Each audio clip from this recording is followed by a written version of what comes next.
Welcome to the Volusia County Council meeting. The meeting will begin in 2 minutes.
Okay, if everybody would find a seat, we'll get started in about 60 seconds.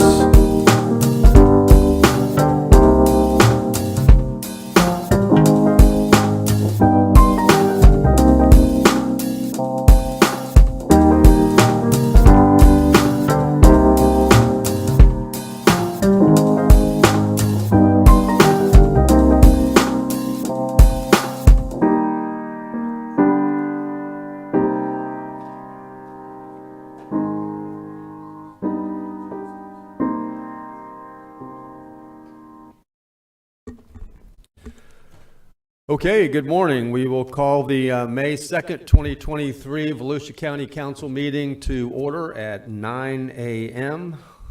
It looks like at least some of you, everyone here anyway, got the time change. So just to give you a little bit of information, the way that we always start our meetings, we will have an invocation and then the Pledge of Allegiance. And this morning, after the Pledge of Allegiance, we're going to have a special memory of Tim Riddle, Ocean Center Director, who passed away this week.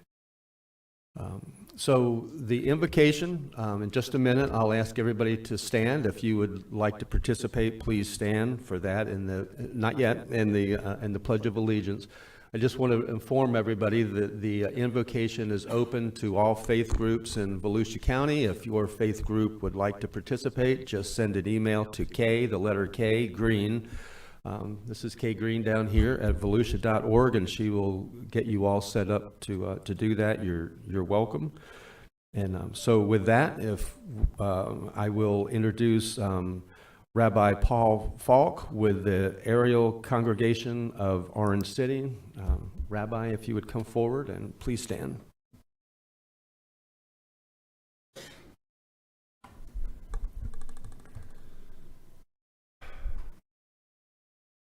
Avenu Malkeinu, our Father and King, We come before you this morning, Father. We thank you for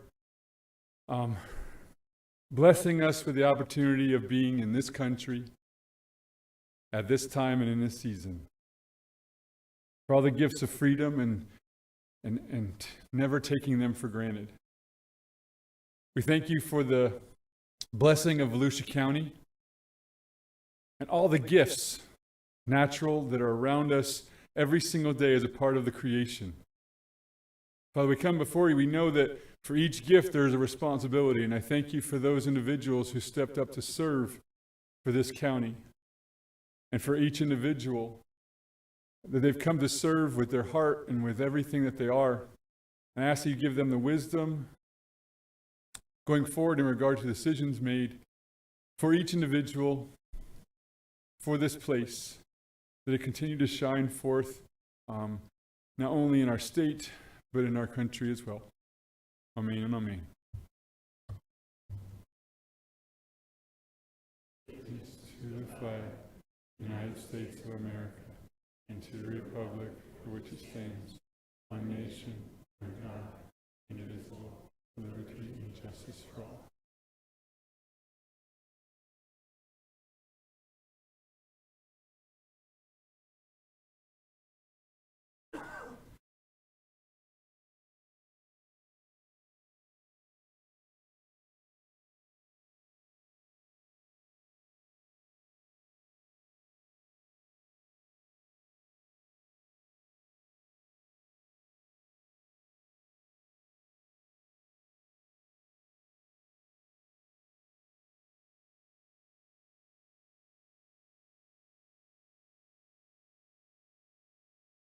See, all set?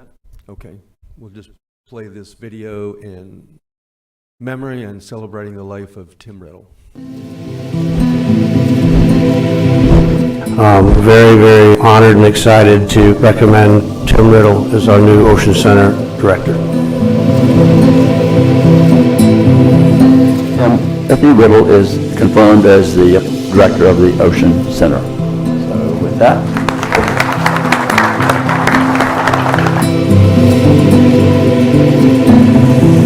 I think his passion is being a director of a convention center, and you can tell when you talk to Tim that that's the case.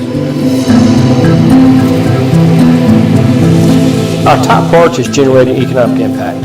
The maximum economic impact we can bring to bear is when we have people who utilize our venue and do things outside of it, whether it's eating or shopping.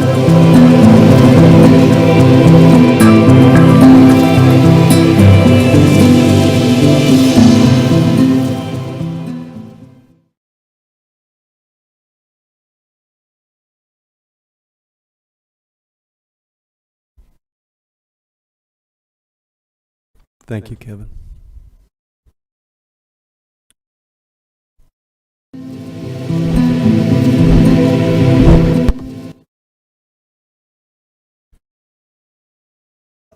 I'm assuming that, I know some of the council have some things they would like to say about Tim. I'm assuming you'll probably do that at the in comments at the end. Okay, then we will continue. We missed him.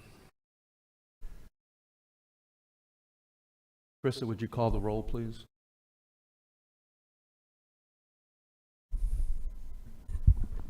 Mr. Kent. Here. Mr. Reinhardt. Here. Mr. Robbins. Mr. Santiago. Mr. Dempsey. Here. Mr. Johansson. Here. Mr. Brower. Here. Thank you.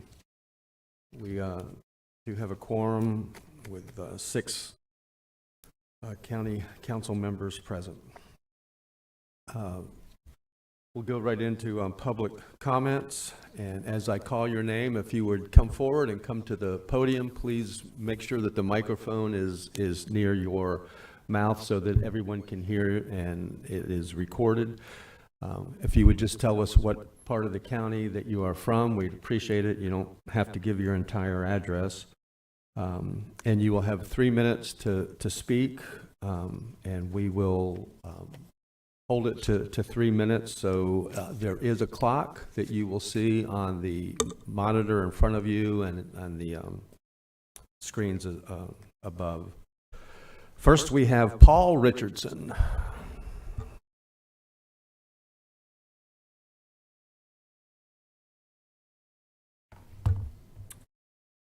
Morning, Council.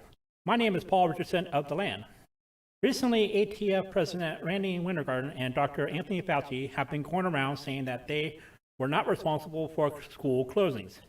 This is an outrageous lie, to be sure. People are going around saying, why don't people trust the experts anymore? These people, Wintergarten and Fauci, are example 1 and 2 exactly why there is an expert trust deficit. There was a tweet that perfectly encapsulates my thinking.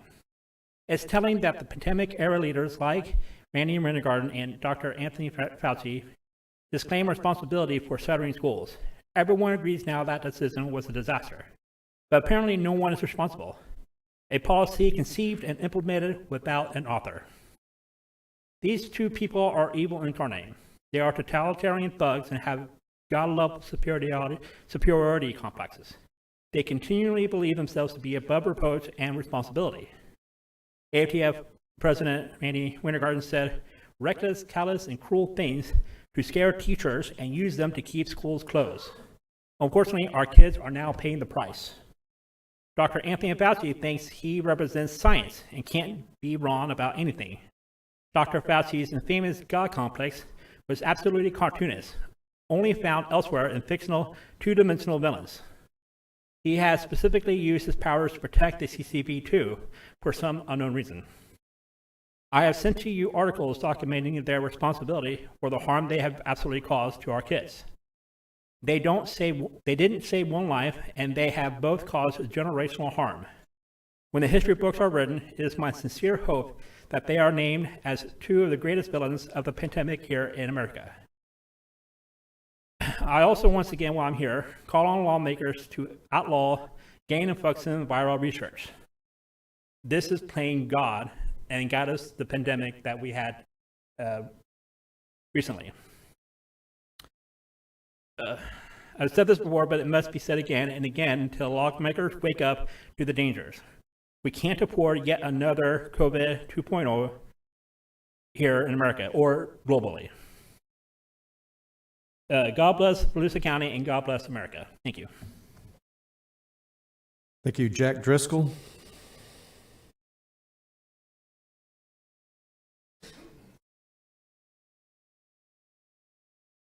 Morning, council members.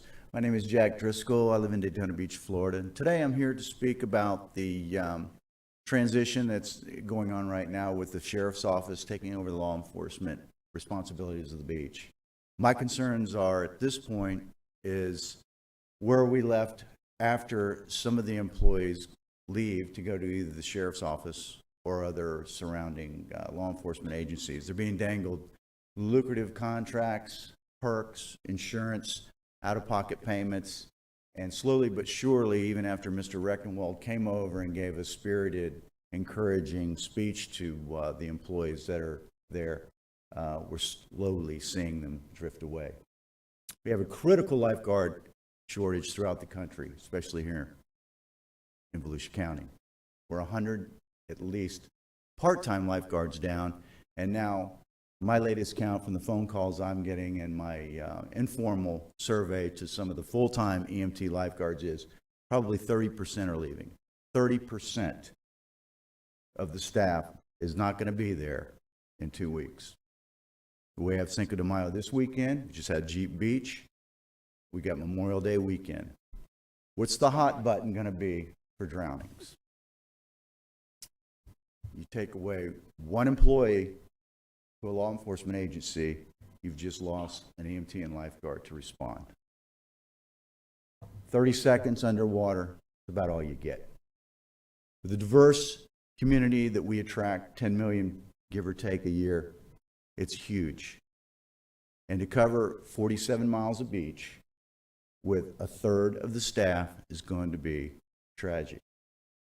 Right now, the sheriff's office and his huge staff is actively poaching, if I can use that word, one by one cherry picking our employees. They're coming over and attempting ride-alongs with potential employees to transition over. They're walking the halls of Beach Safety's headquarters looking for floor space. They've got plenty of substations all over this county. Tom Rennick and John Crisp will be rolling over in their grave after we finally get a classroom that we only use part-time. There's 7 council seats up there too. We have all kinds of seminars open to all agencies within the county. And now we're being taken over. Those guys are wondering where their future lies. They're passionate, they're talented. Anybody in this room could not do what they do. We try and recruit new employees. 84 hours of training for a 16 or 17 or 18-year-old. 84 hours, they're unpaid. They have EMT in their future, their background checks, fingerprinting, no phones for 8 hours. Anybody been without their phone for 8 hours? Thank you, Jack. Thank you. Appreciate you coming. Francine Lucas.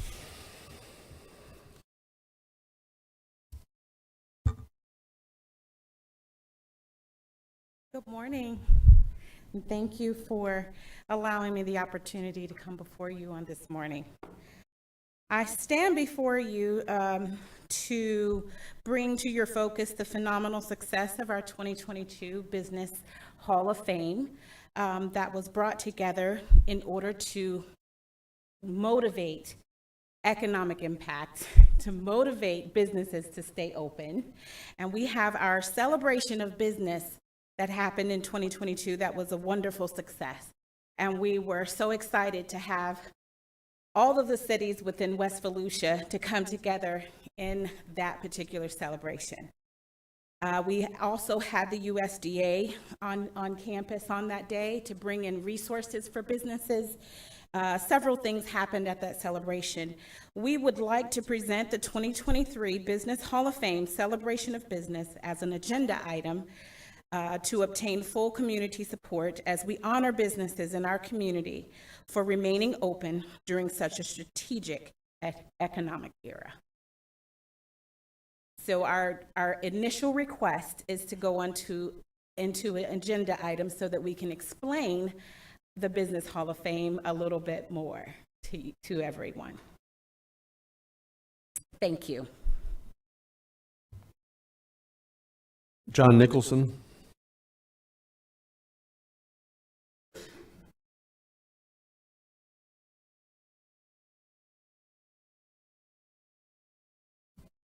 John Nicholson, Daytona Beach side. I'm sorry to hear about Tim Riddle.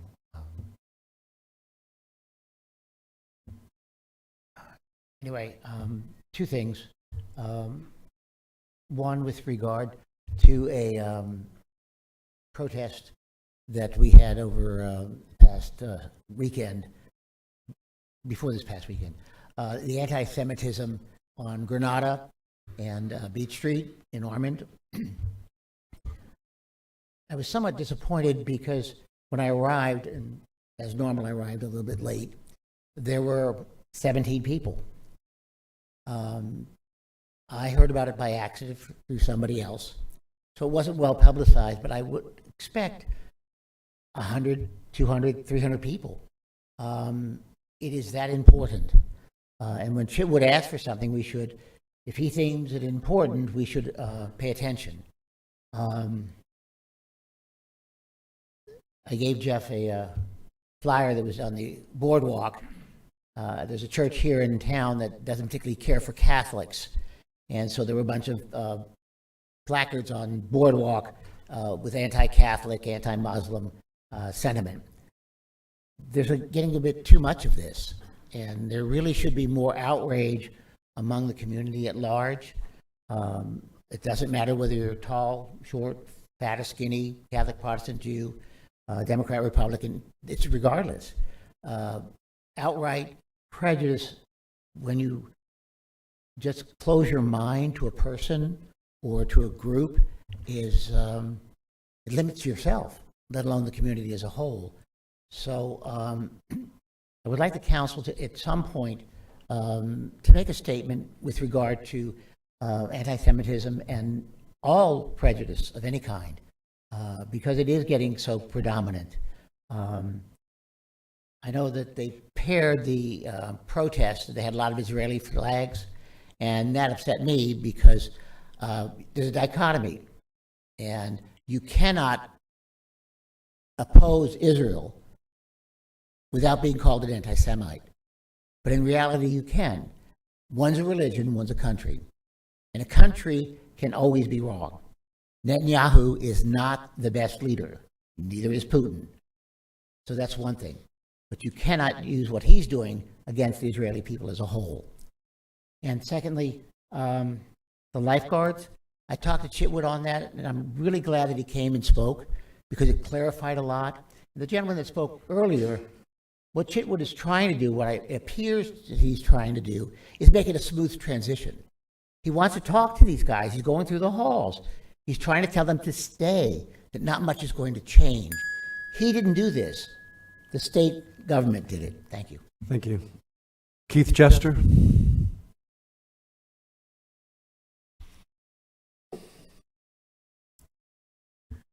Good morning.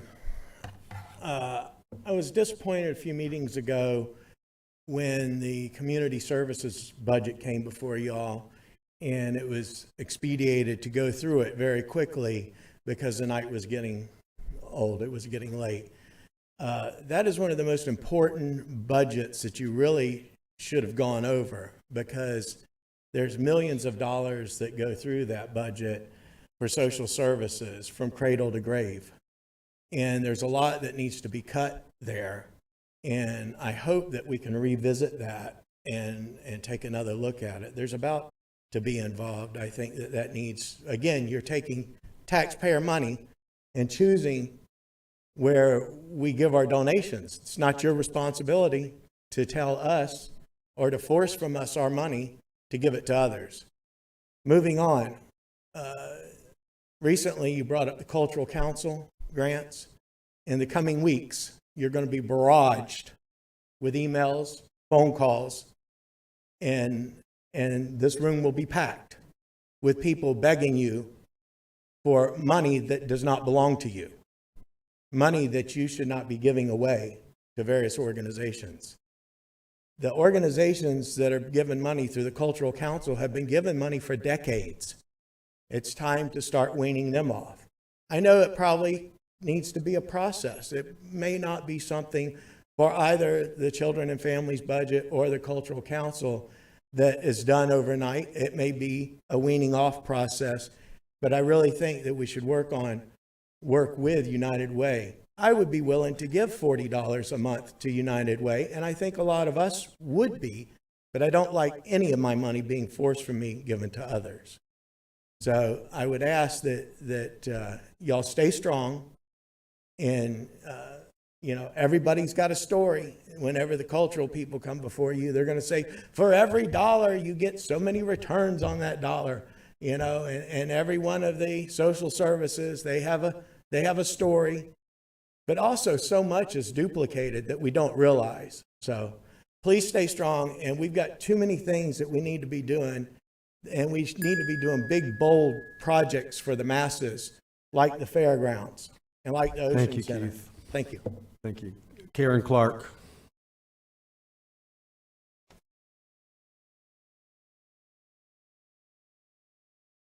Karen Clark in Glenwood. There's no complaints here. There's nothing. I want to say thank you. Sheriff came and spoke at one of the many groups that I belong to, and they kept asking permission to speak longer, because that's how good he was telling us about the programs that the Sheriff's Department is doing that helps us. Every meeting, and I go to a lot, hundreds of people are usually there, and I'm always promoting, get on an advisory board. And, people are just sitting there, they don't realize how important it is. Also, your workers in the offices up here are going beyond being nice and helpful. It's not that you have to hopefully get their eye contact to talk to you. They're actually communicating and making sure that you're getting the information that you need. The animal control has the Pet is Home Alone project keychain. And I've said it several times here before. It's a keychain that you put on your, obviously, car keys or your apartment keys, so that if anything happens to you, when the first responders get you to the hospital, somebody there will see that that keychain is there. Call animal control and contact your specific contact so that you can rest. I know how it is if you have animals and you're in the hospital. Who's going to feed the goldfish? Who's going to feed the ducks? Whatever. We are bringing, the Meowville Cat Club is bringing that cat show to the Ocean Center, November 10th, 11th, and 12th. We have 6 people coming, 6 groups coming from different parts of the world, and I want to show off our animal services.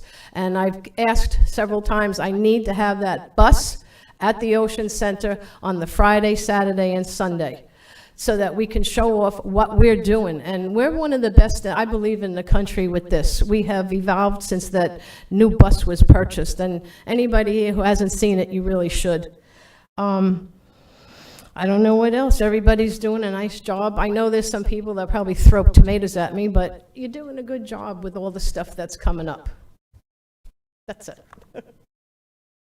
Thank you. Alec Redner.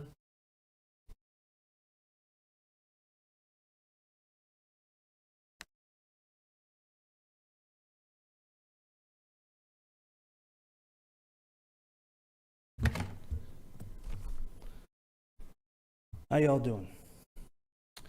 Florida Bill 269, Public Nuisance Law. It's a thought crime law. Like most threat laws, are now being reviewed by the U.S. Supreme Court in Counterman versus Colorado 2023. Communist mind control operations, that's what it is. Threats are totally constitutional and have persuasive authorities on the subject matter.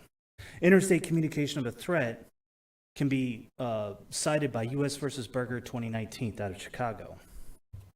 First, in order for a federal grand jury to indict an individual on a federal interstate communication of a threat charge under Anglo-Saxon common law, you must first prove mens rea, guilty mind. Second, you must prove actus rea's guilty act. Thirdly, you must prove beyond a reasonable doubt that you were planning, you had motive and preparation. Fourthly, you must have 2 or 3 corroborating witnesses that can verify through facts and consistent statements to a jury that said you were going to carry out this threat without being entrapped by informants or federal provocateurs. It looks like COVID-19 testing facilities and hospitals under the Chinese Communist Party run CDC, FDA, and Department of Health and Human Services were jacking up the COVID-19 positive rate numbers to induce a mass panic in order to push the Pfizer and Moderna vaccine genocide. We just went through a genocide and Holocaust in this country, and everybody knows it.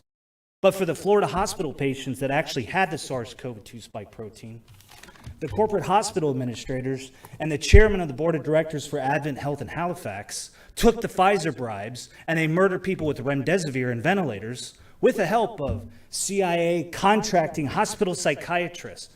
Because they tried to do it to me. They tried to illegally commit me by CIA contracting psychiatrists. The Inspector General of the Treasury Department is protecting Advent Health, Halifax, Pfizer, and Moderna from investigations into how Florida hospitals were embezzling tens of billions of dollars of COVID-19 CARES Act money through Medicaid and Medicare fraud. Banks like Wells Fargo, Chase Bank, and Bank of America were involved with the Florida corporate hospital administrators and these board of directors on the hospitals in massive COVID-19 CARES Act healthcare and banking fraud. That led to tens of thousands of Floridian citizens dying from COVID-19. Absolute Holocaust genocide. Governor Ron DeSantis wants to set up a state registry of journalists to control what is said and what is not said to the governor.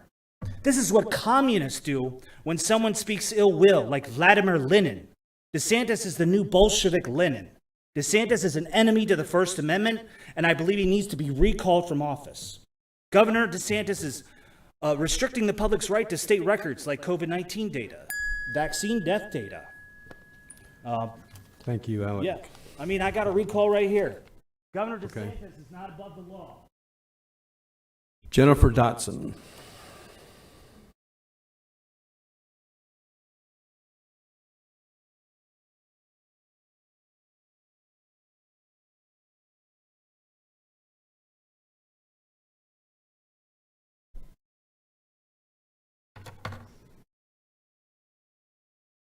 Good morning.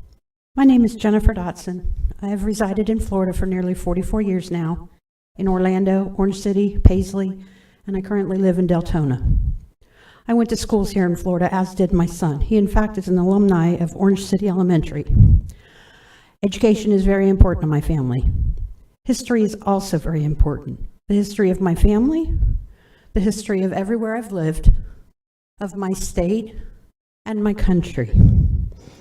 It is with that introduction that I now come to you. My son and I learned about the book burnings, the destruction of the Institute of Sexology in the 1930s in Germany. We watched the war crime trials of Nazi soldiers and listened as those same Nazis denied the overwhelming evidence of their crimes against humanity. We watched and listened as we learned about the Ku Klux Klan and the Daughters of the Confederacy, as they pushed their lost cause. We learned about Florida's complicity in the pervasive crime of lynching. We discussed Willis McCall and the lies and vile crimes he committed and allowed to happen in his 28 years as sheriff for Lake County. The Johns Committee is a blight on the entire state of Florida.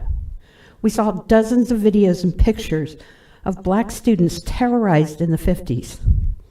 This is why I'm saddened to see that in spite of the prophetic words of George Santayana, we are indeed traveling down that road and repeating past atrocities, ignoring facts in history. Rosa Parks was black. Taking that out of a school book doesn't change that fact. Anne Frank was a teenager with teenage hormones that she wrote about in her diary. Removing a book that talks about that part of her work doesn't change that fact. Black people do exist and are being marginalized today. Playing nice and honoring MLK doesn't change how they are treated in society right now. LGBTQ kids exist. Trans kids exist. Trying to erase them, eradicate them, as has been suggested, is genocide. Denigrating them, calling them mutants or demons, is abusing them, even if the person making those comments is a marginalized person. Which brings me to my request. Leave the public libraries alone. Black people, LGBTQ children and adults, in fact, all people, should have an expansive and varied library of books available to them, no matter their income level, skin color, sexual or gender identity. To encourage controls upon the free expression of ideas, including those we might not agree with, is to go against the very cornerstone of our society. We should not allow any hate groups, including the new version of the Daughters of the Confederacy 2.0, Moms for Liberty. Thank you. Thank you very much.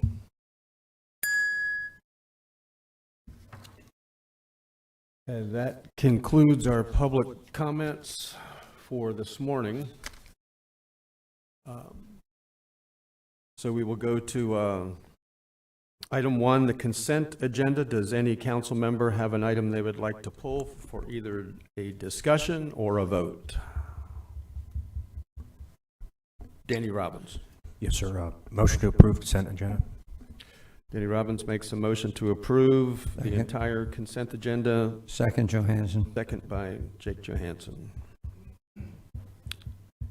Any questions or discussion? All in favor say aye. Aye. Any opposed? Motion carries 6-0.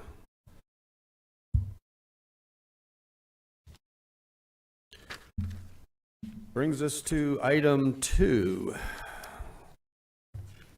Good morning, everyone. Clayton Jackson, Community Information Manager for the County of Volusia. Item 2 on today's agenda is the appointment of 3 division directors. We have Bobbie King to the position of Transit Service Division Director, John Bailey to the Information Technology Division Director, and finally, Kevin Captain to the position of Emergency Services Division Director. And at this time, I'd like to pass it on to Mr. Rechtenwald. Thank you. It is my extreme pleasure today, Honorable Council, Mr. Chair, to bring forth 3 people, all of them current employees within county government. I'm bringing these forth for confirmation to director positions. These will all be division director level.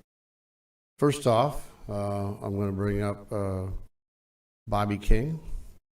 I'm very happy to recommend Bobbie for the position of director of our Transit Services Division.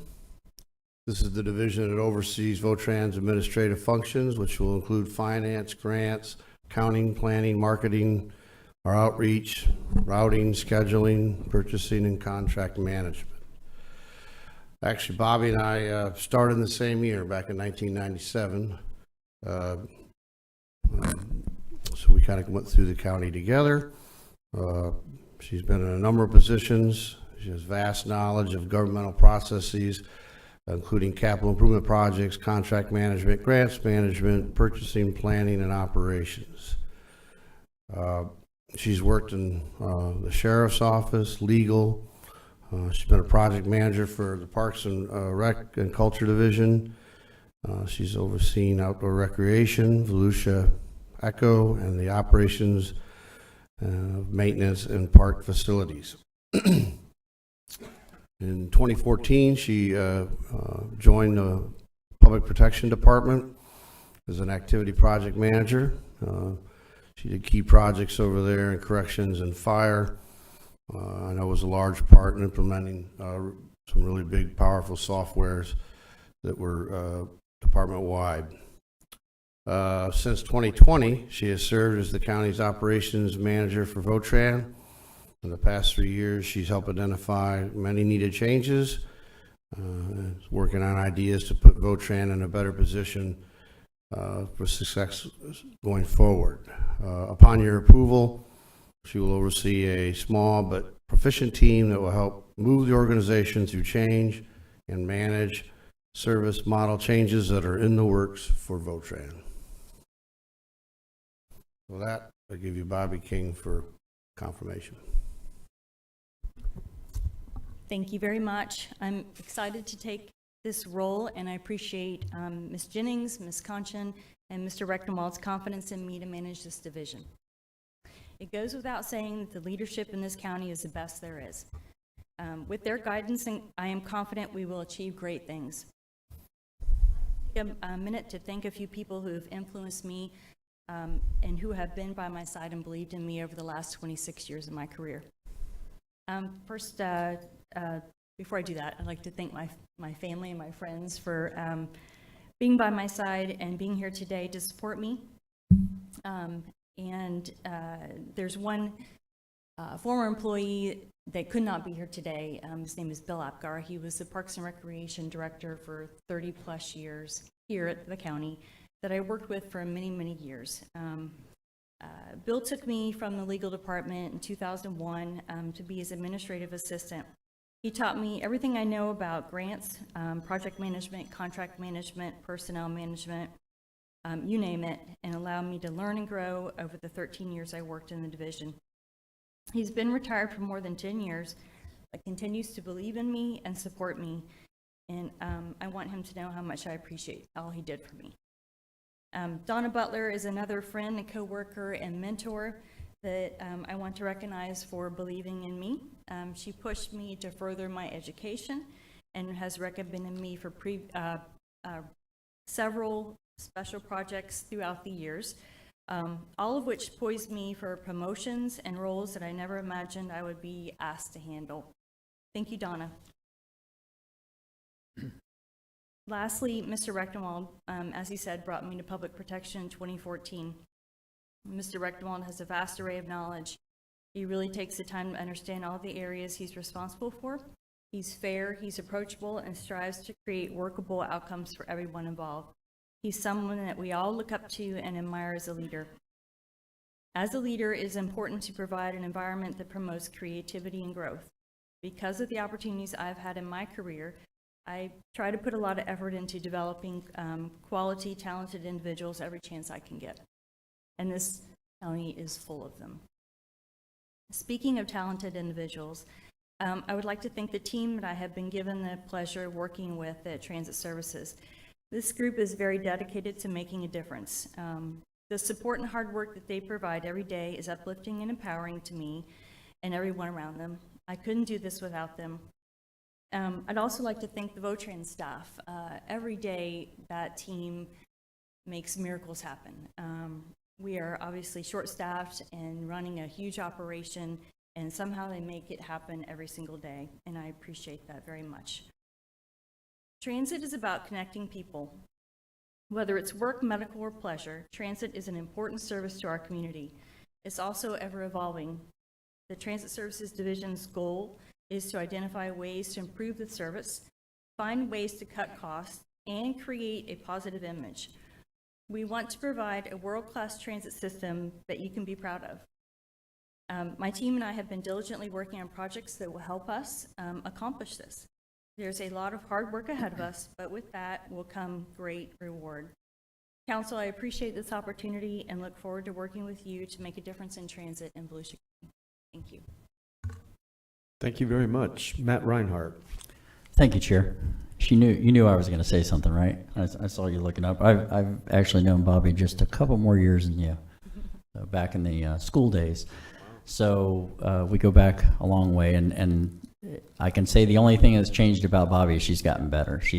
I had the opportunity to work with her at Public Protection when I was out at the jail. She's an out-of-the-box thinker, and I think that a true asset that we have. I'm looking forward to, I can tell you right now, I did a tour of the Votran facility after the one of the many committees I chair, and they are very excited, very eager. There's a lot of chatter about you. They're looking forward to it. So I look forward to seeing what you're going to accomplish. So are we doing these individually, or? I think we should do them individually. I think so too. So that I'd like to make a motion to approve her confirmation to this position. Is there a second? Motion to approve Bobbie King by Matt Reinhardt, second by Danny Robbins. Anyone have any questions for the applicant? All in favor say aye. Aye. Any opposed?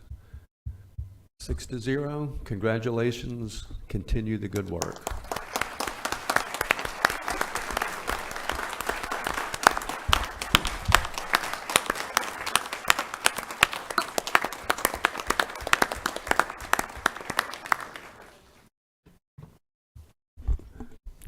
We'll get pictures at the end. Okay. Mr. Chair, thank you. Next up, I'm pleased to introduce John Bailey for your confirmation as Director of the Information Technology Division. He will replace Brian Whiting, who's going to be retiring after 15 years here at the county. The IT division provides complete IT services for the county government and county departments. It also provides IT services to county elected offices, outside agencies, including the clerk of the court, court services, judicial services, the state attorney, and the public defender's offices. John here has served as the county's assistant IT director, infrastructure manager, and network services communications manager since 2019. He's managed about a $5 million budget and led a 48-member team that supports critical infrastructure and enhances network security across more than 80 locations.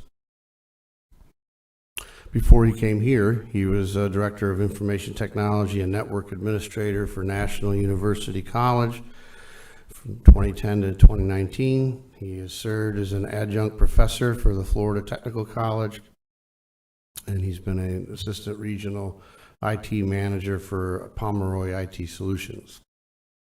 John has a master's degree in information technology from Western Governors University. He holds 9 IT certifications. He's a seasoned IT professional with a strong background in project planning, technology solutions, and operations management. Throughout his career, he's been instrumental in creating and implementing innovative technology systems, and he provides exceptional leadership and customer service with everybody that he works with. John has been with us, and he works with a lot of department heads, and I always receive very positive feedback whenever John has worked with us. So I'm very happy that we're in a lucky position to have really the IT team is strong, it's deep. There are other leadership people within the organization, and John, I think, is the right guy to take them to the next level. Thank you very much. So about 18 years ago, I moved to Volusia County. Sorry about my dad. And my dad came to visit first time. We drove through Deland. And he's like, "This looks familiar. I've been here." Turns out he spent a lot of his youth here. He had completely forgotten about it. At the time, I was starting in IT. I was just a keyboard tech, swapping out PCs. I drove by this building with him. He was trying to look for the trailer park that he lived in. We never found it. But, fast forward 18 years and I've been here. This has to be one of the most professional, put together, well-managed entities I've ever been a part of. And it's a massive honor to be a part of it and to be considered for something like this. I have to thank IT. It's a great team. And I really take to heart, the amount of responsibility involved in taking care of our citizens and the information and how we support them. And last but definitely not least, my wife, my dad, and my family, for why I'm here today. So thank you. Thank you, John. I wanted to reply to that because I don't know if we've ever met. I know who you are, but I don't see you, and there's a reason for that. We often compliment first responders, and rightly so, for being on the job when we need them. Your team are critical first responders. We are attacked constantly. Our computer systems, our technology, and you have a small army of hardworking, unsung heroes that keep everything going. Could wipe out first responders technology. You keep it going, whether it's assaults from the inside or every now and then operator error by a number of people, myself included. You have somebody in our offices taking care of it, and it gets done. So I just kind of wanted to recognize you and your team for what they do, because the public never sees you. But if we didn't have you, we wouldn't be here this morning doing what we're able to do. So thank you, and I hope that you get a motion and a second here. Thank you. Troy Kent. Thank you, Chairman. I'm going to give you that right now. The motion to approve John Bailey to the position of Information Technology Division Director. Second, Johansson. Motion to approve by Troy Kent, second by Jake Johansson. All in favor say aye. Aye. Aye. Any opposed? You are approved and affirmed, confirmed 6-0. Congratulations.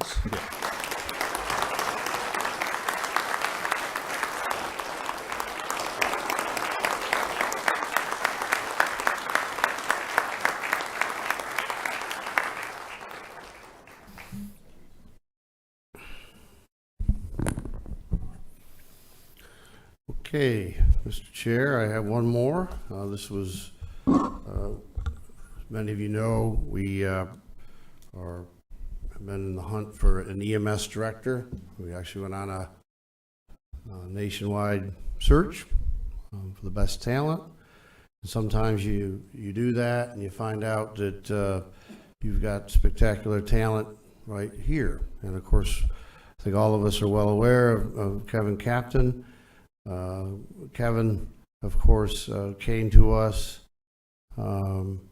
several years ago and actually had come out of the medical field. Many people didn't realize that, and really wanted to take on work in our community information area. And so he joined our team in 2018 as the Community's Information Assistant Director. He later was confirmed as the Community Information Director in 2020. He has guided internal and external communications, public relations, marketing, as well as coordinating emergency public information. Kevin has led the county's massive communications campaigns through Hurricanes Ian and Nicole and the COVID-19 pandemic. He's also, his team, responsible for the major upgrades that are here in the council chamber, a lot of our technology, a lot of the way we present and communicate out into the public with video, different platforms that we've changed. Kevin's all been a part of that. And that's really a credit to his management ability, his being able to think out of the box. And so, as Kevin often does, he came to my office late one evening and he said, you know, I've been thinking, I really miss medicine and I know there's a need in the organization and I'd like to interview for that position. Of course, for me, it's a very bittersweet thing in a way, because I, love the job he's doing and where he's doing it. But on top of that, I knew he had a lot of other talent and drive, and he definitely wanted to make a difference. So we talked about it, and he went after this. And of course, Kevin has an extensive medical background in pre-hospital emergency trauma care. His roots are originally in EMS. Before joining county government, Kevin was a registered nurse and a paramedic. His work history includes being trauma program manager at Halifax Health, emergency department manager at Advent Health Daytona Beach, as well as serving in various emergency care roles in Wisconsin. Not only, of course, is he an excellent communicator, but he is a very skilled manager. His leadership style is all about taking ownership and staying engaged. He has definitely transformed our communications group. He's been a positive influence throughout the county, and he's built strong relationships both internally and externally. And I think that's very important for this upcoming task that he takes on. EMS, of course, works with every single fire department in the county and with both of our hospital systems in the county and with hospital systems actually in neighboring counties. He has a bachelor's degree in nursing from the University of Wisconsin. He holds a paramedic certificate from Fox Valley Technical College. And I am very pleased to present Kevin here for confirmation for our EMS director. Thank you, Mr. Rechtenwald. Thank you, Mr. Chair. Honorable members of council. I'm truly honored by this opportunity and the faith and support that you've placed in me.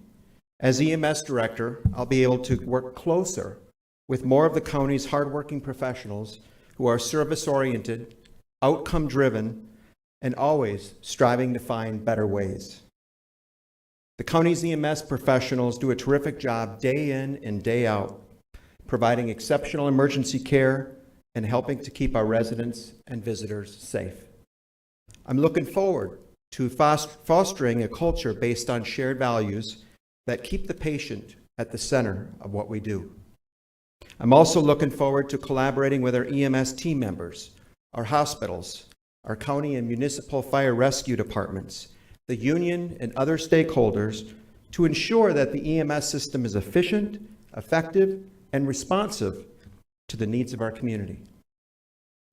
I'd like to express my appreciation to Mr. Rechtenwald and Ms. Conscian for their confidence in me. And I'd like to personally thank Public Protection Director Mark Swanson and Emergency Services Director Jim Judge for their ongoing encouragement and support. And it's bittersweet and heartfelt to leave the amazing professionals in community information and the county manager's office. They have been a privilege to work with, and they are a wonderful team, and they'll continue to provide great public information to the residents of Volusia County. And last but certainly not least, I'm grateful to my wife, Deb, who always supports me regardless how many times my phone goes off in the middle of the night or I'm crashed out on the couch with my keys, my hands still on the keyboards of my laptop.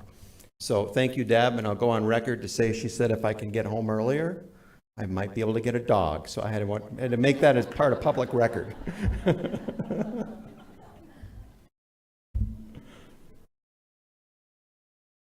Thank you, Kevin. Matt Reinhardt. Thank you, Chair. Kevin, normally when it's welcoming you aboard, but you're here already, and talk about somebody that's has the ability to do anything.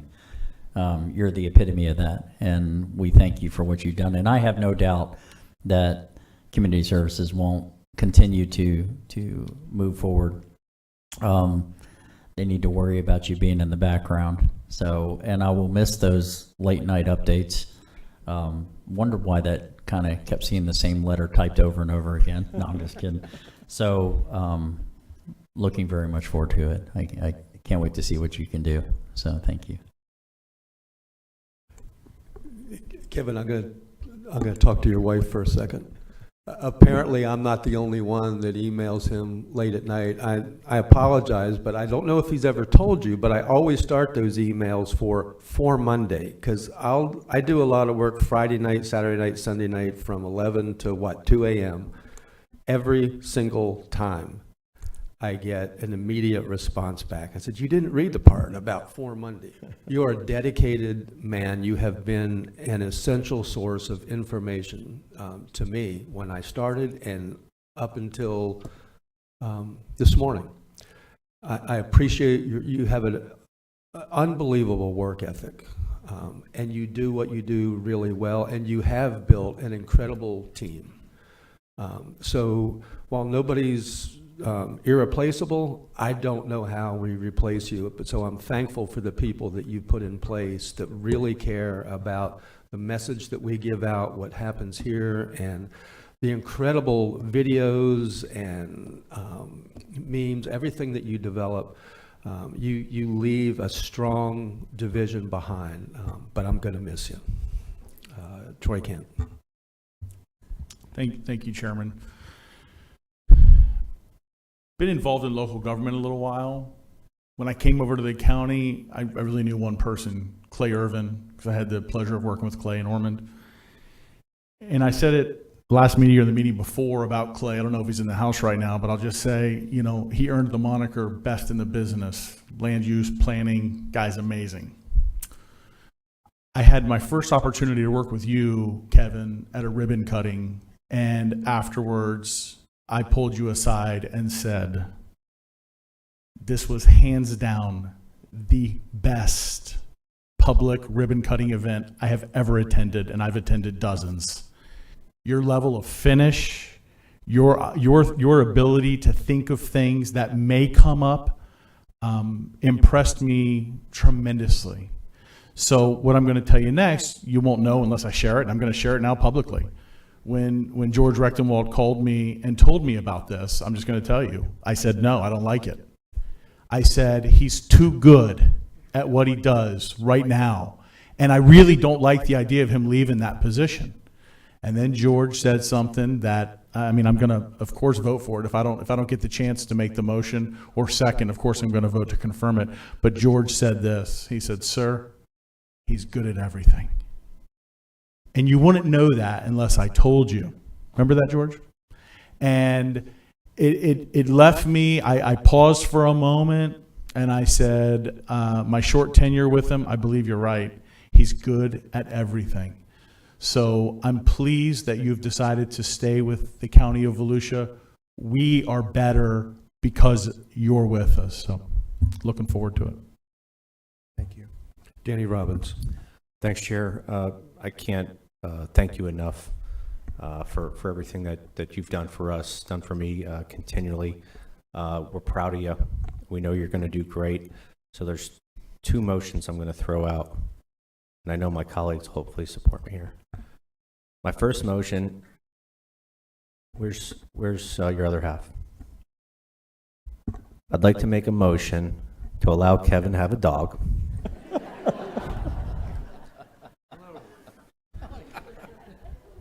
I've got 5 he can pick from.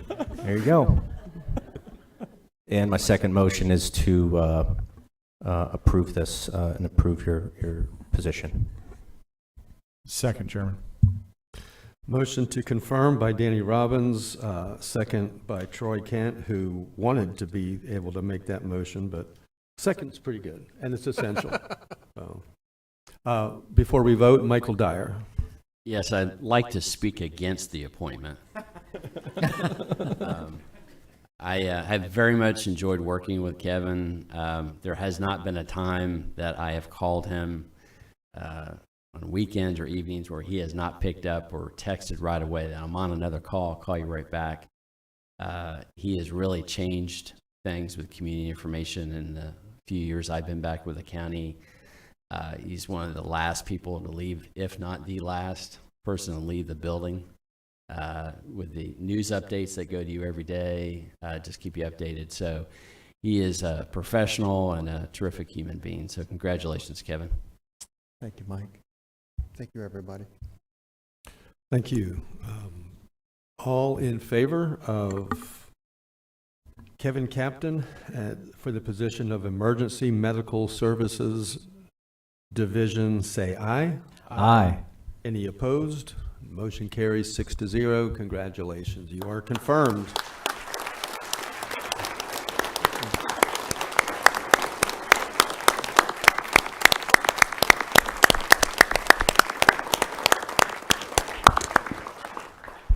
Now, I'm just going to tell Pat real quick, if you had something to say, you can, Pat, if you want to get group photos or individual, you just direct it and we'll follow your lead.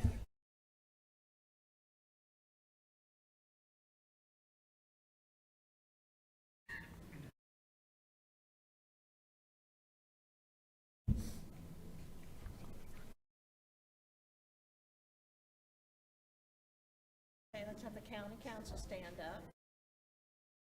Kevin, take a big step that way. Another one. One more step that way. Okay. This is.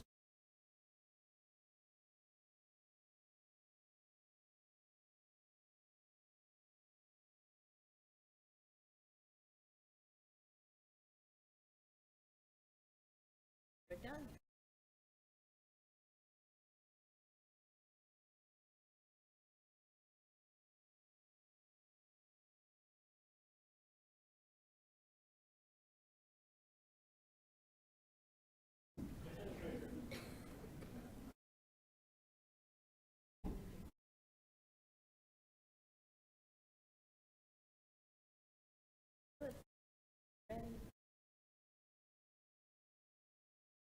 I look this way.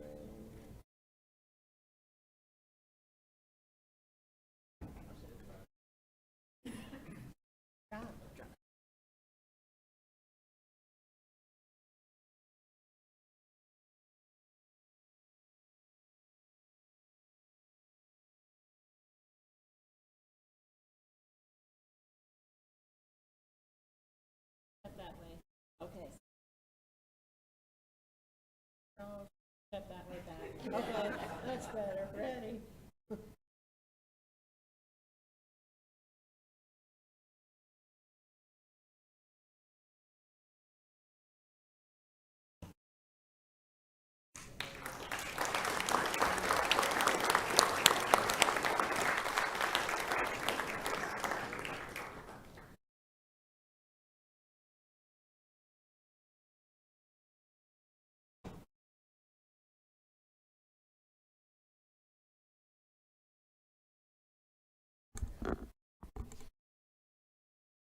Well, that goes half the crown.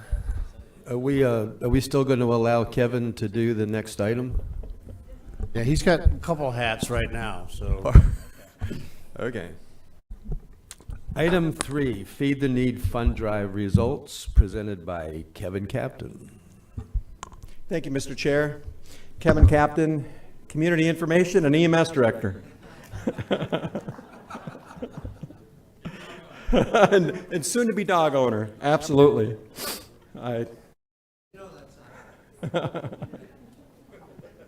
It was voted on. So this item is the Public Employees Feed the Need food drive. It's been taking place in the county since at least 2012. After the pandemic in 2021, we transitioned from collecting tangible foods to funds, and the funding provides increased buying power as well as preventing food from spoiling. The funds that we collect go to Second Harvest, who distributes to more than 80 partners in food pantries throughout Volusia County. So the funding that goes to support Second Harvest stays right here in Volusia County. And Second Harvest's buying power, approximately $10, provides as many as 40 meals. A tremendous amount. So we always like to add a competitive spirit to the drive, and we do this in two categories. We do the most money collected, and then we also do a drill down of the most money collected per capita. Participants include the county departments and divisions, our municipalities, agencies, and also the constitutional offices. Today we're happy to present 5 trophies to these winners, and please know that in addition to the awarding the trophies today, certificates of participation will also be distributed to our participants. So, for the results, the most money for the county, most money collected is fire rescue at $1,775.30.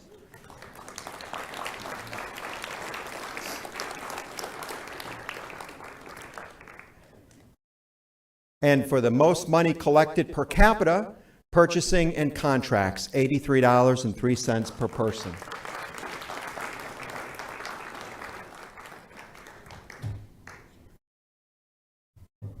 We'll get pictures of everyone at the end.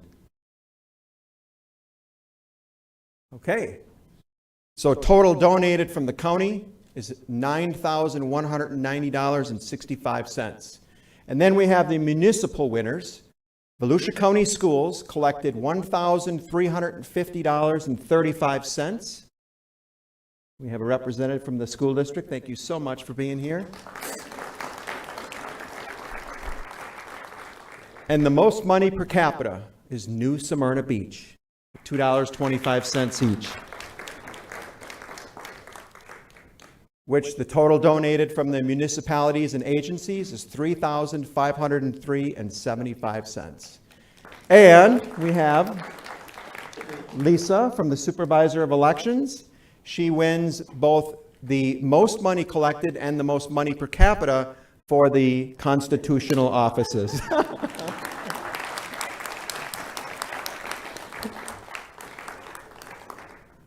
All right, so our grand total, which now goes to Second Harvest, and here from Second Harvest is Stephanie Palacios with Government Affairs, and we have the check to present for $13,392.05.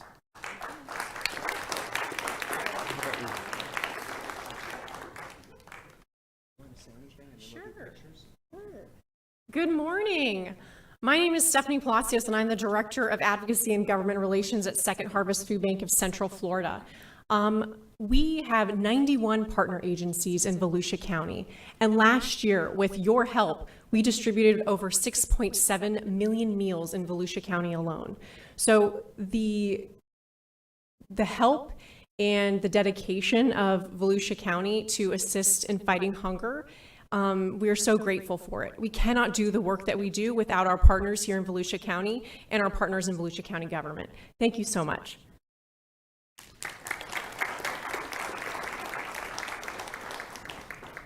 Thank you, Stephanie. We'll have everyone come and take pictures with the check presentation. And I also just want to say thank you to Ashlyn Russell with Community Information. She was a big proponent of coordinating this year's drive. So thank you, Ashlyn.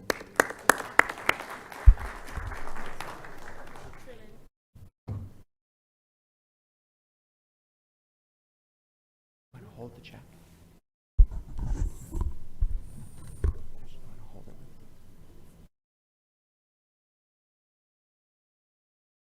Yeah, there you go. Perfect, Phil. A couple more over there. just get the check sent a little more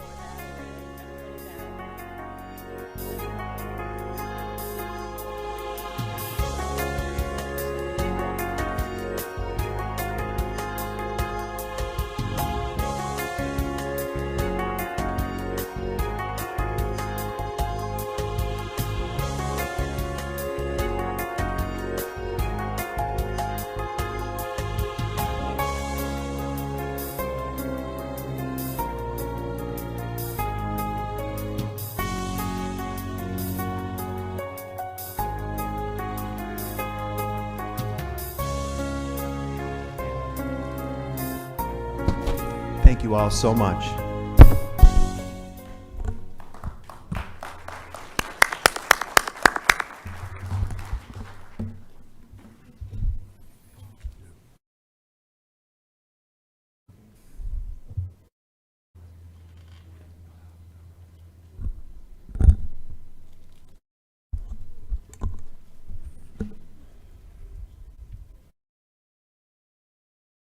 Thank you, Kevin. That brings us to item 4, the annual comprehensive financial report. Ryan Osowski will lead off.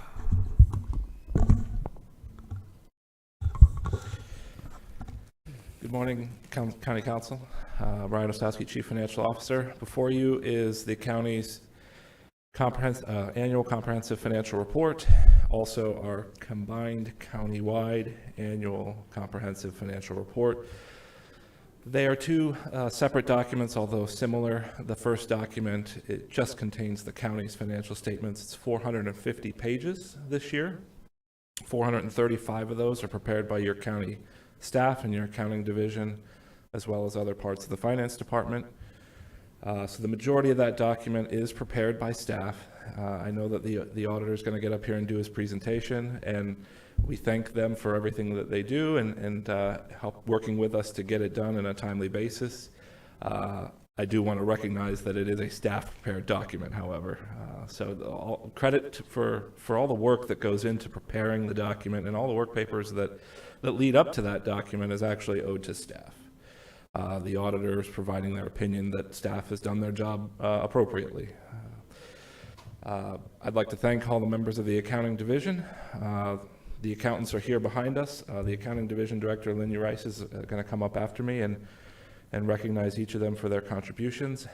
On the second document, the combined countywide annual comprehensive financial report, it's a requirement of the Auditor General that when we provide all of the results of the county to the state, that we aggregate both the county's financial statements and all 5 of our constitutional officers. The county prepares, as a consolidated unit, the statements of the property appraiser, the tax collector, and the supervisor of elections. The sheriff's office and the clerk of the court do prepare their own financial statements with their own financial staff, and they are to be recognized for that as well. With that, I'll turn it over to Lynn Rice. Thank you. Good morning, Chair, members of County Council. Lynn Rice, Accounting Director. I just would like to acknowledge my entire accounting division staff for all the hard work they do to prepare this financial report. Specifically, my accounts receivable, accounts payable, payroll, fixed assets, my banking section, and also all of my administrative staff, as well as, most importantly, all of my professional accountants who are actually here today. If you could please stand up. They work countless hours for 6 months to prepare this. Thank you. I would also like to thank other department and divisions who contributes to this report. The finance grant accountants who work under Ryan Osowski, that was Roger Wittenberg and Jennifer Madewell. The budget department, specifically Aaron Van Cleet. Treasury and billing, Craig Baumgardner. The economic development section, Brad Harris provides some information to us for our one portion of the report.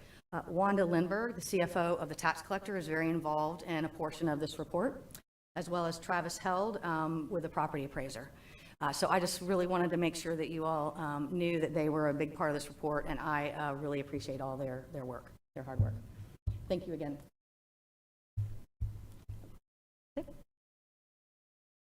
And now I would like to introduce Zach Shalfer with James Moore Company. Thank you, Lynn. Good morning. Zach Shalfor, partner at James Moore and Company. Good to see everyone. As always, we do want to thank the council for the opportunity. A big thank you to staff as well for all of their work through this process. Everyone, Ryan and Lynn, named off. Kind of one note on that before we jump in that I feel like is worth highlighting in terms of kind of what we see your staff do, and as we look at all the other counties, municipalities that we audit, is every year, and this goes back probably 7 or 8 years before Ryan joined the county when Donna DePeister was your CFO. I think it was the Hurricane Matthew year. We had a big FEMA event. Hurricane Irma was the year after, and it kind of became this running joke of every year there was some major change or impact that your team had to deal with, and most of those are handled way more internally than we see at other local governments, where many kind of go out, get some subcontractor, not that you haven't had external help when needed, but the amount of work that is absorbed internally that's then carried on. We had the CARES Act, ARPA, Amendment 10. We got one day into the new fiscal year and FEMA's already on the table for fiscal year 23. So I do feel that aside from just working through the audit process, it's worth recognizing everything that your team absorbs kind of on top of the normal day-to-day duties over the course of the last 5+ years, when every year there's some sort of a major change, whether it's accounting, operational, grants, so many different moving pieces, and we've always seen your team do a great job owning those. Am I moving this or? Oh, I see it now. All right. As Ryan referenced, the county does prepare what's called an annual comprehensive financial report. That report is submitted to the Government Finance Officers Association every year for consideration of an award from the GFOA, a Certificate of Achievement for Excellence in Financial Reporting. Last year's document was awarded that. We expect once again to see that award come in for the 2022 financial statements. As Ryan mentioned, there are 5 reports that we issue in these countywide financial statements that summarize the results of the audit. Pretty much the same slate of reports as we've had the last couple years. The first one is the audit report on the financial statements. The primary focus objective of the audit is to express an opinion on the numbers and say, can these numbers be relied upon? We did have an unmodified opinion, which is the best opinion that we can issue, and says that the numbers are fairly presented in all material respects. We also perform the audit in accordance with government auditing standards, where while we are not auditing and focused on internal controls, if we come across any deficiencies in internal controls as we perform the audit, failures for controls to be followed, we would report those here. We had no such instances that came to our attention to be classified as material weakness. Single audit, always a big one, looking at all of your federal and state grants, effectively performing a mini compliance audit. Every year we usually test about 7 or 8 grants. Had no compliance issues that came up out of that testing this year. And then the last 2 are state mandated. The fourth one, we call it the Auditor General Report. It's kind of a catch-all, mostly centered on financial condition. If there's any red flags that we have to notify the state, those would be done here. There were no such items identified. And then in the final report, we did note the county to be in compliance with state statutes over investment activity and investment policies. I've referenced Amendment 10 earlier. This year kind of served as the first baseline year, so to speak, post Amendment 10, where we had a full year audit on all of your constitutional officers, and it was our first year working with a clerk of the court from the RFP a couple of years ago, where there was still 1 year on the prior contract. So we had no major issues, kind of across the board. We appreciate all of the constitutional officers and their teams. I know I saw Lisa and Will here earlier. I'm not sure if any others were here, but we appreciate all those teams for all their help, because from an audit perspective, 2 years ago we issued 1 audit report. Now there's 6 separate audit reports, the 1 county-wide in each of your 5 constitutional officers. So much more that kind of goes into it from all different angles. To hit some of the financial highlights, your general fund, we break out here kind of what rolls up into the general fund in the document versus your budgetary 001 general fund, because in the combined roll-up, the biggest impact there is you've got some of your residual CARES and ARPA money still in there, but really the number we look at is that $88 million being your total fund balance, again, in your 001 general fund. And on the next slide, what we like to do is put that into perspective to say, relative to what you spent in that fund, what percentage are you when we look at reserves? And there you're about 41%. There's a bare minimum recommendation out there from the GFOA of 2 months, but they always recognize that consider other factors such as are you coastal and different things like that for additional needs. So the way we look at it, at a very healthy level, being a couple months over that bare minimum recommendation. In your proprietary funds, we always look at these to see if there's any just kind of notable trends that we see, either good or bad. Really just 2 items of note here, looking at your unrestricted net position. The landfill on paper looks like there's a major decrease. That was not really an operational decrease, but related to every year an engineer calculates the long-term closure and post-closure costs there. So no concerns from our perspective. Then the parking garage went into a deficit here, but that's really due to debt repayment obligations. From an operating perspective, the parking garage is holding its own, and that debt rolls off another 2 years. So that fund will be, in the near term, kind of making a shift once that debt is paid off back in the positive direction. And a couple final items on the grant side. I referenced a single audit this year, for I think the 3rd year in a row, over $100 million in federal and state grant expenditures. So putting state and federal money to work here in Volusia County as much as possible. There was a new accounting standard related to leases, just kind of an unusual item. There's a $38 million lease receivable that now shows up in the airport fund. But that is offset and just kind of there for gross up informational purposes, but just want to touch on that as, again, a new and unusual item. And then the net pension liability, every year the county records the theoretical share of the Florida retirement system, unfunded liability, but just like to always touch on for the record that that's really just kind of a theoretical number. The county's obligation, the constitutional officers' obligation is every month payroll is paid, and then contributions are remitted to the state, and that has been done to really meet that ongoing budgetary obligation. So with that, I'd be glad to answer any questions. Want to keep it as brief as possible, and thank you all again for the chance to be here. Troy Kent. Thank you, Chairman. Council and community, I had the pleasure of meeting with Zach Shalafor last week and going over this document. Again, I'm pleased that I've had a relationship with James Moore and Zach.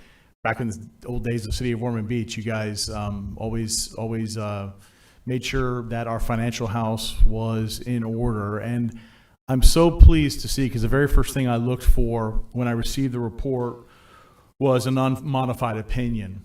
And that's exactly what we received. So that was great news. And then, of course, to see this 41% basically in our savings account, I get to take almost next to zero credit for the county of Volusia, but their financial house is in order. Past councils have done a wonderful job keeping the financial strings tightened, and I'm appreciative of that, and I plan on continuing to tighten that belt and continue to make things even better in Volusia County. So Zach, thanks for giving me your time last week. Ryan, to you and your team, you're spot on, and I'm glad you brought that up. I'm glad that you said, James Moore is here, and they're giving us their opinion, but your staff did all of the heavy lifting. And this is a heavy lift, and I'm so glad that the accountants were here and we recognize them, because I think you mentioned 6 months, they're digging into this for 6 months, because not only is it a heavy lift, but it's impactful, and our community wants to know and make sure that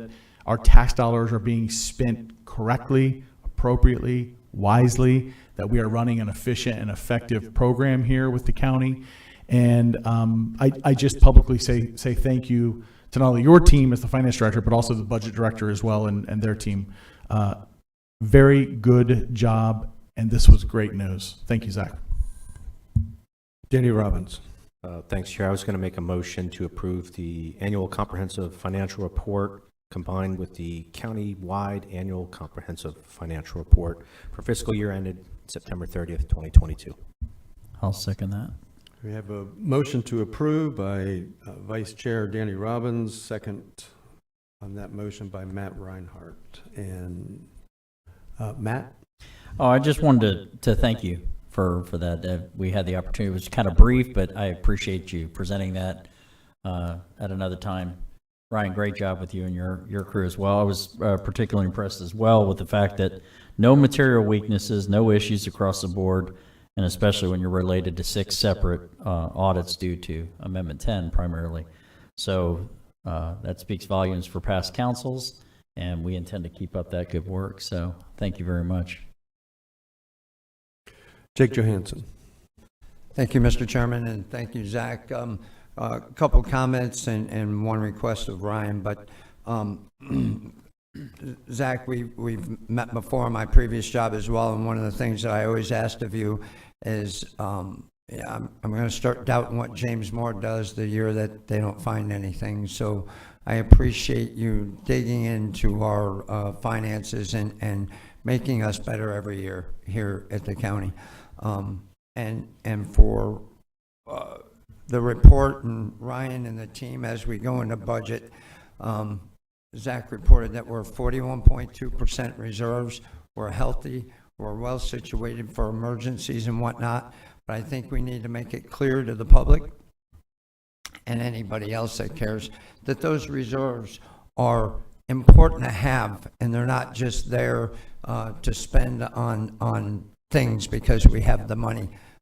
We have an emergency, and George and staff need to outlay money that sometimes in emergency cases FEMA doesn't give you back for 4, 5, 6, 10 years. So we need that money to get things done that we need to get done here in the county, and I think it's important that we keep on reiterating what we're doing with those reserves, how long it takes to save for a fire truck and whatnot. But thank you, Ryan and staff and Zach, for your work on this. I appreciate everything. Zach, just quickly, just wanted to ditto that. Thank you for taking the time to meet with every council member and go through this 500 plus pages and answer, at least in my case, a lot of other questions. I appreciate it. Ryan, we just recognized IT as unsung heroes, people that the public never sees, people that most of us never see.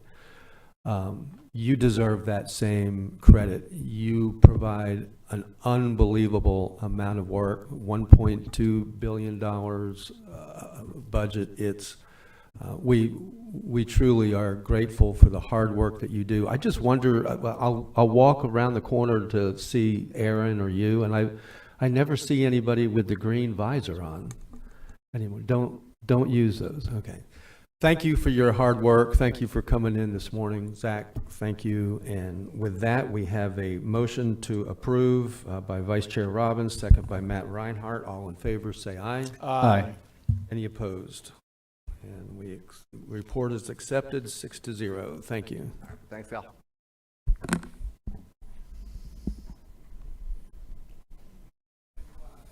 Item 5, renewal of agreement with Gentry Oil Company, Deland, Mansfield Oil Company, and Petroleum Traders Corporation for bulk fuel. This is a big number, and all of us can understand that because we all go to the gas pumps and see what's happening this year.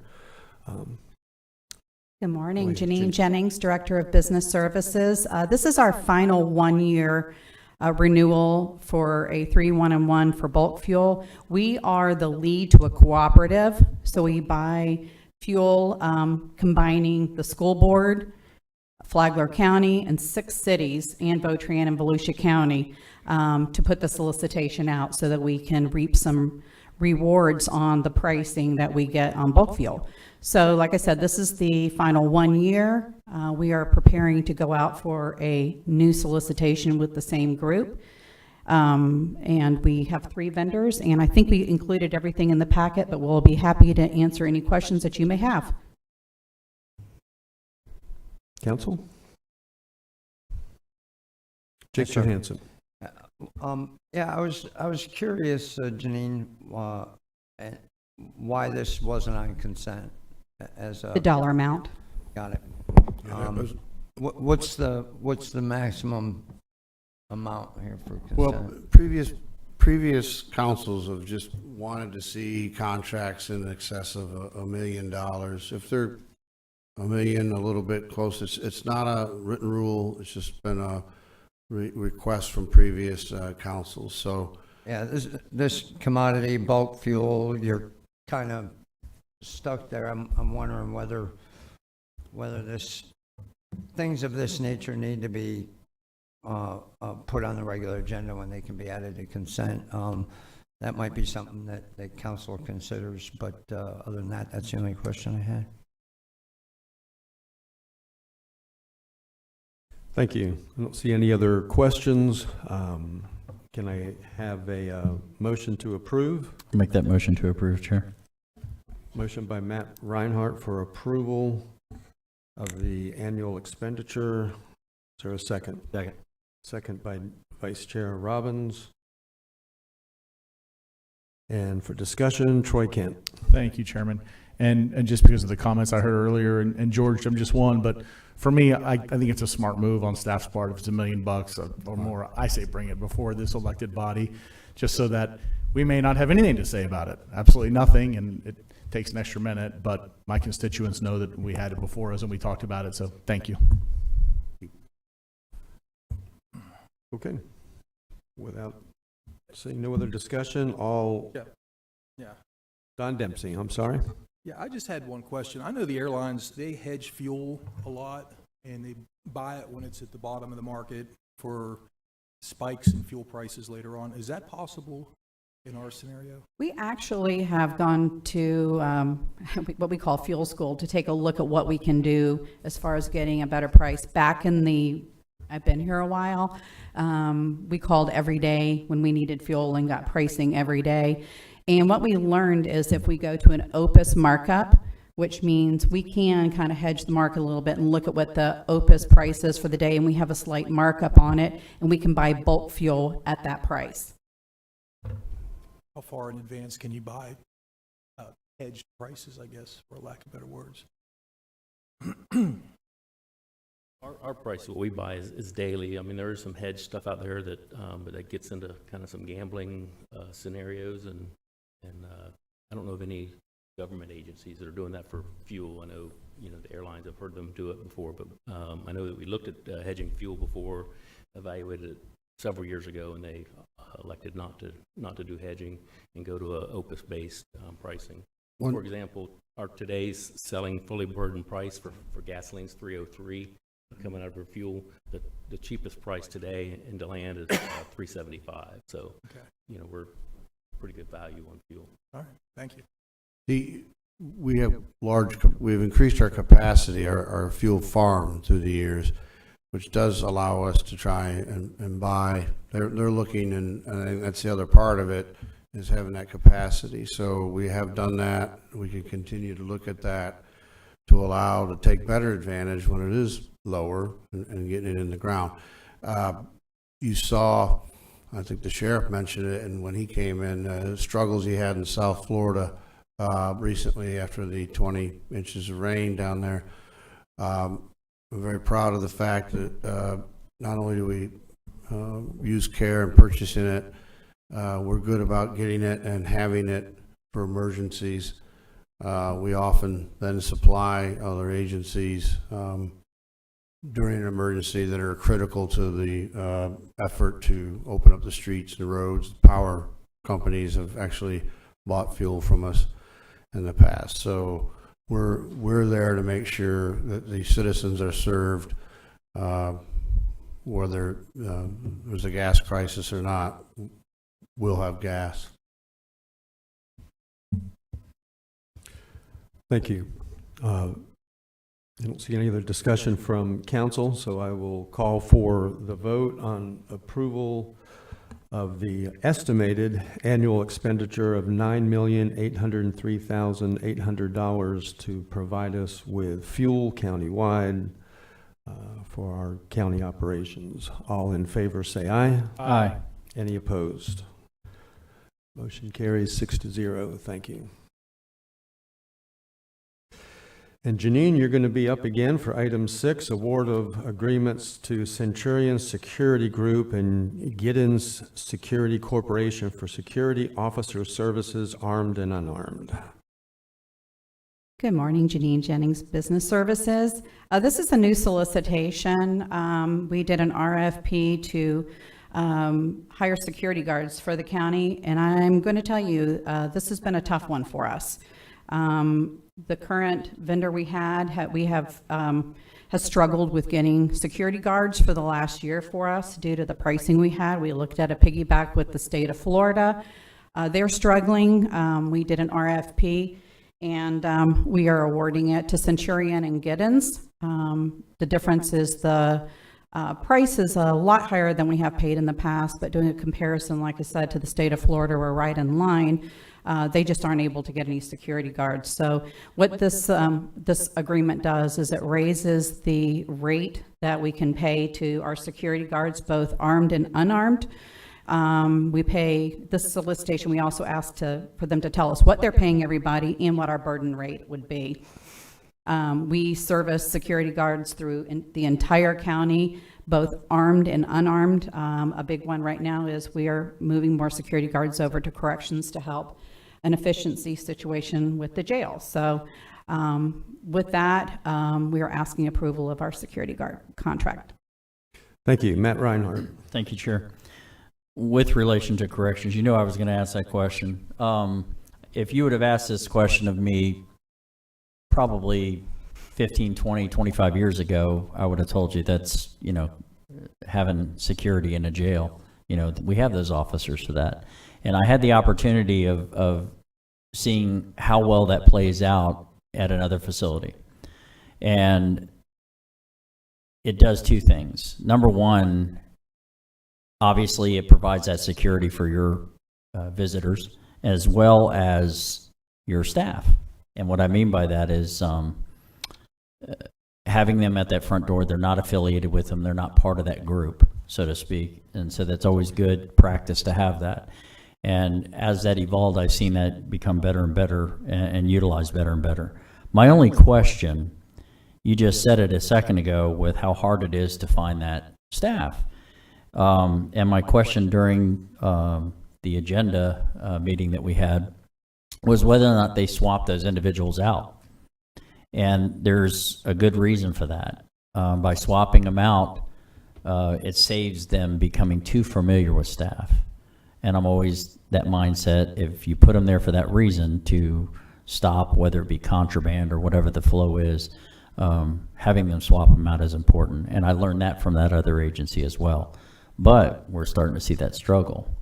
You know, now when you bring them over as corrections officers or utilize them inside the facility, like in for transports or for control room operation, things of that nature where you can use those, then yes, utilize those individuals because you have to train them for that. But those that are working that front gate, because of the too easy access to bring stuff in, that would be my only question, is to see that they are, you know, maybe alternating them out with somebody that's working over in the library or the VOTRAN services or facility management, maybe alternating those. That would be my only concern. We can definitely look at that and work it in. We are going to be meeting with them with the new contract and setting parameters, so that will be one we can set. Okay, thank you. I appreciate that. Thank you. Troy Kent. Thank you, Chairman. So this made my list of questions to county staff. So about $2.1 million, a lot of money for security guards.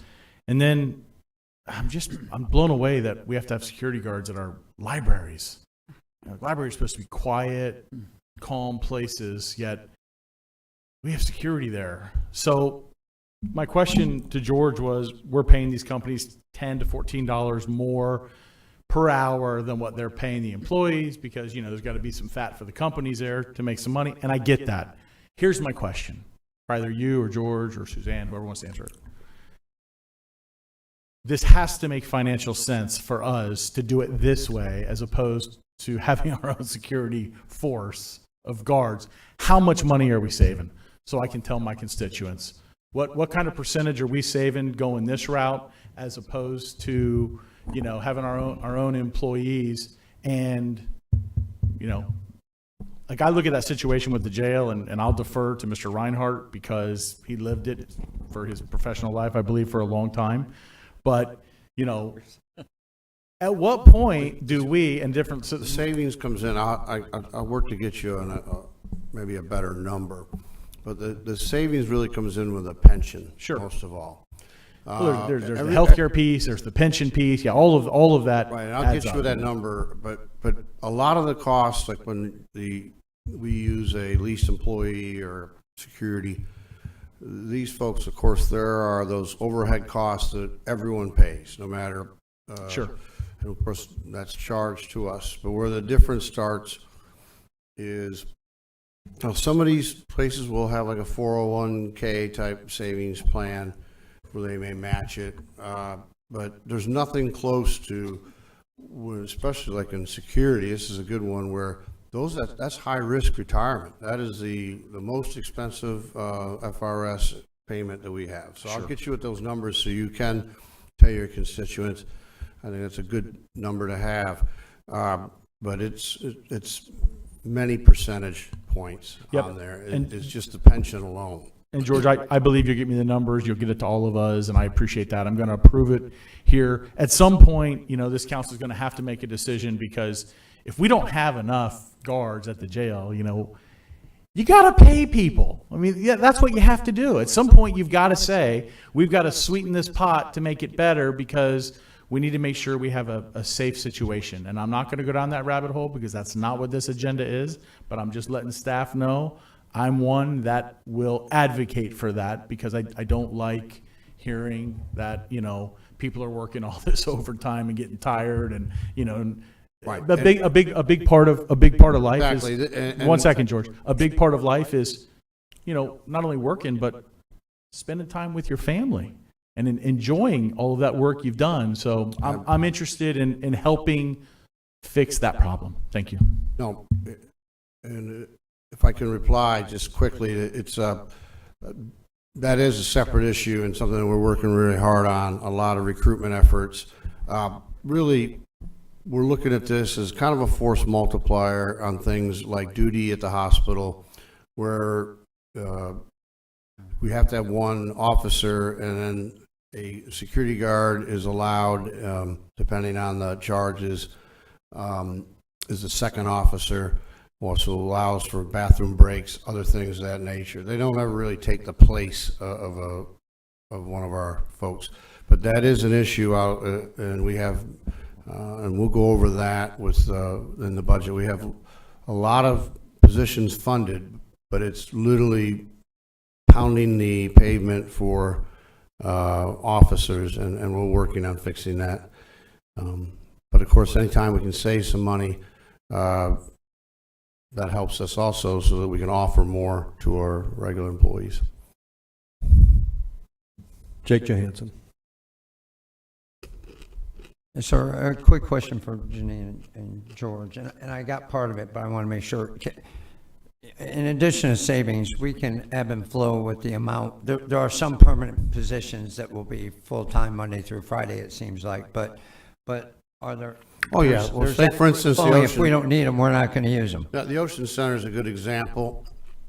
There's a security function over there that there's a small amount that are there maybe every day, but there are more for events and that type of thing. So yes, it does allow us to change the staffing, have a dynamic staffing model. And would we, to kind of piggyback on Mr. Kent's thought, is there a possibility that we could somehow, if the cost was close, would there be a possibility to have that flexible of a permanent force, a county force that would be like, I guess it would be part-time? Is that doable? We do that too, not necessarily in security, but because of the specialized nature of getting a security guard and the training and stuff that's associated with it. But we do exactly that analysis with HR, and we have pulled things out of these contracts as time has gone on, when we can now approach an equal cost, and especially in the part-time area, because depending on the hours, a lot of people who work part-time for us may not want health insurance because they have it somewhere else, or they're retired and they're having another source. So that's when it starts getting close in cost, and then when we bring them in. And we've done that recently. I keep using the Ocean Center, but the Ocean Center has done some of that on some of their event staff. Thank you. Thank you. I have a brief comment, but before I make it, can I get is there a motion to approve the estimated expenditure of $2,081,610? Motion approved, Johansson. Motion to approve by Jake Johansson. Second. And second by Matt Reinhardt. I just wanted to say, just kind of piggyback with what you said, George. One of the pending looming disasters that you see in governments around the country is pensions. And so I'm usually for contracting out services for that reason alone. If it can save us from adding, you see local governments go bankrupt. We just heard our report of our financial state, and we're not heading in that direction. I don't want to head in that direction. So we're not just saving money for now, and so our financial reports look good. This is saving money for the taxpayers for generations to come, because pensions just add up and add up and add up. And so we have to take care of our people. There's no doubt about that. Mr. Kent was right when he underscored that. But so I'm in favor of this. And if there's no other comments, all in favor, say aye. Aye. Any opposed? Motion carries 6-0. Thank you. Thank you.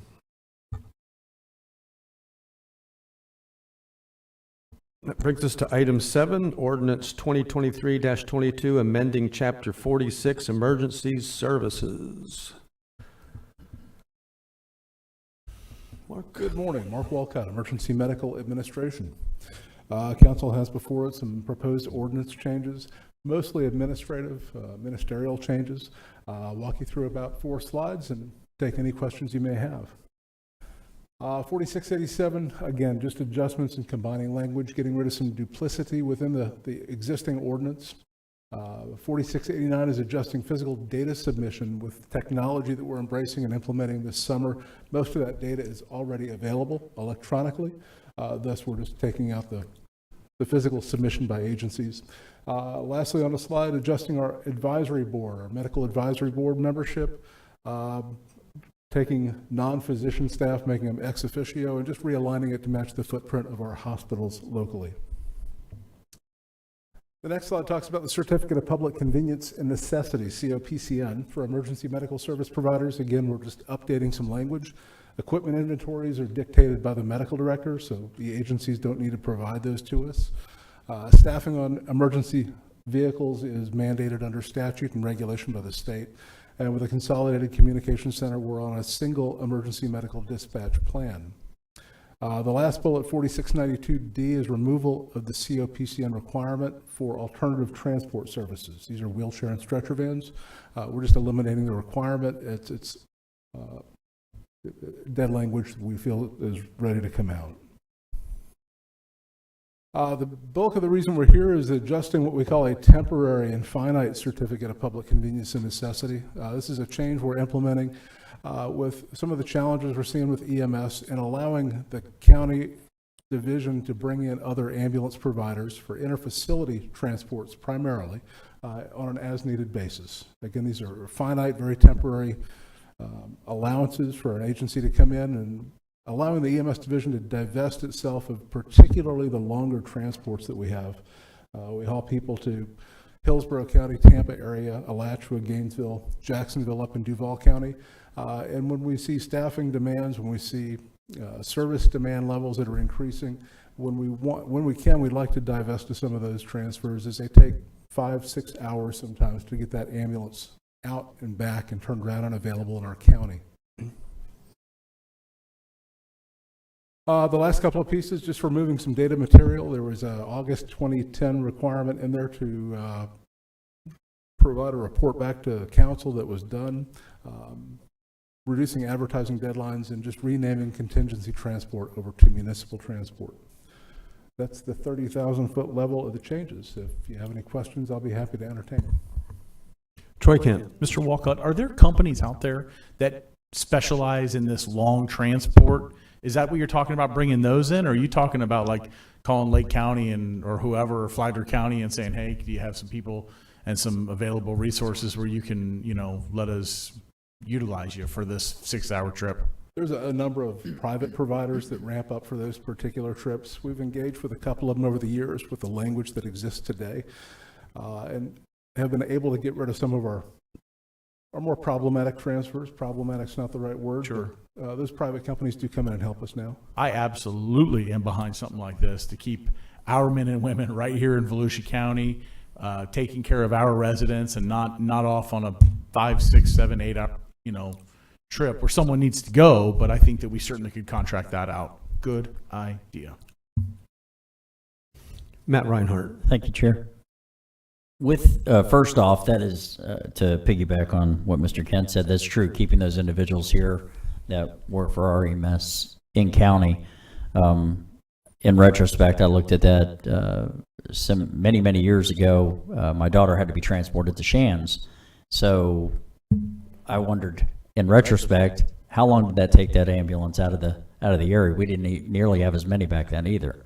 So having somebody else be able to resource that too, that's ideal. My question, and I know Mr. Judge had seen many of those individuals around town performing ambulance services within the county. Is that something that we're going to look at also, or just primarily for long transports? Well, the language that's in front of you right now is primarily for the long distance transports, but there is a language in there to allow us to bring another service in if service demand is exceptional. If demands, I was thinking catastrophic events or whatnot that, God forbid, that happened. But obviously we could look for all resources available. So, but going back to staffing, everybody's facing that obstacle right now with trying to find individuals to fill those jobs. And if you have the same issues with our ambulance service, we may have to utilize other resources to accommodate what we need here in the county. And this is a tool in the toolbox we're just trying to avail to ourselves. Excellent. Okay. Yes, sir. Thank you. Okay. My main question was answered in my meetings with staff. My concern was that I wanted to make sure that we're not transitioning away from our own EMS, EMTs and paramedics and going to an outside system here. I'm confident that we're not. This makes sense. We have an excellent EMS system here, and we need to take care of those employees, put in the workstations that we've talked about. But this makes sense because time to get to a victim is everything. It's critical. If this helps us in our response time and it benefits our permanent employees, then it's a good thing. So do I have a motion? Yes, Chairman, I'll make a motion to approve. Motion to approve by Troy Kent. Second. Second by Matt Reinhardt. All in favor say aye. Aye. Aye. Any opposed? Motion carries 6-0.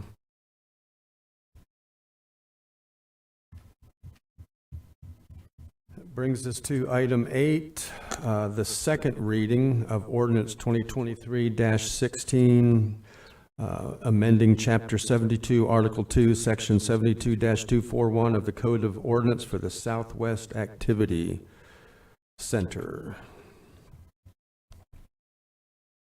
Clay Irvin. Good morning, Clay Irvin, Director of Growth and Resource Management. This is the second reading of an administrative amendment to the Southwest Activity Center zoning standards, specifically for the community and for the commerce centers. At our previous meeting, you directed staff to put in place several changes, specifically a restriction on the warehouse distribution use shall be south of 472. Second, to include the dimensional requirements that were identified by the applicant. We have done so. This ordinance complies with your direction from the previous meeting. This is the second and final reading. If there's any questions for me, we are available.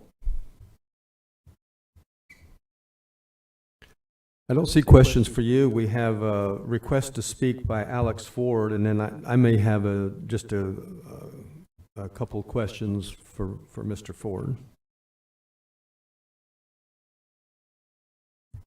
Chairman, council members, Alex Ford, 145 East Rich Avenue, Deland, and at the bottom of my speaker card, I said only if there are any questions, so I'll stick to that. Appreciate y'all's time. I just wanted to touch on a couple of questions that we've both received from the community. Let me start with this. You don't have a finalized plan of what's going to happen here yet. No, we don't. We do have, Pulte has is under contract, and they have plans that they have partially gone through with county staff. I don't really have the details on those, but that's the limit of it at this point.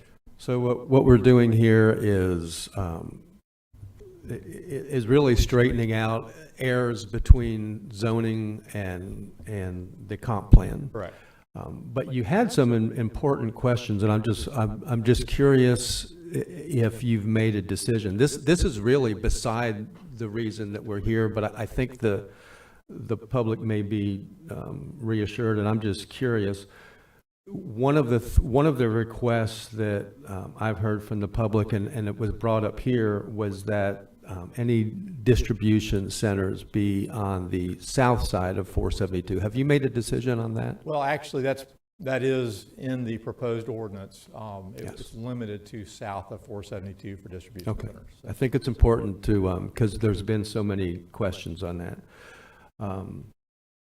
Surrounding neighborhoods, especially north of 472, are concerned about traffic. I've heard plans on how traffic will be managed so that it's not emptying out into the neighborhoods behind the development.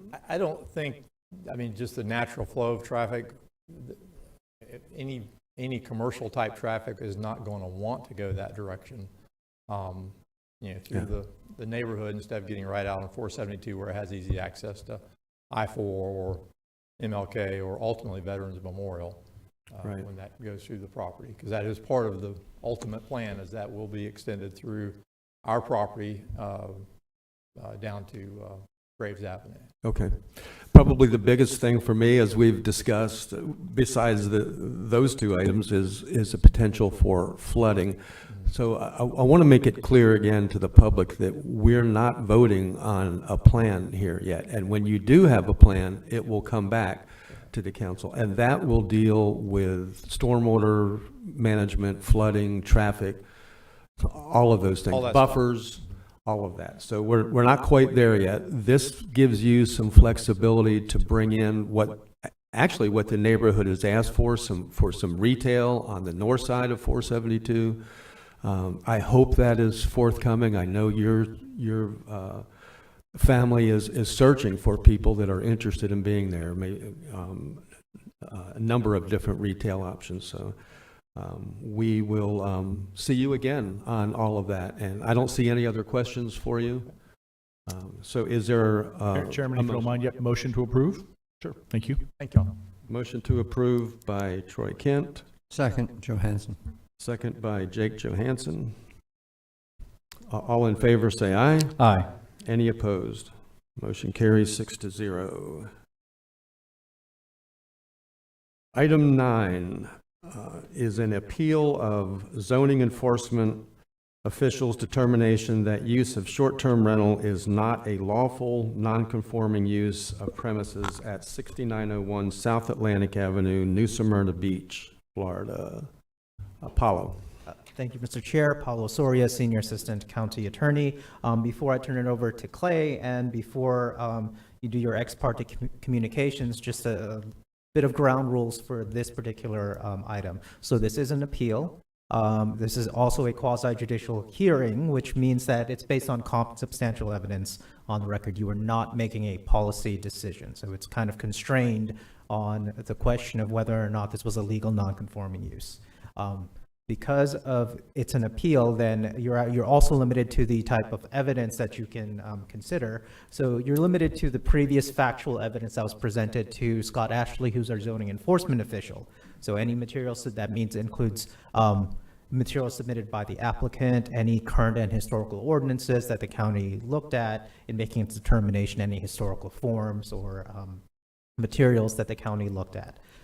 This is what's called a de novo hearing. And what that basically means is while you are constrained to the same evidence, you don't have to come to the same conclusion. You can reweigh, reconsider the evidence, and come up with your own independent determination of whether or not the material submitted is a non-conforming use of this property. When you do open it up to public comment, which you do not have to do so, but if you do, there may be factual evidence that is beyond the scope of what was considered and what was kind of provided. So in that case, after each person provides their factual evidence, I may get up and inform the council if that was outside of or that was new factual evidence. You should disregard that in making your determination.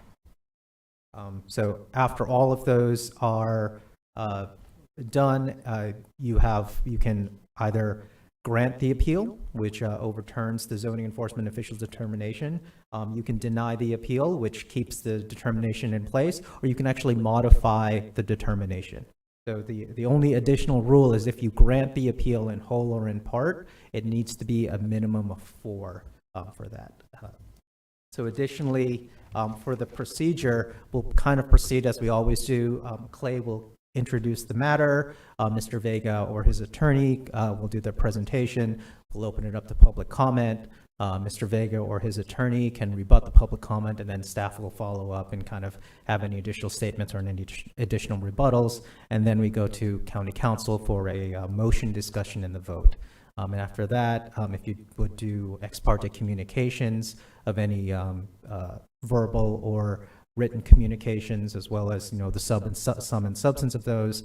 And remember, if it wasn't part of the submitted documents in your packet, any additional factual evidence should be disregarded. And after that, after the ex parte communications, I'll turn it over to Clay. Okay, why don't we take care of that right now? The council, has there been any ex parte, any communications, emails with either side? Chairman, I've received emails, but I haven't responded, I believe, to any of them. My memory serves me right. Same here. Yeah. Same. Jake, Danny? Yes, same. Yes, and same with me. I think we all received emails. I also did not respond to the emails, thinking that everything needed to come out here today. So, Clay Irvin. Yes, sir. Clay Irvin, Director of Growth and Resource Management. As Paolo referenced, right now we are dealing with an appeal of the zoning enforcement official's determination as regard to the non-conforming status of a hotel motel use in a single-family home located at 6901 South Atlantic Avenue in the Bethune Beach area. We're going to provide a little bit of background information. As people are listening, they are hearing Paolo and I use the terms legal non-conforming. It's for standard terms, it's grandfathering. In other words, was this use legal at one point? Did it get established? And should it be allowed to continue even though the county has changed its zoning regulations in regards to permitted uses? So the term grandfathered is often what you hear the general public refer to this. The subject property is on the coast. It's on the Barrier Island in the Bethune Beach area. It has a zoning now of R9. It's got a future land use of urban low intensity. This gives you an idea of the setting with the aerial. This gives you, the other map is a location to try and site it in, and also give you an idea of the lot layouts in the immediate area. This gives you a screenshot from our GIS information. This shows the R9 zoning. The W means that it's within the Class 2 waters of the Indian River Lagoon. And then this is a photograph of the structure at the heart of this appeal. Kind of give you some additional background. We talked about the R9. We talked about the hotel motel. Hotel motel definition is critical in regards to how Volusia County enforces its zoning ordinance, specifically as it pertains to what is now being referred to as short-term rentals. As many of you are aware, the state preempted local governments several years ago in regulating short-term rentals, except if you already had the rules already in place. Volusia County contended that it did, specifically based on the definition that you see on the screen right now in regards to the hotel motel use. That is how we've been able to address complaints in regards to operations of short-term rentals or hotel motels. So as we go through this, please understand that the term short-term rental and hotel motel are interchangeable in regards to how we are enforcing our standards. So as you can see, we have a definition which talks about primarily transient lodging for a period less than a month. The month has been identified as 30 days. That is how we are going forward. And when we get complaints from our citizens about someone operating such a use in a single-family residential zoning category, that is how we go forward and verify if there is sufficient evidence to see that that structure is being rented for a period of under 30 days or over 30 days. This is a critical part because that's how we define transient. There are other agencies defining transient, specifically the state of Florida. If you, in the state of Florida, rent your house for less than 6 months, the rule of thumb, there are some exceptions, is that it's considered a transient lodging, and as such, you have to remit tourist development taxes. So where we have a 30-day time frame, the state has established a 60-day time frame. That tax is also protected as confidential information.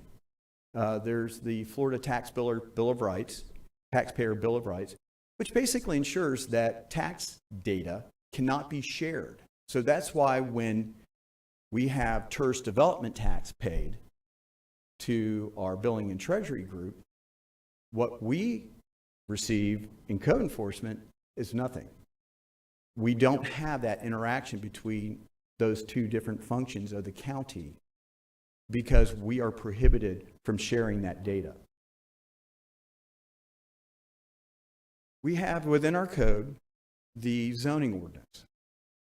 It is a unified zoning ordinance that brings together the entire unincorporated area.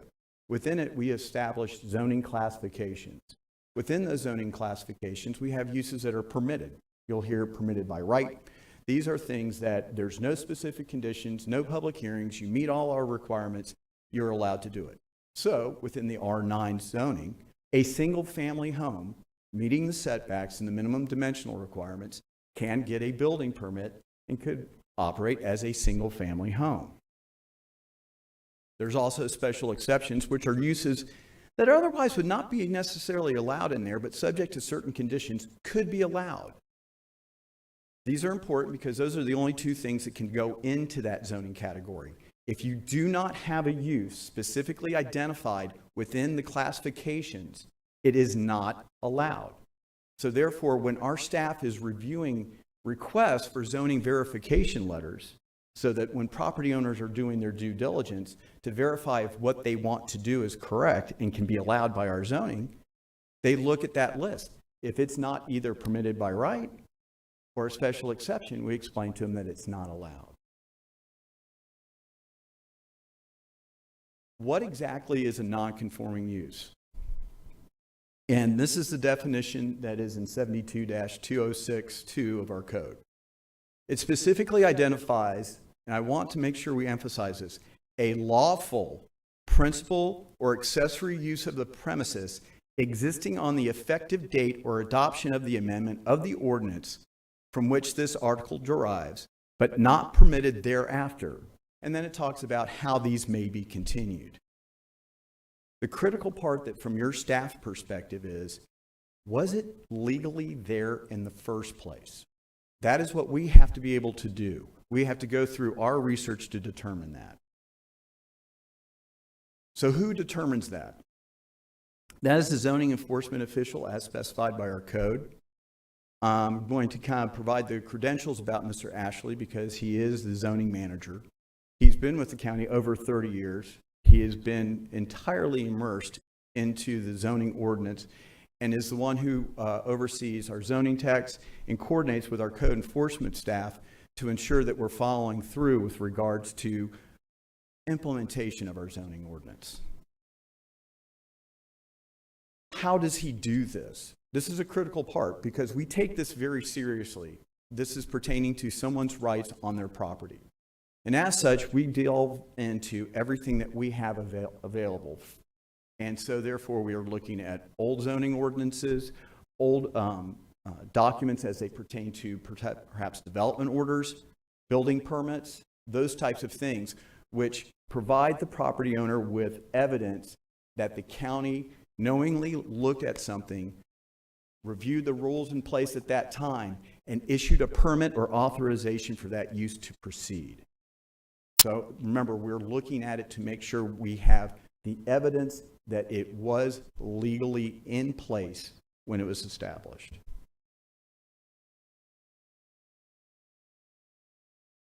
What we found was this. The hotel motel use was not allowed. This area was at one point zoned R4, which is our single family residential, 7,500 square foot lots, 75 by 100. The big issue that we have in the Bethune Beach that prompted the change to an R9 zoning was that the dimensional standards in regards to the homes had to be modified. So there was a change to create this R9 zoning, which was approved in 93? Excuse me. So in 1993, we created that.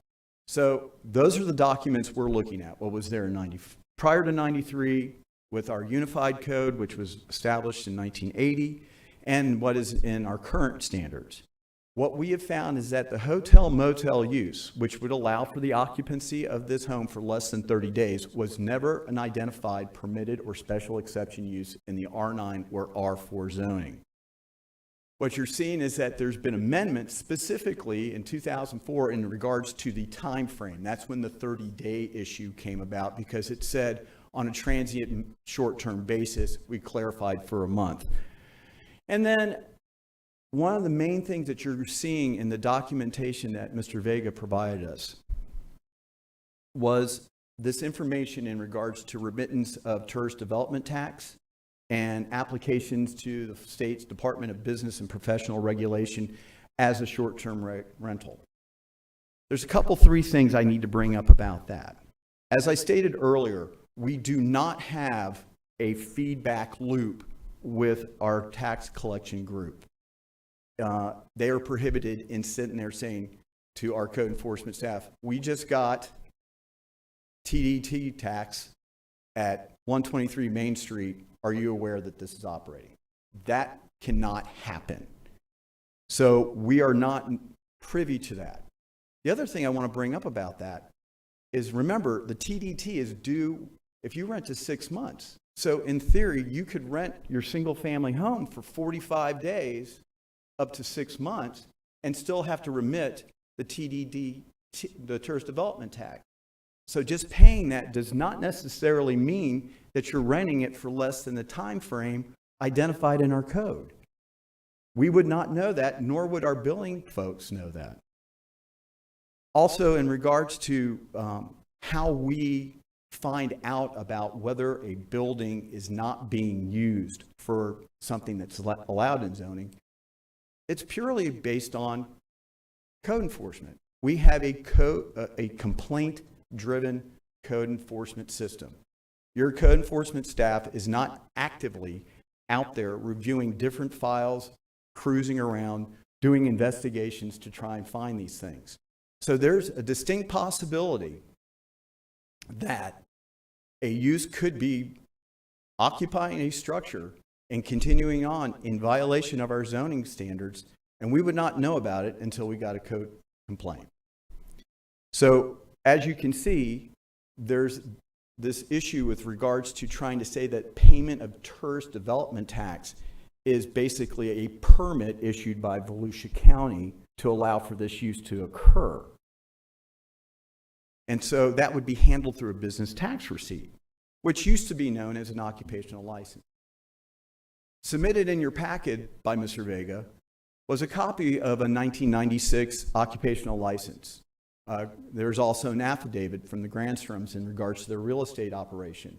When you review these documents, what you will see is that it was a home occupation license Class A, which was for an office for their real estate operation.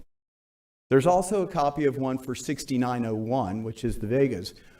We went through and did our digging to try and find both of those occupational licenses. We found the one for 6941, which is the Gransom's operation. We did not find the one for 6901.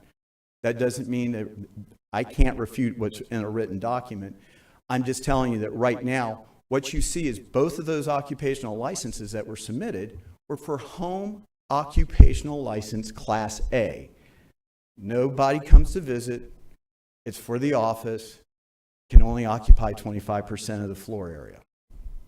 So what we're seeing is that based on all of this information, we can't see that there's any hard evidence that there was authorization for this to be a legal use based on the zoning.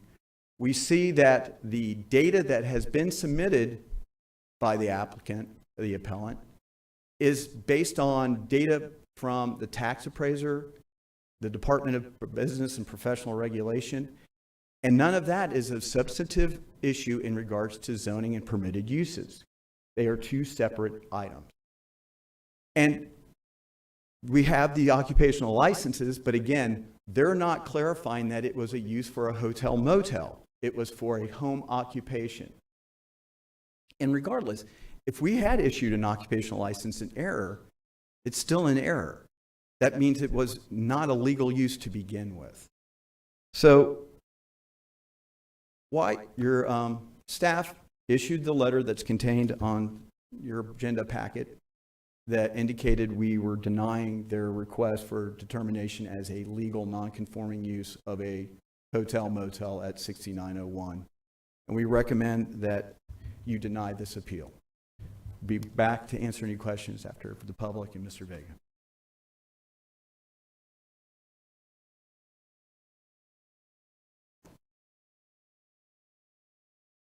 Good morning. I'm Ron Sykes, attorney representing the appellants in this matter. Thank you for this opportunity to be here.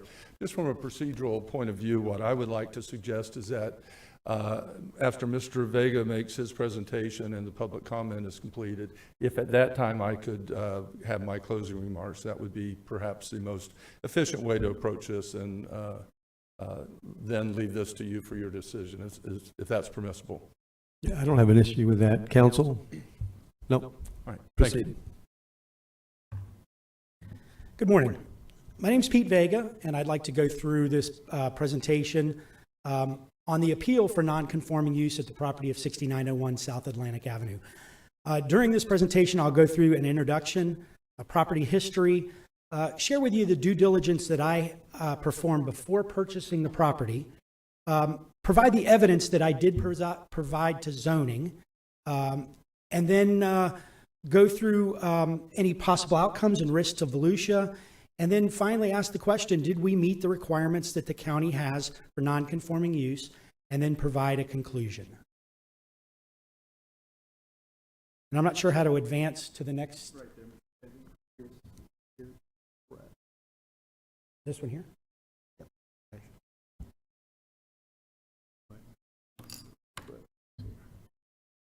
There you go. Okay, right there. That one. Okay, thank you. And again, my name is Pete Vega, and I do own the property at 6901 South Atlantic Avenue. I am here today to request your approval for non-conforming use of the subject property that is a grandfather status. I want to be clear that I'm not here to offer a view of short-term rentals, nor should anyone during the public input be allowed to offer their opinion on short-term rentals, because we're here on an approval for non-conforming use. I suspect, based on some of the people here in the audience today, that there will be some comments, maybe personal attacks on me or my family. There's possible offer their opinions on short-term rentals, and I would ask that that's done after my presentation and during the public comments at the end of this meeting. Today, the question to be answered is there substantial and credible evidence that shows the subject property was offered or used as a short-term rental before 2005? We do have pending legal action against Volusia County in this Volusia, that Volusia is denial of this non-conforming use as part of the lawsuit.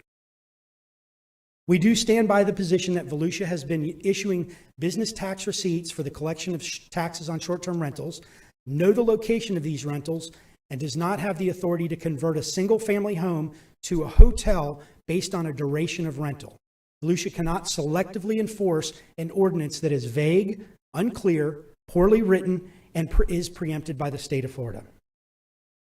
So let me give you a little background on this property itself. In June 15th, 1995, the subject property was purchased by two investors, Stiles and Modica, and entered into an agreement with a local realtor and property manager, Grantstrom Realty, to rent as a short-term rental. July 21st, 1996, a deck collapsed that Grantstrom Realty was managing, not my subject property, but it did launch an investigation on possible legal action against Grantstrom. During the investigation, it was determined that Grantstrom did not have a proper business license and occupational licenses for the property being managed. Grantstrom provided a list of all properties being managed and rented as a nightly and weekly rental, and included the subject property, included my subject property on that list. Now, Clay mentioned something, and he's absolutely right. The Grantstroms applied for a business tax license for their home office. That's not what we're talking about here. We're talking about a list of properties that was presented to the county for payment of taxes. So the county was aware of this property in 1996. From 1996 to 2015, that's 19 years, Grantstrom openly rented, advertised in public publications, and paid Volusia taxes collected on all short-term rentals they managed, including my subject property. Volusia never refused payment or provided any indication that short-term rentals were prohibited. So now I'd like to spend a minute just telling you a little bit about my due diligence prior to buying this property. In April 2016, I received an email from a local realtor from a well-established local broker who identified this property as a great vacation rental with years of rental history. In May of 16, before I purchased this property, I actually did a home inspection on the property. I met both owners of Grantstrom Realty who offered details on the revenue and rental history offered to continue, and actually offered to continue to manage my property as a vacation rental. In May of 16, I was required to close out outstanding permits before I purchased the property. During that in-person visit to Volusia County government, right here, I asked the permitting department if short-term rentals were allowed in Bethune Beach and what would I need to be compliant. I was told yes, that short-term rentals are allowed, and I would have to complete and submit a business tax receipt application, provide the state-issued business license with property location, and identify the business as a vacation rental, and I would have to pay monthly 6.5% for every dollar I collected. And I will share with you that application here shortly. But I continue with my due diligence. On the vacation rental application, it is clear. Volusia County defines short-term rentals as any rental under 6 months. It's not a definition from the state, or it may be, but it's shown very distinctly on the application from Volusia. Short-term rentals defined as any rental under 6 months. There's no mention of a restriction of 30 days. There's no mention of the property converting a single-family home to a hotel. The application does state, please check your local zoning and HOA requirements. So what did I do? I continued my research. I concluded that there is no HOA at my location, and I reviewed the R9 zoning before purchasing, and there is no mention of restrictions of rentals and no mention of a duration of a restriction for a rental. What R9 does say is customary accessory use is single family. I want to be clear here. My property is being used and offered to single families, and that has not changed. It does meet the R9 zoning requirements. The use has not changed.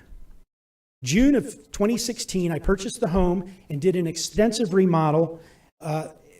In October, Hurricane Matthew delayed because we lost the roof and had some interior damage.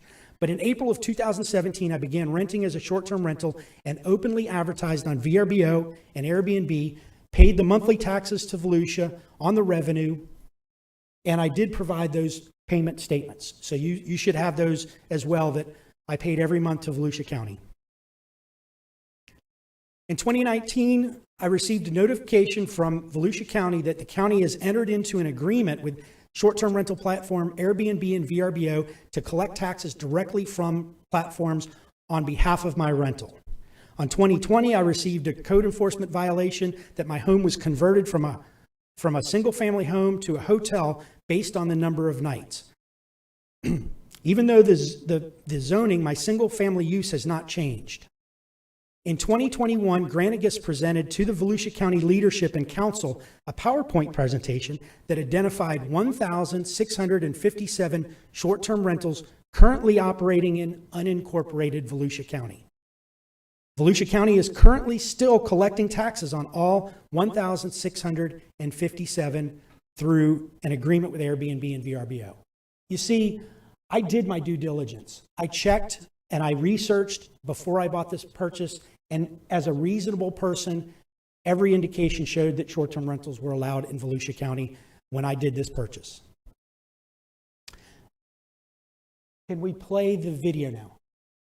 So I want to preface this video as a video that was here part of Volusia County, and it was Councilwoman Heather Post questioning the collection of taxes on short-term rentals.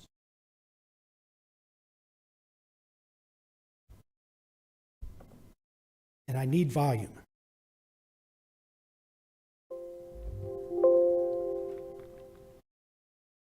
Airbnb for all short-term rentals that go through Those websites. those websites. We are receiving those monies. Yes. But it is not allowed in Volusia County, but we're still taking the money? These figures also reflect both the incorporated and unincorporated area. Right. So the statute requires the remitting of that tax. Can't verify whether some are in the unincorporated or incorporated, which is handicaps us. It still would be a violation of our zoning code. County Attorney Mike Dyer does not directly answer Ms. Post's question. But how can we take in money in the county coffers on something that we are saying is illegal? The statute places the burden for that and treats it as a taxable activity.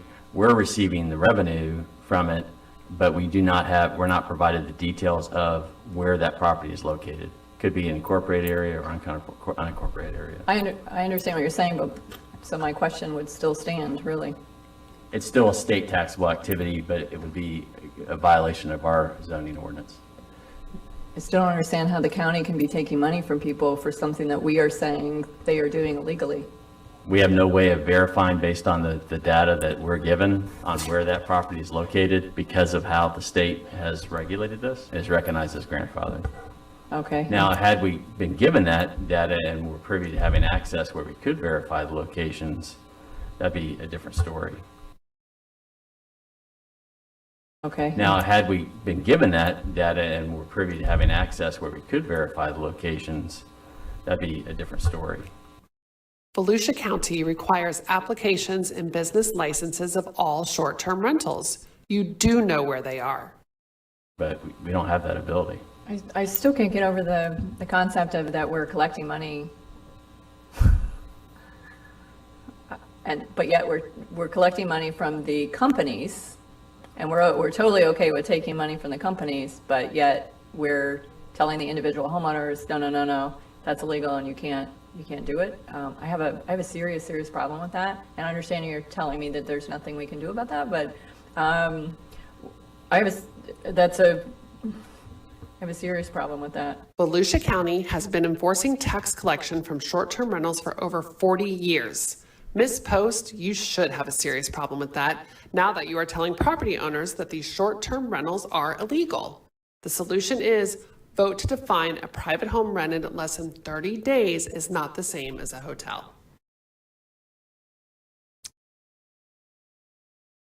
I just want to be clear.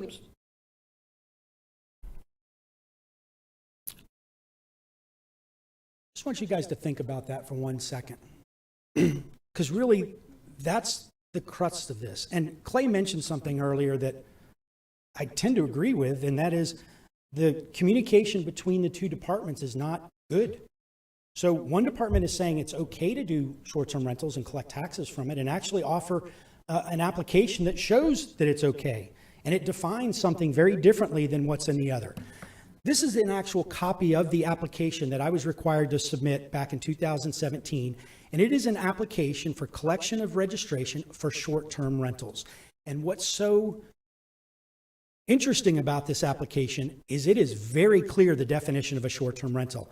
And I'll read it to you. The short-term rental is renting, leasing, letting, or granting licenses to others to use sleeping or living accommodations for a period of 6 months or less.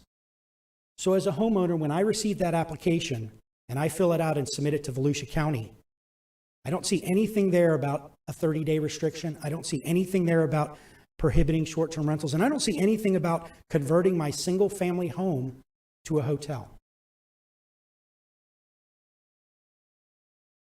Then I was required to submit a state business license, and on that state business license, here's a copy of it, it actually shows the location of the property.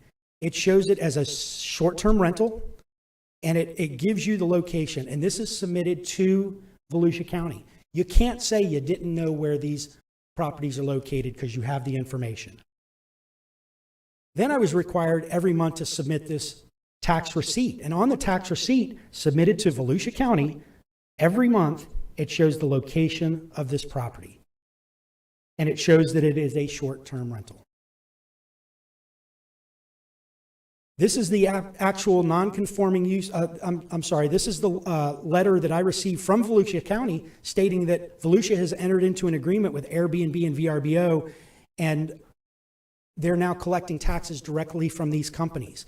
Again, I've reviewed this agreement, and there's no mention that there's some sort of a restriction based on a 30-day or less, and there's no restriction or mention that anything converts to a hotel or there's any prohibited amount or anything's prohibited about doing short-term rentals. Now, this is also a really interesting, and I just took one page out of this presentation, but this was a presentation that was given to Volusia County leadership as well as the council by a company called Granagus that does short-term rental. They basically regulate short-term rentals and provide software to help counties do such a thing.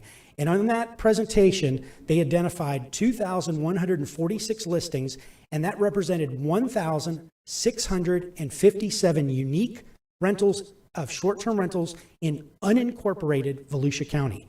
So they were able to carve out the areas that are incorporated and show just what's being offered in short-term rentals in unincorporated Volusia. This was something else hopefully you received in the packet. It's called the Statement of Facts, and it goes through and talks about pretty much what I've just gone over. But there was a couple of things I did want to point out in the Statement of Facts. The property has only been used as a single-family residential use, which is in compliance with Volusia County single-family use classification. The subject property is not offered to the public, no public access to bathrooms or facilities. Nobody can walk off the street and come into my house and use my common area, my bathrooms, or anything. It is not offered to the public. Guests are required to be screened and approved by me before access is allowed. We also provided in our packet Volusia's non-conforming use rules. We also provided the Aloha Motel that's also operating in R9 zoning. We also offered the non-conforming use in the Land Development Handbook. I sent the copy of that in. This property does meet, this request does meet the Volusia's requirements. We confirmed it.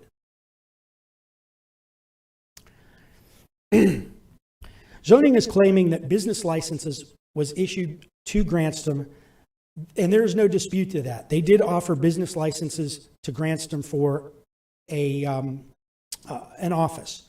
But they were also required to submit a list of properties that they were currently paying taxes on in short-term rentals. So the county did receive a list, and my property is on that list. And we did supply that property to the zoning department as well. Grandstrom, interestingly enough, was audited by Volusia County in 2016 and was required to provide a revenue records, taxes paid, and property list on those taxes that were collected. Volusia claims those records were discarded. There is no dispute that Volusia approved and issued a business tax receipt, formerly known as an occupational license, for my property. It's collected taxes since 2017 and did not refuse tax payments and knew where these properties were located. Volusia has continued to collect taxes and has an online agreement with a tax collection agreement with an online platform, Airbnb and VRBO, and they are currently collecting 1,657 known short-term rentals in unincorporated Volusia County. I mentioned the Aloha Motel. That is something that has been approved as non-conforming use in the same area not far from my property.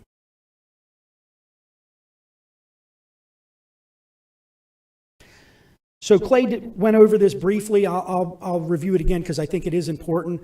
The county's rules for non-conforming use is, and this is straight from your handbook, this non-conformity occurs in two primary ways. First, a use. Non-conformity may occur when someone is using the land for a purpose that is not permitted in the relevant zoning district. For example, if a newly zoned residential area, there may be a barber shop or a diner, either of which is permitted in a residential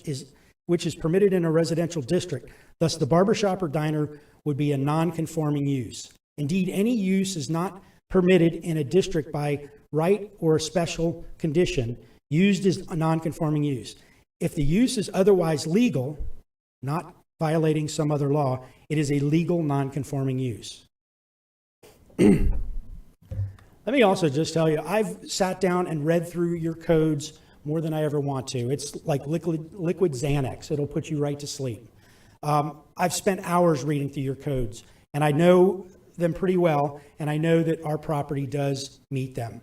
One of the things in this code, and I pulled out some of the highlights of those codes, one of them is that the rules about non-conforming use, don't let them expand, help them contract, avoid deterioration by encouraging maintenance and repair, no starts and stops. Remember, for legal non-conforming use to occur, the use or lot must be non-conforming and legal at the time of zoning ordinance was first adopted or later amended. I've done the research. There is no prohibiting rentals or short-term rentals anytime during the 1996 up to the 2004. So does this meet county requirements for grandfather status? The evidence of use of short-term rental from before 2005 changed ordinance, the affidavit that Grandstrom submitted shows that it had been used since before 2005. The evidence of continuous use to date, yep, check, that's been established. No upgrades or rebuilds for more than 50% of the value changed, that's been established. The county is unable to produce records or evidence to dispute any of these claims. During plaintiff's ownership of subject property, Volusia County required payment of tourist development tax that were collected as part of the plaintiff's continuation of non-conforming use. So in a sense, you allowed the non-conforming use by collecting taxes since 1996 and continued all the way through today. There is a lack of abandonment. There's non-conforming use previously established by original owners was never abandoned. Now, I could go through some of these abandoned issues, and again, I don't want to bore you or put you to sleep because it did to me several times, but we don't have any question about lack of abandonment. We can prove that it's been used as a short-term rental since before the 2004 changing, but I do think that this is an important part of it. So the application of zoning regulations to restrict the existing use of a property resulting in substantial diminishing of its value may constitute a taking by the governmental agency which requires the payment of compensation under well-established principles of constitutional law. To avoid these consequences, zoning regulations generally grandfather the continuation of an existing non-conforming use on the subject property to zoning classification. Given the foregoing, it is the plaintiff's position that the subject property must be grandfathered in by Volusia County. As it stands, Volusia County imposing of fines and continued enforcement of its current hotel-motel ordinance amounts to an unlawful taking of plaintiff's constitutionally protected interest in subject property.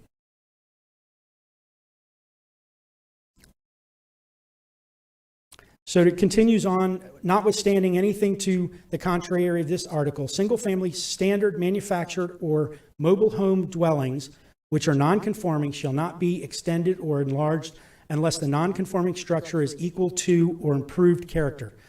Such structure must be reviewed and approved by zoning enforcement. This property meets all requirements for non-conforming use within Volusia's code and should be recognized as grandfathering.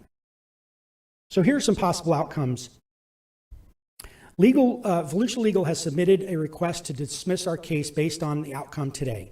You see, if you approve our request for non-conforming use, our legal case will likely be dismissed and will eliminate my legal battle with Volusia. If you deny our request, our legal battle will continue and it will likely be decided in an appeals court where Volusia Legal will have less influence on the courts and the outcome. Here's the risk. If Volusia prevails, Volusia will be required to shut down all 1,657 operating short-term rentals that Volusia is currently collecting taxes on. You cannot knowingly continue to collect taxes on short-term rentals that you're aware are operating. If Volusia loses, we are seeking damages. This will also open the opportunity for all property owners who have been financially affected by Volusia's enforcement of an ordinance that has been preempted to the state. You can't have it both ways. Have agreements with online platforms and collect taxes on property owners that you are saying is doing something illegal. Heather Post had it right. You should all be asking the same question.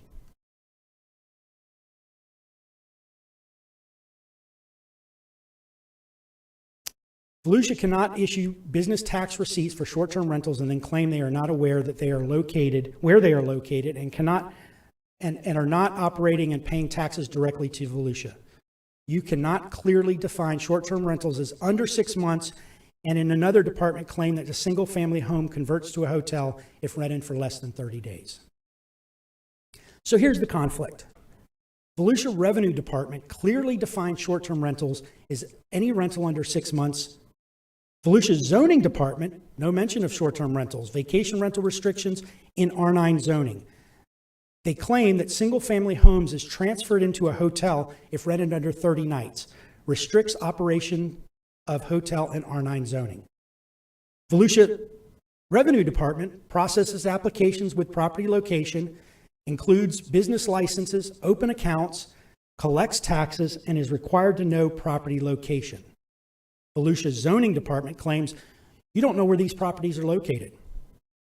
Volusia Revenue Department has agreements with online platforms, Airbnb and HomeAway, to collect taxes on all short-term rentals in Volusia, providing millions in tax revenue. Volusia Zoning Department claims they don't know about 1,657 short-term rentals currently operating in unincorporated Volusia. Volusia Zoning Department claims it's illegal activity and requires code enforcement to fine property owners for what Volusia Revenue Department claims is permitted. Volusia Zoning Department claims my single-family home allows public access and is rented under 30 nights. Public access is defined as public can use bathrooms, facilities, common areas, restaurants. This does not apply to my home. And again, Volusia zoning ordinance on this rental is vague, confusing, poorly written at best. We anticipate the county influence on the circuit court will take this decision to an appeal court where an unbiased decision will be made.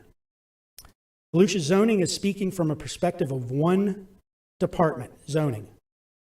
The council needs to consider the actions of all departments, including the Revenue Department. So here's my conclusion. Did Volusia know or should have known that short-term rentals were operating since 1996 at my subject property?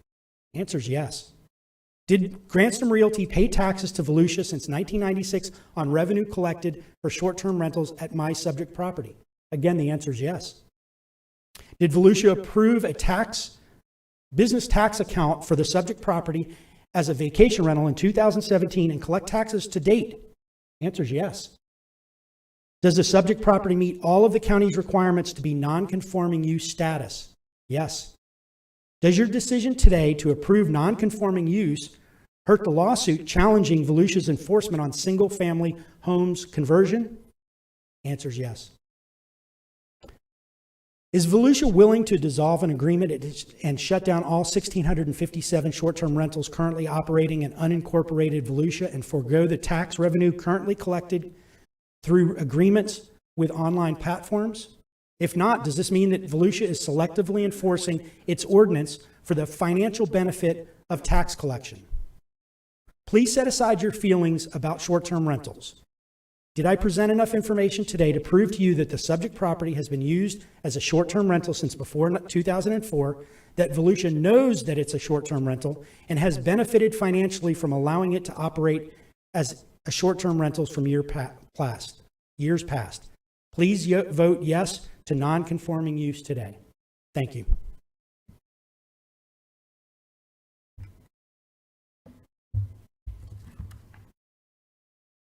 Council, we do have members of the public who want to speak. Does anybody have any questions for Mr. Vega yet? Don Dempsey. Mr. Vega, if I could ask you to come up real quick. Is there a reason why you did not seek a special exception for your property? Because bed and breakfasts are a permitted use under special exceptions. I was just wondering if that's ever been done by yourself. Yeah, it is something that I had initially checked into. The house itself is not a bed and breakfast, though, and it really won't be operated as a bed and breakfast. But I did check into special exception. I actually went to Volusia and asked about that, and I was told that it would not be approved as a bed and breakfast. I didn't know if I could ask Clay then to follow up with that. Clay, could that be a special exception bed and breakfast? Yes, sir. A bed and breakfast requires that the owner remain on site and occupy the home. It's the principal residence. Is that per code? Because I've been researching this, and it's actually defined in the code that bed and breakfasts have to have an owner-occupier? Yes, sir. On site? Yes, sir. Where in the code is that? 72-2. 293 under the special exception criteria. 293. That you'll see that if you drill down all the different uses that are identified in there, you'll see bed and breakfast, and it talks about that the bed and breakfast, the owner of the home or manager of the property has to remain as a resident there. Let me just go ahead and read right into the record. Bed and breakfast, this is subsection 19 of 72-293. Maximum number of guests for bed and breakfast is in the home is 5. Owner must reside in the building. Separate cooking facilities are not permitted in the guest room. Each guest room shall have private toilet and shower facilities, except for historic structures, and minimum bedroom area shall be 150 square feet. In the citation again for that code? 72-293. Parent 19, closed parent, bed and breakfast. Thank you. All right, thank you.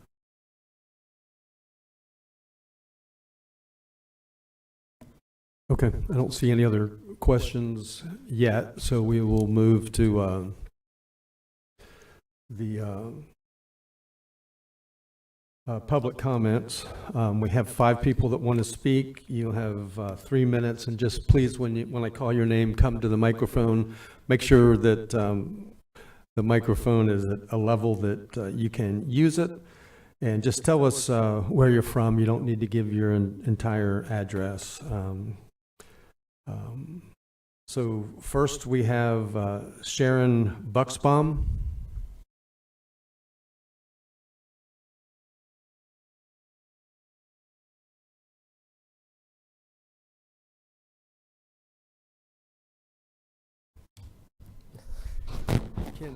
Can somebody help her with the height of the podium? Thank you. Either that or a stool. Story of my life. No. Thank you. Sharon Bucksbaum, Ingram Road, Bethune Beach. And I just very briefly want to state that the purpose of zoning is for consistency.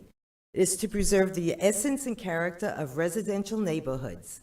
It is to prevent warehouses from being built in the middle of residential neighborhoods or barns and agriculture functioning alongside commercial boutiques.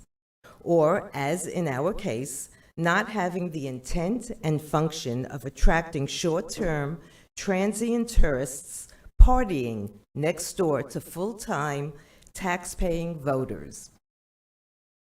Our intent is on preserving our piece of paradise, both physically and of our property values. It is also to maintain property size consistency, which, in fact, this property in question does not conform to either, since the lot size is half of what is required. Our experiences of disrespect for our beaches, parks, and homes were widespread. Since the enforcement of the existing ordinance, our quality of life has improved exponentially. We are no longer overrun by rats that were attracted by the immense amount of garbage from short-term renter parties. Garbage is no longer strewn across our lawns. Young teens are not cruising the streets on golf carts loaded up beyond capacity, blasting loud music. We are simply asking you to maintain the consistency of our zoning ordinances so that we may maintain our quality of life. Thank you. Thank you. Harry Brandt. Mr. Chair, just there was a few statements from the last speaker, Ms. Buxom, about the the enforcement, the garbage, and the rats. Those are not provided as a proof of a legal non-conforming use. So that factors in. I'd recommend that you disregard those statements because they're additional factual information that doesn't pertain to the discussion of whether or not this is a legal non-conforming use. Okay, thank you. Harry Brandt.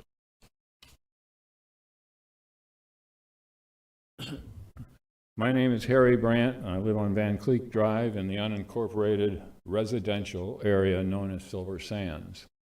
45 years ago, my wife and I built a house and have lived there for that period of time. During that time, we've always been subject to the governance of the Volusia County and the County Council, and they've always done right by us. We've been very happy. During that time, 3 times, the city of New Smyrna Beach floated the idea of annexing us into the city, and each time we convinced them by something like an 80-20 vote by the Silver Sands Civic Association that we were not interested in being annexed into the city. We liked Volusia government. When we had a problem, it was addressed promptly and to our benefit.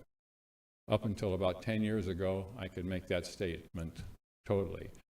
Since then, because of Airbnb and VVRO and so forth, the situation with short-term rentals has changed the situation in our area. And I think that it's important to note that in the last county council group, there were 5 different council people on the council, and they voted 5-2 to continue the rule of short-term rentals being at least 30 days long.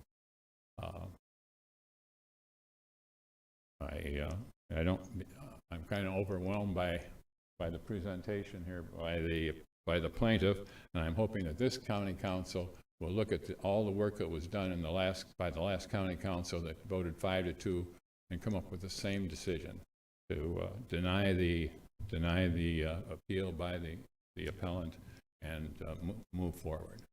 Thank you very much. Thank you. Ricky Schrader. Before Mr. Schrader comes in, just like to remind you, this is not a policy decision. You can come up to a policy decision later, but this is for whether or not this is a legal non-conforming use of the property.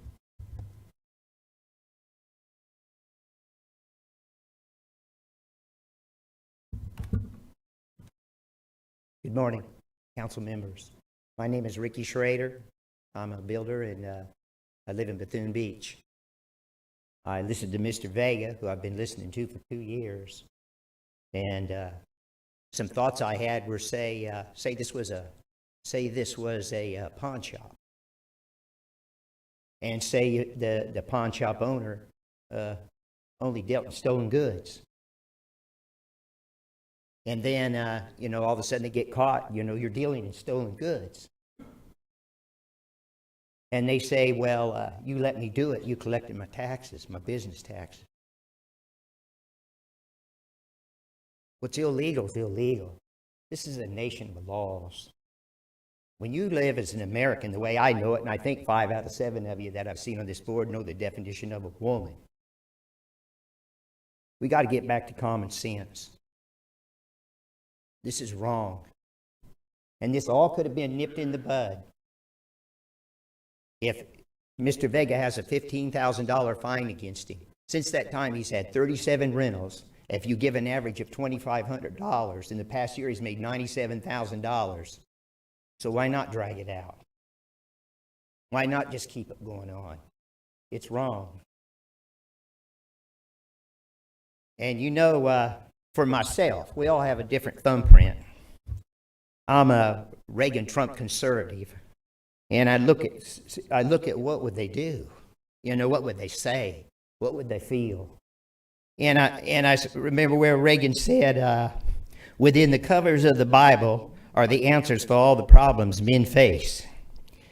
And then I think about St. Paul. For the love of money is the root of all evils. And some people in their desire for it have strayed from the faith and have pierced themselves with many pains. This is selfish and evil and wrong. And you will see the evil if instead of listening to me, Riley Allen, who will be speaking later, sent you an email at 9:30 last night.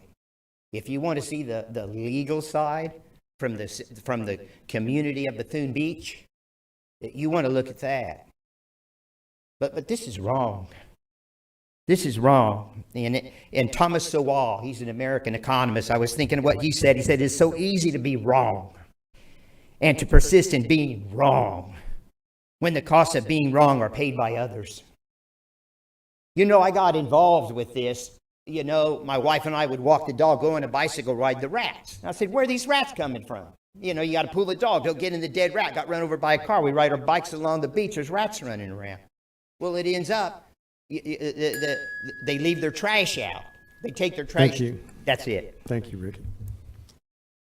Wendy Rowan.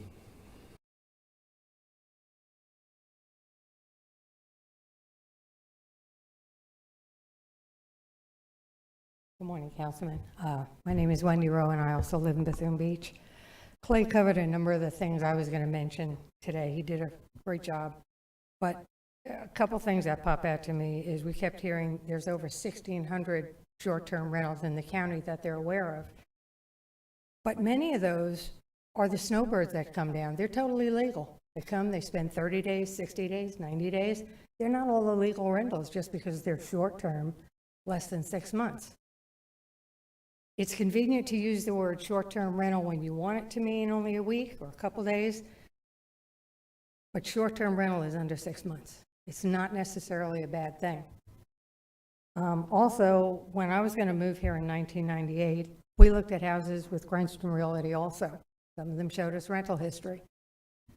But it was made clear to us that although it was normally overlooked, it was not technically illegal to do. It had just gone on. And that comes in because of the way code enforcement is here. It's reactive, not proactive. So if there's a complaint on my house for a car parked up on blocks, and there's another one 5 houses down the street, they come to my house, they deal with my complaint. Code enforcement does not go to that other house if there's no complaint on it. It's the way it's set up, whether it's right, wrong, or fair.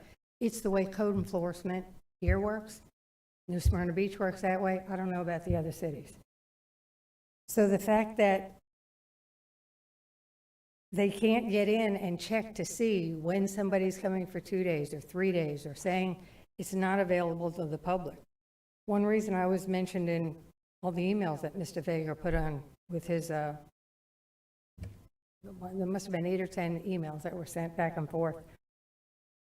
I don't know what they had to do with this asking for an appeal, because mostly he was just complaining about people harassing him. But he says his house isn't rented to the public. My name was in there because I went on a site for advertised rentals, I believe it was Airbnb, and I checked to see if I could rent for a few days. Took it all the way through the process up to where I would put my credit card number in, and it was available that way. And that's what I screenshot and sent to the county. Now, I don't know Mr. Vega, so I think renting his house to me is renting to the public. Just my take on that. And it seems now that all these emails that were taken at face value, nobody questioned what was being said, nobody asked for the other side of any of it. It just went back and forth, and that, you know, they weren't all truthful. So now I think you're being given a kind of an ultimatum, or what else? If you don't value what Scott Ashley deems 30 years of experience tells him is right. Thank you. Thank you. Riley Allen.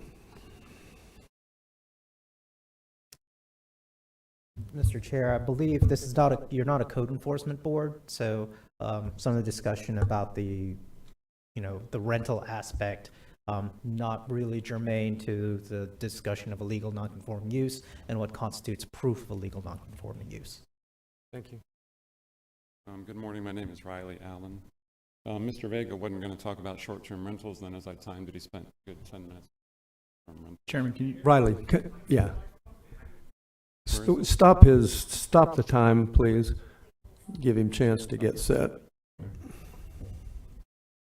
Thank you.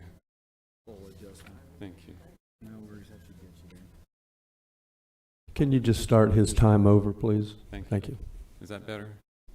My name is Riley Allen. I heard Mr. Vega say it wasn't about short-term rentals, and then I timed it. He talked a good 10 minutes about short-term rentals. But what he actually did was ask you to go back to, I believe it was May 18 of 2021. This issue was debated ad nauseum for months.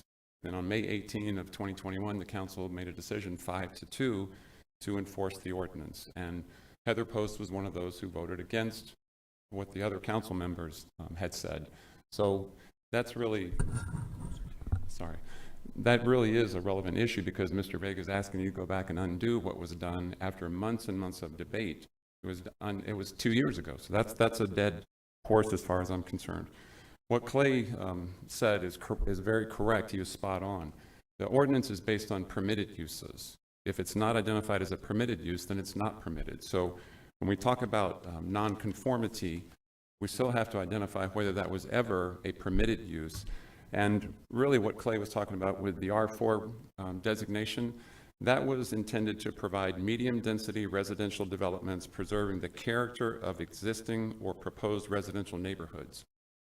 A short-term rental is not a non-conforming alleged short-term rental that you want to transition into a conforming short-term rental does not preserve the residential neighborhood's character. And R9 is the same. As Clay said, it was just created so that it would accommodate these lot sizes that are smaller in Bethune Beach. When Mr. Vega says he did his due diligence, if you do your due diligence and you look up the zoning and you see that in R4, R7, R9, this is not permitted, then that's your due diligence. And if you don't do that, then that's your problem. But I think legally, as I read through the 80 pages, and there's a lot in there, there's a lot of legal argument made by the lawyer, Mr. Sykes, whom I know, but zoning laws take priority over individual property rights, period. That's the Village of Euclid versus Ambler Realty, the United States Supreme Court from 1926. Euclidean zoning, as Mr. Dempsey will know, it's taught in first-year law school in every law school in the country, so we're familiar with these arguments that are presented about due process and equal protection and all of that, because the zoning laws take priority. It's important also to understand that the Supreme Court's never had this issue challenged. And the right to rent properties, this is the law from around this area, the right to rent properties is not a fundamental right for purposes of substantive due process or equal protection. Mr. Vega forgets to permit this, or forgets to identify this. The fact you've been renting property for many years means nothing. The payment of taxes does not give rise to equitable estoppel. That's the Scully versus Volusia County case, which is a well-known case here. And the doctrine of estoppel does not apply to transactions that are forbidden by law. That's also local law, including Citrus County versus Halls River Development. So we've already had judges, Catherine Weston, Randall Rowe, they've decided these issues. So we're asking to rehash this. The cases cited by Mr. Sykes deal with billboards, alcohol, not this type of an issue. So I would ask you to keep in place what's already in place. Thank you, Mr. Allen. John Nicholson.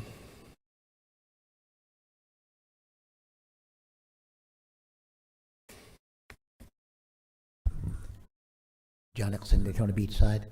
I was here when we went through this, and it lasted several months. Remember, Danny? He's bringing up, and this is the best presentation I've ever seen. He's bringing up several issues. One that he keeps pounding on is they pay taxes. They were paying taxes. They were paying taxes. Well, yes, he legally can rent, by my calculations, to make $25,000 to $30,000 a year on that property once a month. If he's renting $2,500 per month, he's making money. He should pay taxes on it. We don't look into how he made it or how often he rented. There's a problem with the short-term rental. Short-term rental is less than 60 days. And he keeps saying that. Short-term rental, short-term rental. However, we also say you cannot rent for less than 30 days. There are two short-term rentals here. The objections back there are short-term rentals under 30 days. These people have no objection to short-term rentals over 30 days and less than 6 months. So when you listen to the presentation, it sounds like he has a case for the short-term rentals, but he doesn't. It sounds like he has a case for taxes, which he doesn't. These were both brought up before. So when you look at this, he's got a very good case in this and that, but he's none of which is absolute. He also hits you with the term family. He is renting to a family, Well, actually, when you look at the term single family, it doesn't say families with an S. And he's saying families are legal. And in our code, when they say single family, they're referring to one nuclear family, not multiple nuclear families. Thank you. Thank you. That concludes the public participation. Troy Kent. Thank you, Chairman. Based on what I've heard, I'm ready to make a motion. My motion is We need to allow the attorney to speak You first. said they were done, so if the attorney wants to come up and speak and you want to allow it, that's fine. I'll keep my name up because I'm ready. Okay. Yeah, just wanted to mention about the request from Mr. Sykes. Additionally, staff would also like its own rebuttal period to kind of make some statements. Okay.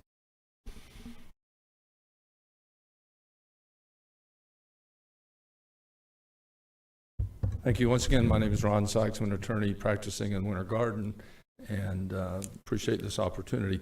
You know, as I listen to the comments, there are a couple of things I actually agree with. One by Mr. Schrader that this is a nation of laws, and it is indeed a nation of laws. Without those laws, we would be hard pressed to get along as well as we do. And then also by Mr. Irvin in his presentation that 30 days is, quote, a critical part, end of quote, of the county's argument here today. So without getting into policy and without getting into the emotional issues that have been brought up to you today, what I would like to do is take just a very few minutes to talk about the legal issues, because in the end, your role here today is as a quasi-judicial body. This is not an issue of our short-term rentals good, bad, or indifferent. This is an issue of whether the county's decision to deny the status as a non-conforming use is supported by the law and the facts. So I won't go through, once again, I won't go through what Mr. Vega said, but what I will do is ask you to look at the legal premise of Mr. Ashley's decision in the letter that communicated the county's position on this. He contends as follows, quote, "A hotel motel use would not have been allowed under a Class A home occupation regulation back in 1996, 97 when this use started." So let's look at that. The linchpin of his argument is fatally flawed for the following reason. The hotel motel definition that he relies upon was not even a part of the Volusia County Code until its adoption in 2004. Let me read to you very quickly the provisions of the code as it existed in 1996 when this use began. Quote, "Hotel motel, premises in which sleeping accommodations are offered for rental primarily to to transients. It is synonymous with motel, botel, and tourist homes or cabins." So it talks about primarily offered for rental to transients. That is not something that the county has based its decision on here today, and not something that was a problem with the use that was being, this property was being used to back in 1996 and going forward. It was only in December of 2004 that the county amended its definition of hotel motel to talk about a duration. And this is very important because, as I said, Mr. Irvin's argument says it is critically important to us today that the 30-day provision be considered. Well, the 30-day provision did not exist in 1996, and that's critical to the county's position and the decision that's being appealed here today. There was nothing about duration or frequency of rentals in the 2004, until 2004. Therefore, the use of this property as a single-family home from 1996 until 2004 was, in fact, legal. It was a legally permissible use, and as such, it is entitled to non-conforming status. Let me expand on this real quickly. This is an appeal of a decision to refuse to recognize a non-conforming use. This is not, a violation of a setback. This is not a warehouse in a residential district, as one of the residents mentioned. This is talking about a non-conforming use. And the use of that single-family home has consistently been using it as a single-family home. The use of the property from 96 until recently suspended by the action of the county's Code Enforcement Board was as a single-family residence, which is clearly a permitted use in an R9 district. When the owners of this single-family residence started in 1996 to rent the property to other families on a short-term basis, there was nothing in the code that limited the duration of such rentals. First, as I said, the first adoption of any durational restriction on short-term rentals was not until 2004, some 8 years after the non-conforming use began, and it was legal at the time it began, and conforming. The Grandstrom affidavits that are part of the record that you've received clearly establish that the county expressly licensed this property for use as a short-term rental. No one is arguing that the use was ever suspended or abandoned over the last 27 years, so there's no abandonment issue here. When this property was first used as a single-family home on a short-term basis, it was a legal use that your code allowed, and therefore now your code requires that it be recognized as non-conforming use. Let me be very clear. This appeal relates solely to the property located at 6901 South Atlantic Avenue in unincorporated Volusia County, the Bethune Beach area. As you know, we are engaged in the county in litigation, with the county in litigation, in which we are challenging the validity of the county's enforcement of its current code provisions. If we are successful, the consequence will be that all short-term rentals throughout unincorporated Volusia County will be permitted. We have heard that the county attorney has provided you with numerous reports that the county is winning the lawsuit that we've received, that we have filed. However, to quote Elton John, I'm still standing. Our lawsuit is still standing. We filed our lawsuit in June of 2021, and in responding to the county's motion to dismiss as it relates to our original complaint, the court ruled partially in our favor and partially in the county's favor. But what they did was Judge Weston, who was quoted here earlier today, has ruled that we were able to state a cause of action against Volusia County on our claims, challenging the validity of this enforcement action, and that it will proceed to trial at some point in time. We recently chose to file an amended complaint to add, not to take away from what has already been sustained as viable, but to add to our complaint the fact that the county is refusing to recognize our use as a non-conforming use.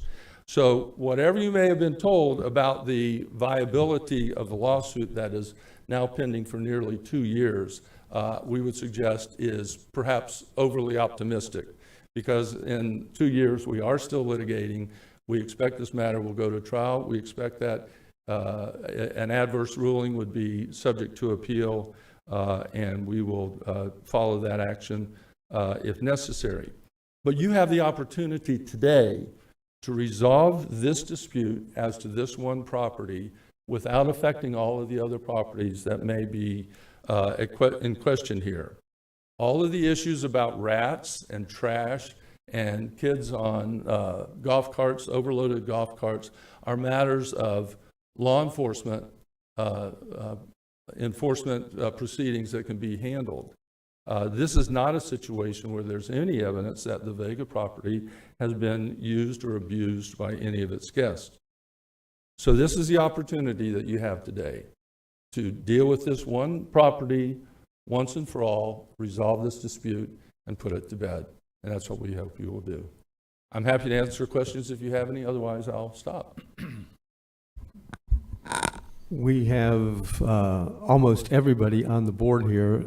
Is Michael Dyer, let me let you go first, and then I'll find out who had a question before Mr. Kent makes his motion. Just a comment on Mr. Sykes' comment on litigation updates from my office, which I'm assuming he has not seen.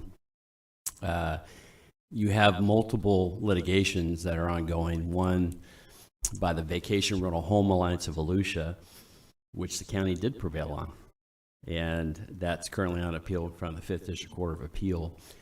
And we provide you updates on this case, including copies of orders that we stand by them. So I would reject any notion that we're providing updates that are overly negative or optimistic. They're just fact on where we are. Okay, Troy Kent. Thank you, Chairman. At this quasi-judicial hearing, after listening to the evidence and reading the packet, I'm prepared to make a motion. My motion is to deny the appeal and uphold the zoning enforcement officer's determination. Second. We have a motion to deny the appeal by Mr. Kent with a second by Danny Robbins. I believe the county wanted to make a rebuttal of... Before, just a few comments. So the relevant date is July 20th, 1980. So that's the establishment of the Unified Zoning Code, as Clay alluded. We have an exclusionary zoning scheme here, and hotel motels as a use are prohibited in the R4, R9 zoning district. And included in that definition of hotel motel are those rented primarily for transients and includes tourist homes.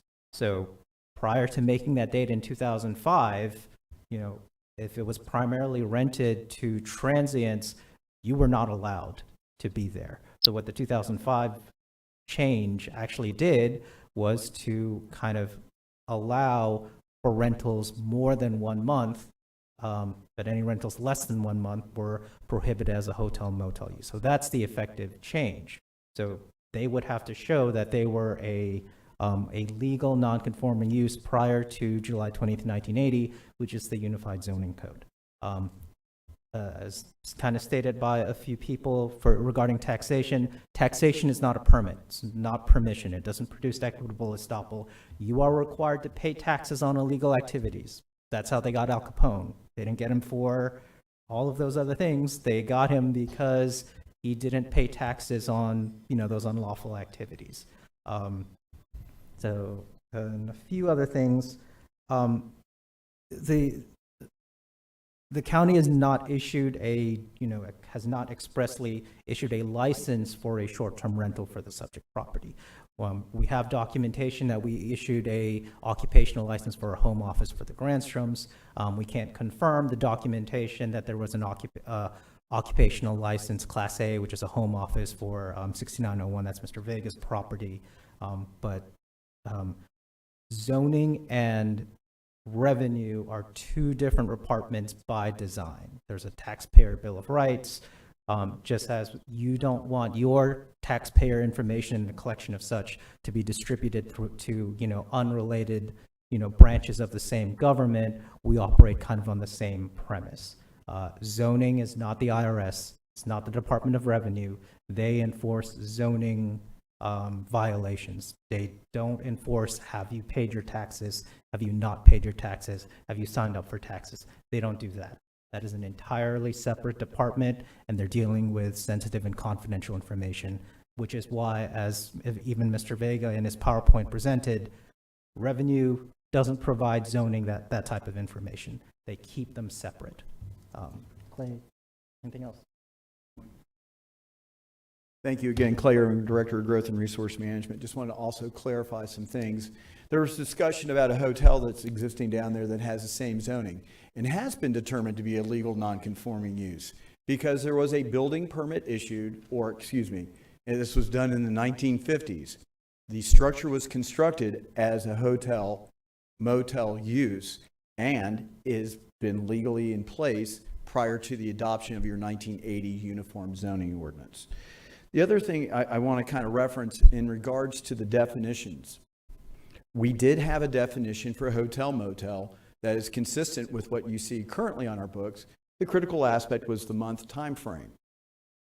But I want to go back to something about that. Interpretation of codes are critical. Scott Ashley has been working here since September of 1988. So he's been interpreting, implementing, and acting upon the zoning ordinance since 1988. So he has clarity as to how that previous definition, which may not have had the month time frame, he has the background on how it was being implemented, and that's how we were able to come forward with the change to clarify that we were utilizing basically that 30-day time frame. So I want to make sure that there's clarity on the record that we were not just pulling this out of nowhere. The hotel motel use has been in place as a definition and as a use that's not allowed in either the R4 or R9 zoning since the Uniform Code was established in 1980. Thank you. Don, do you have questions for anyone in particular? Well, I had one for Clay, I guess, or Okay. Paulo. Maybe Paulo. And then before you start, I just wanted to make sure, I think we will need to give the Mr. Vega's attorney a chance to rebut as well. If you so choose. Okay. Yeah, Okay. I'd like Go that, ahead, Don. actually. Yes. So when did the bed and breakfast language come into the code? I actually don't know that. I'd have to defer to Scott Ashley, but we make a differentiation between an owner-occupied bed and breakfast as a special exception versus a prohibited hotel motel use in this particular zoning district. I understand. It's just, I've been researching up here. There's a lot of bed and breakfasts that don't have owner-occupied facility. They don't necessarily have to be, at least according to the stuff that I've been reviewing. So I guess my question is this more akin to a bed and breakfast scenario, minus, I guess, the owner-occupier versus a hotel, which obviously is portrayed as a much larger? I think the fundamental point is the owner-occupied. So if you are owner-occupied and you meet all of the other relevant criteria, then you could come forward as a special exception for a bed and breakfast. I think a few years ago, we actually had a bed and breakfast application in this Bethune Beach area. It didn't make it all the way through. I think the applicant withdrew, but that's something that, zoning staff looks at and processes. And if they meet the criteria of a special exception, it recommends approval. It goes through your PLDRC and ultimately to county council. Is it contested that they've been doing this since back in 1990s, that this has been being used as a short-term rental? Well, that's what their allegation is. That's what they're saying, that they, since 1996, that they've been using it as a short-term rental. Or at least predating 2004? Have they done it before that, do we think? Not sure. I mean, that's what their affidavit kind of states. Remember, we are a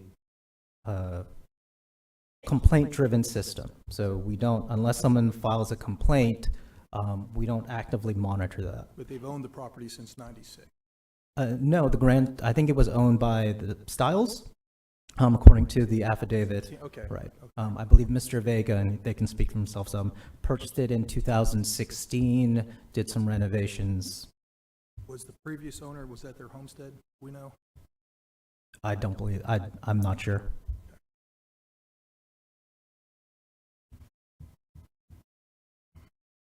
And I guess I'll ask you this question too. Their attorney seems to claim that if they prevail in the courts with Judge Weston, I guess is still there, is that going to have sweeping effect on the county and all the other short-term rentals that exist, in your opinion? I'll actually defer to. Yeah. Well, it very well could. It's a challenge, at least in part, to your ordinance itself. And so one possible outcome of that would be a ruling that your restriction is not valid. And it would apply to, wouldn't just apply to this particular plaintiff, but it's challenging your code in general, but hard to know what the judge would do. But that's one possible outcome, yes. And we do have a history of defending this particular ordinance, especially, and our definition of hotel motels and how short-term rentals fall under that. All right, thank you. Jake Johansson. Thank you, Chairman. I got possibly two questions. The first one is, I know that the tourism tax, that is the question, that the state can administer it, or locally we could administer it. Can you refresh my memory on how that's administered? Does the dollar stop here, or is it just delivered here, goes up to the state, and we get it back later as a percentage of something? Nope. Ryan? Sorry for the long walk.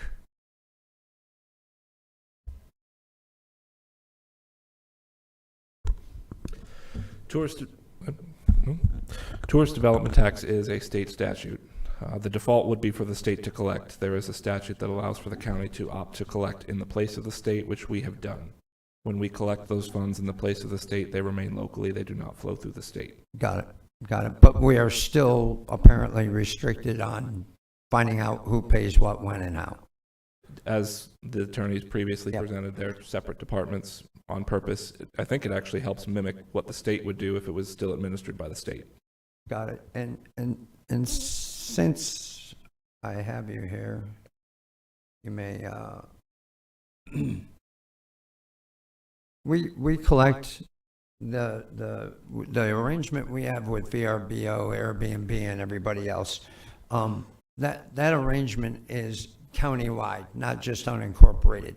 Correct. So it would make sense, because there's places where VRBO and Airbnb within the geographical confines of the county is legal, that we would collect that knowing that their business is legal, correct? It is a countywide agreement. It was actually very difficult to get Airbnb and VRBO to even give the level of information to divide it into three pieces, because we have the three tourism districts. Right. It was very hard to get them to even agree to that. We do not get any other information from them. It is sent to us in aggregate. We do not know whether a rental is 10 days, 30 days, or 3 months. Right. I remember that conversation.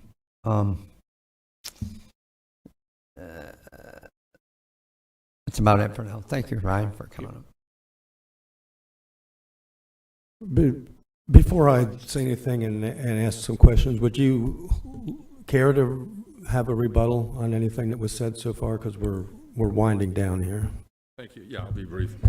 First of all, I need to object on the record for non-record evidence being considered by this board. Your attorney has repeatedly said disregard, disregard, but not everything that has been presented have you been told to disregard. The reality is that the record that you must base your decision on as an appellate body here today is a record that was created in the application for the non-conforming use. So we object to the presentation of evidence, including by Mr. Irvin, after my earlier comments, that we believe were inappropriate for your consideration. I want to answer a question that was raised about the owner-occupied language about the bed and breakfast. You know, we're going to live by the code and die by the code. I think that's obvious, whether it's determined here or in some other venue. Owner-occupied does not mean a manager on premises at all times during business operations. That is a key distinction between what we're talking about here and if we were to go down the route of a bed and breakfast.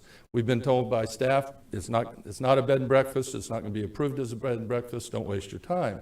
But the reality is owner-occupied, Mr. Vega and his family would occupy this as their residence from time to time. They're just not always there. So I think that's a distinction that needs to be considered. There was reference made to the success of the county in prior litigation, notwithstanding the fact that we've been involved in our lawsuit for nearly 2 years and have probably another 2 years or more to go of that.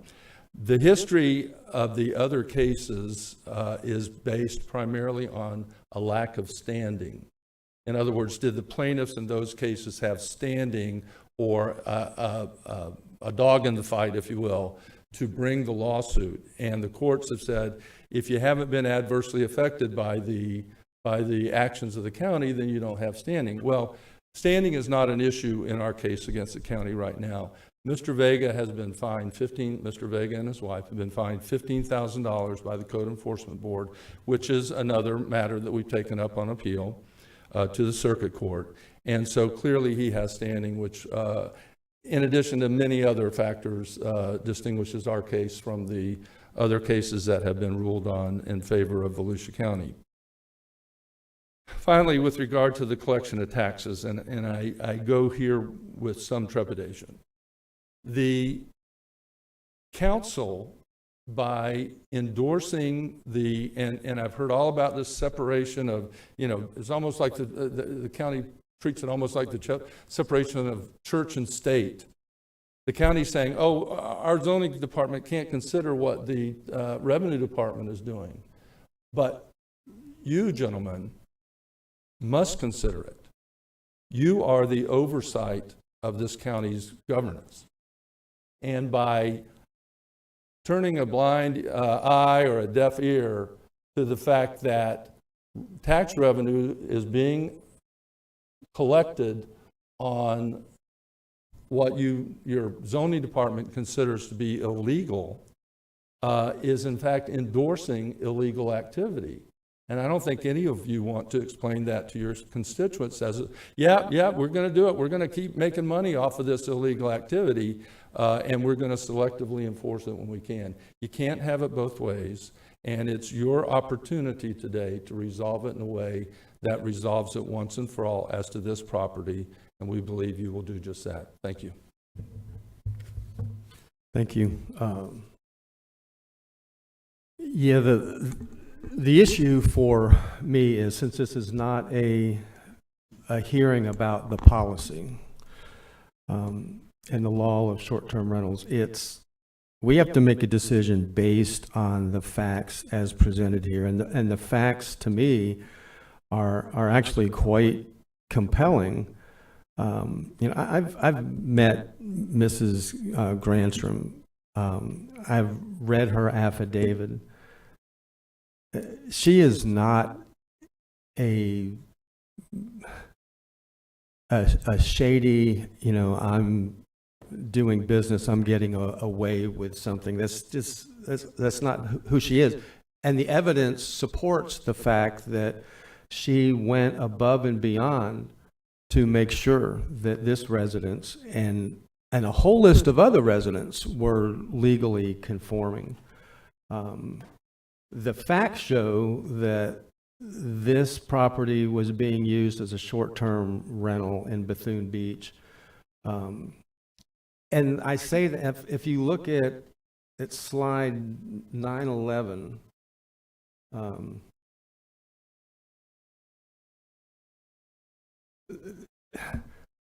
this to me is just, it kind of centers the whole argument on this, that not only did she do what was required, the county helped her do what was required. We let them, we instructed her how.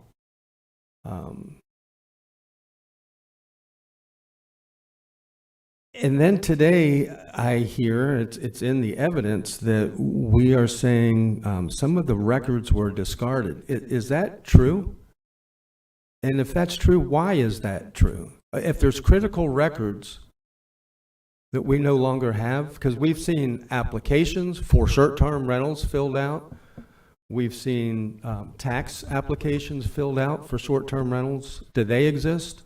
So we do have a retention schedule, and we can verify that there was an occupational license issued for Ms. Grantstrom's condominium for a home occupation. There is they've provided a occupational license for Mr. Vega's property. We can't verify that one was ever issued or applied for. We can't verify for any of the other properties. We've got verification that that at the very least the Grandstroms were operating as a home office from that condominium unit. But we don't have any verification of any other documents for this property that we issued an occupational license for a short-term rental. Okay, thank you.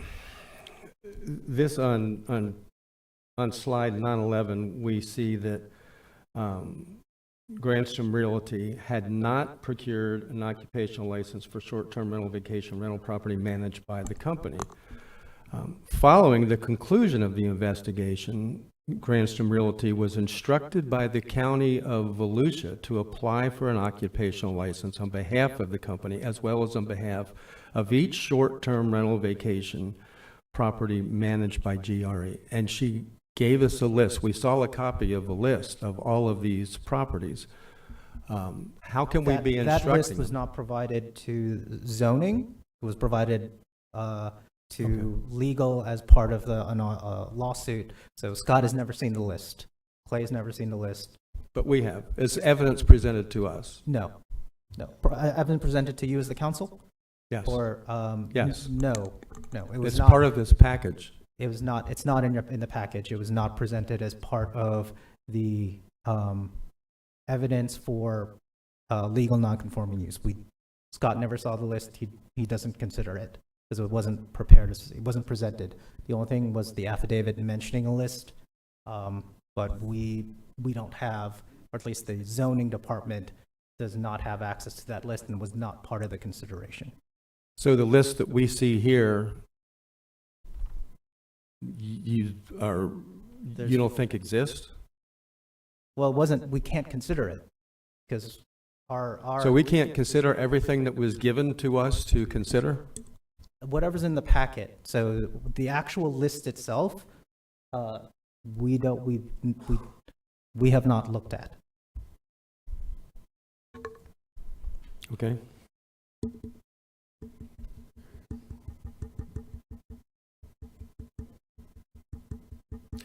What about the final, on line 26, following the conclusion of the investigation, owners of these certain residential properties managed by GRE were required to pay various government-related fees, permits for building improvements. Do we have those records?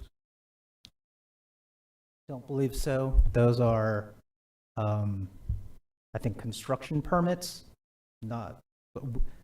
We cannot verify on our end that there is an occupational, that each of those properties have an occupational license for a short-term rental. What we have been able to verify is that there was an occupational license for the Grandstrom's condominium unit to operate a home office from that condominium unit. Okay. Pardon me real quick, Clay Irvin again. I just want to clarify, on page 9-72 of your agenda packet, you're going to see a computer printout of the research that Scott Ashley and his crew went through. And what we did is we searched through our records looking for Grandstrom. So therefore, we could identify what occupational licenses were issued at that time. The only one that showed up and the only one that's in the records right now on page 9-72 is for 6941, which is the Grandstrom's home, which is the subject of the home occupational license that was issued. We did not see any other records for any other properties tied to the name Grandstrom in that search. So if there had been additional home occupational licenses or any occupational licenses for Grandstrom Realty, it would have shown up there. And so we also looked under various other properties. We could not find them. So there could be records out there right now. The only one that we can confirm is the home occupation for 6941. Okay. On page 16, slide 916, it says, after acquiring the subject property, plaintiffs began renovation efforts, which we just discussed, and promptly submitted their applications for short-term rentals. During plaintiff's ownership of the subject property, Volusia County willingly accepted tourist development taxes. We've heard that argument back and forth, that zoning and didn't know what the tax side of the county was doing. Do we have those? Is this a true statement that that they were promptly submitted their application for short-term rentals? See, for me, Paulo, this is, if we're just supposed to look at the facts, it's about fairness and how we've been applying this over the years. And I've heard this for 4 years now. I've talked to people, one of whom was a judge in Bethune Beach, who has this same argument that the county wasn't winking. They were saying, we've been telling people that this is a permissible use. So their application is on 9-51, so that's the highlighted section where, you know, this is the difference once again between the revenue collection and zoning. So for the purpose of collection of taxes, short-term rentals or anything of, what does it say, 6 months or less. But once again, the taxes and the payment of such is not permission, it's the taxes for the use. So in that application, it's not attached, but actually it is attached. It's on, when you go to page 978, that's the full application. It does say you need to check your zoning. You need to check, you know, for your municipality to see if this particular use is actually allowed in that zoning district. So once again, you've got that separation of collection of taxes versus allowable use. Thank you. On page 919, the top, almost everything down to terms of settlement. For me, this is the evidence that that I have to look at and to make a determination of confirming this or denying it. For me, it's not. Has nothing to do with Mr. Ashley. There was information he didn't have, but what we do have and what we see here is a list of issues and compliances that Mr. Vega did comply with the law as stated by county employees. He was told what he had to do to conduct business just like it had been conducted for previous decades. So it's a matter of applying the law fairly, not selectively, and that's what's troubling me. Don Dempsey. Paula, while you're up there, you said that we're de novo, yet we're still quasi-judicial. Yes. And I guess in de novo, you're saying we can decide whatever we want. Everything's limited to the four corners Yes. of this. Okay. But we're still allowed to consider the law, right? Yes. County code. Okay, Correct. so how do B&Bs jive with the short-term rental laws? Because B&Bs obviously are renting to people for less than 6 months or less than 30 days. Yes, so you would still have to pay the tourist development taxes for it, but if you go through the special exception process, you are allowed to, and get approval, you're allowed to operate an B&B rent for periods of less than 30 days, so long as you meet the criteria of the bed and breakfast, and you pay tourist development taxes. So basically, the B&B laws are a carve-out of the short-term rental? Because they're specifically in the list of allowable or special exception uses. So we've explicitly said in the R4, R9 zoning district, under special exceptions, you can have a bed and breakfast. Okay. And is it, Mr. Vega's attorney mentioned that, or I think Mr. Vega even said it too, that staff is telling him that it has to be owner occupied. And his attorney pointed out that the ordinance doesn't really define what occupied means. Does that mean the owner has to be there policing everything that goes on the entire time? Do they have to be there once a week, twice a week? How often does owner occupied mean? And what would Mr. Vega have been told, or anybody else for that matter? Well, it actually doesn't say occupy. It says owner must reside. Must reside, okay, well, in the reside. building. So we would You have to be there require more than 6 proof months. of that this is their declared residence. Meaning 6 months in a day type of thing? Or what defines residence? I believe that we just look at the kind of a state provision of residence, so that's intent to reside over for more than 6 months. So if a person had a Deland home and a beachside home, and they spend 3 days during the week at the beachside and 4 days a week at their Deland home, they would not be considered having resided on the beachside property? One thing just to clear up, we're not here on the application for special exception. So certainly the owner could apply. I know there's been some statements that said, well, staff said you wouldn't qualify. That's not a staff decision. You know, that is a decision ultimately would go to this council. I understand. The reason I'm saying this, though, is more for public policy, I guess, which is part of some of our decision today, right? Well, you're applying policy. You're not creating policy. So as you know, as I stated, Clay stated, and Mr. Sykes stated, you're not here to debate the policy of whether short-term rentals are a good thing. I understand that. I'm just trying to see how bed and breakfasts coexist with the short-term rental rules, and what the definition of reside means actually as far as the ordinance goes. Because it's a transient area, in my opinion, it's a transient area, as we all know. There's transients all over the beach. I mean, their whole backyard is full of transients. So everybody lives in that stretch is full of transients. It's just they're on the beach, not necessarily next door. And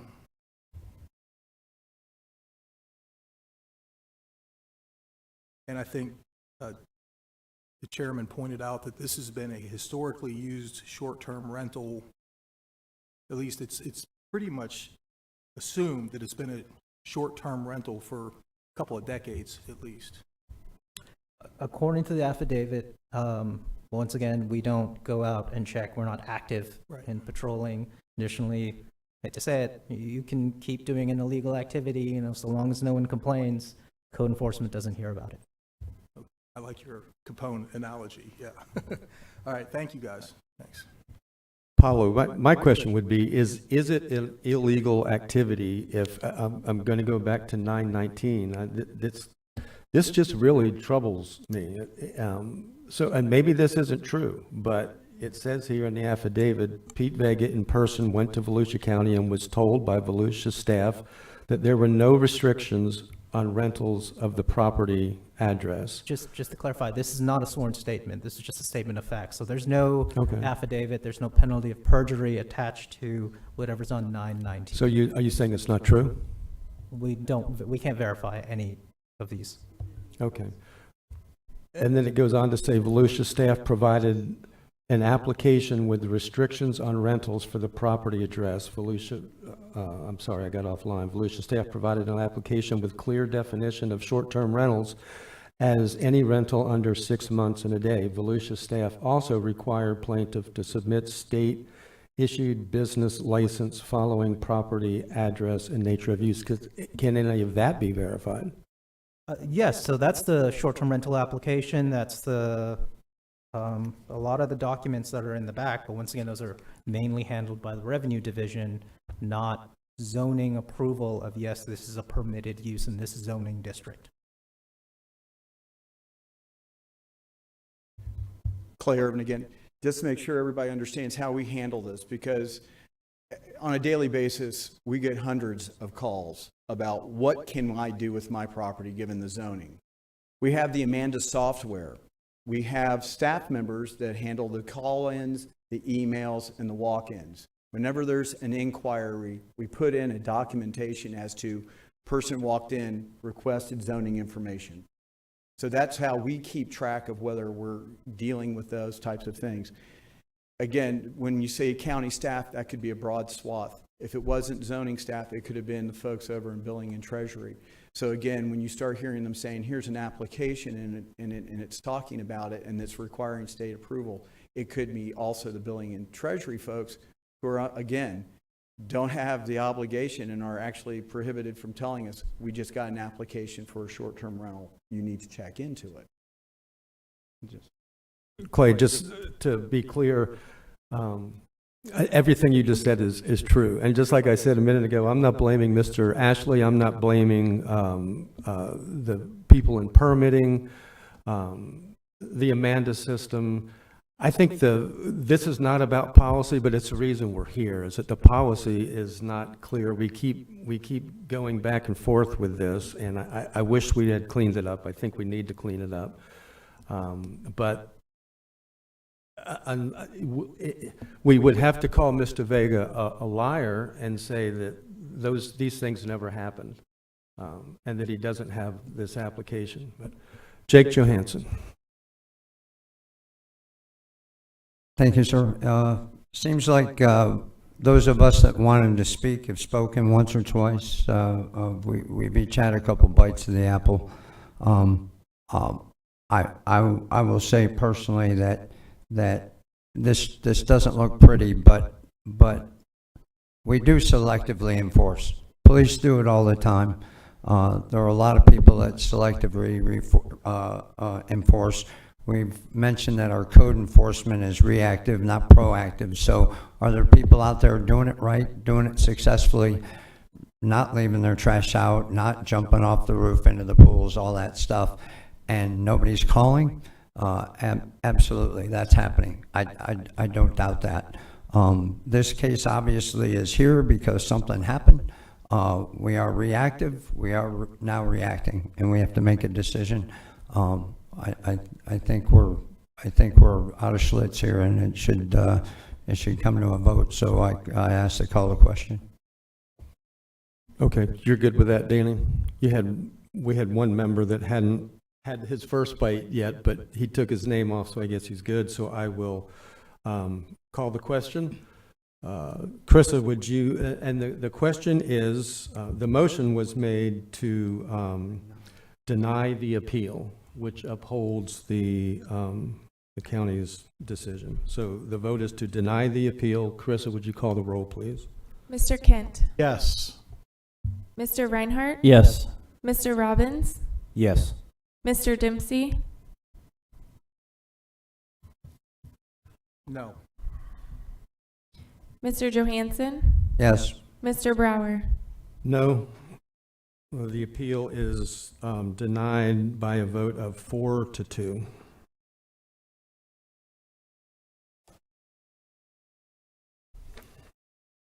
Thank you, and thank you for all of the public that came in today. Council, are you yes? Everybody ready for if we could, it's 12:51. If we could take a break until 1:45. And we'll be back at 1:45.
This is Volusia Today, a public information radio program brought to you by the County of Volusia. Here is your host, Kevin Captain.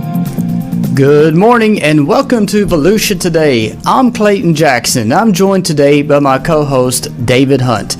Thank you so much for tuning in this morning. Volusia Today is made possible by our sponsors, the Daytona Beach International Airport, the Ocean Center, Volusia Recycles, and Votran Public Transportation. Dave, how are things this morning? They're pretty good. We're in April. It's once again beautiful out. It's another beautiful day in Volusia County, and we are lucky to have two people with immense knowledge on a subject that impacts every one of our lives every day, right when you wake up in the morning. We got two legends of water in the studio. The legends. And that's going to be Tom Carey with Volusia County Environmental Management and Michael Ulrich, the Director of Utilities. How y'all doing this morning? Doing great. Very good. Thanks for having us. So we were talking a little bit before we got on air, and I was under the misconception that all of our drinking water came from Georgia, had run down from Georgia, and I was made aware that that was wrong. So I figured we'd start it off with just, where does the water that we drink come from? Yeah, great question, David. We actually have probably the most unique aquifer in all of Florida. We have what's called the Volusia Floridan Aquifer, and it's designated as a sole source aquifer by the EPA. That happened back in 1987, and it's because we are totally surrounded by salt water. The relic water coming out of the St. John's up Coning separates us from the rest of the state, and then we have a fault line to the north and to the south of us, and of course to the east of us we have the Atlantic Ocean. So basically whatever rainfall falls in Volusia County has the potential to recharge our aquifer, and that's where we get our drinking water from. We're very fortunate and blessed to have the Deland Ridge, which is nothing but a high sandy hill, but that high sandy hill allows for water to collect, rainwater to collect, and then recharge into the aquifer. So it's a cycle, but it's basically our own cycle. It's our nest to protect and keep. So that's our job, is to try to preserve it. And you can see for the average person, maybe if you visit a spring, is that where you're actually able to visually see the Floridan aquifer coming to the surface? Is that the same water? That's yes, it is, and that kind of gives you the meeting of the two, right? The surface of the ground and the what it looks like down in the aquifer. And that's another thing. You know, you have to have pressure in order to make water to come out anywhere, right? Your tap or wherever. Well, the pressure is gravity, and that gravity building up in that sand hill, pushing down on the water, makes it come out in certain spots like the springs that we have in the county. Oh, interesting. So for those of you who may not know this already, but April is actually Water Conservation Month. Why is April chosen as such? Water Conservation Month in April, along with a lot of other awareness campaigns that occur throughout the whole year. There are certain designations, but in the month of April, it's usually the period of time when it's driest. We've currently, I believe, the Water Management District's identified right now we're under a moderate drought conditions, according to their website, and it is typically a period of time, annually where it's much more drier, and so a lot more awareness to how you're using your water, particularly out in irrigation, how you're using it, whether you have a separate well or you're using potable drinking water, or you have reclaimed water. It's very important to use that in a manner that is efficient yet conserves. There's this limited supply that needs to be used or can be used, and so it's just a greater awareness this time of year. And so we all take it for granted. It's something we rarely ever think about. Why is it, you kind of hit on it, but why is it important that all of us at least understand why it's important and the actual impacts? Because there's different levels to this, right? We have environmental management in the room, and we have public utilities in the room, but then there's also a factor of each and every one of us and the impacts we can have. How do they kind of all tie together in conserving water? Well, all right, I'll start Start with it out, Mike. In actuality, again, and I hate to jump around to a lot of these different types of things, but, what Tom and I were joking about the other day, or actually it's more serious than that, is the number of campaigns that occur throughout the entire year. This month we're talking about water conservation, but also the district has identified this as Springs Protection Month as well.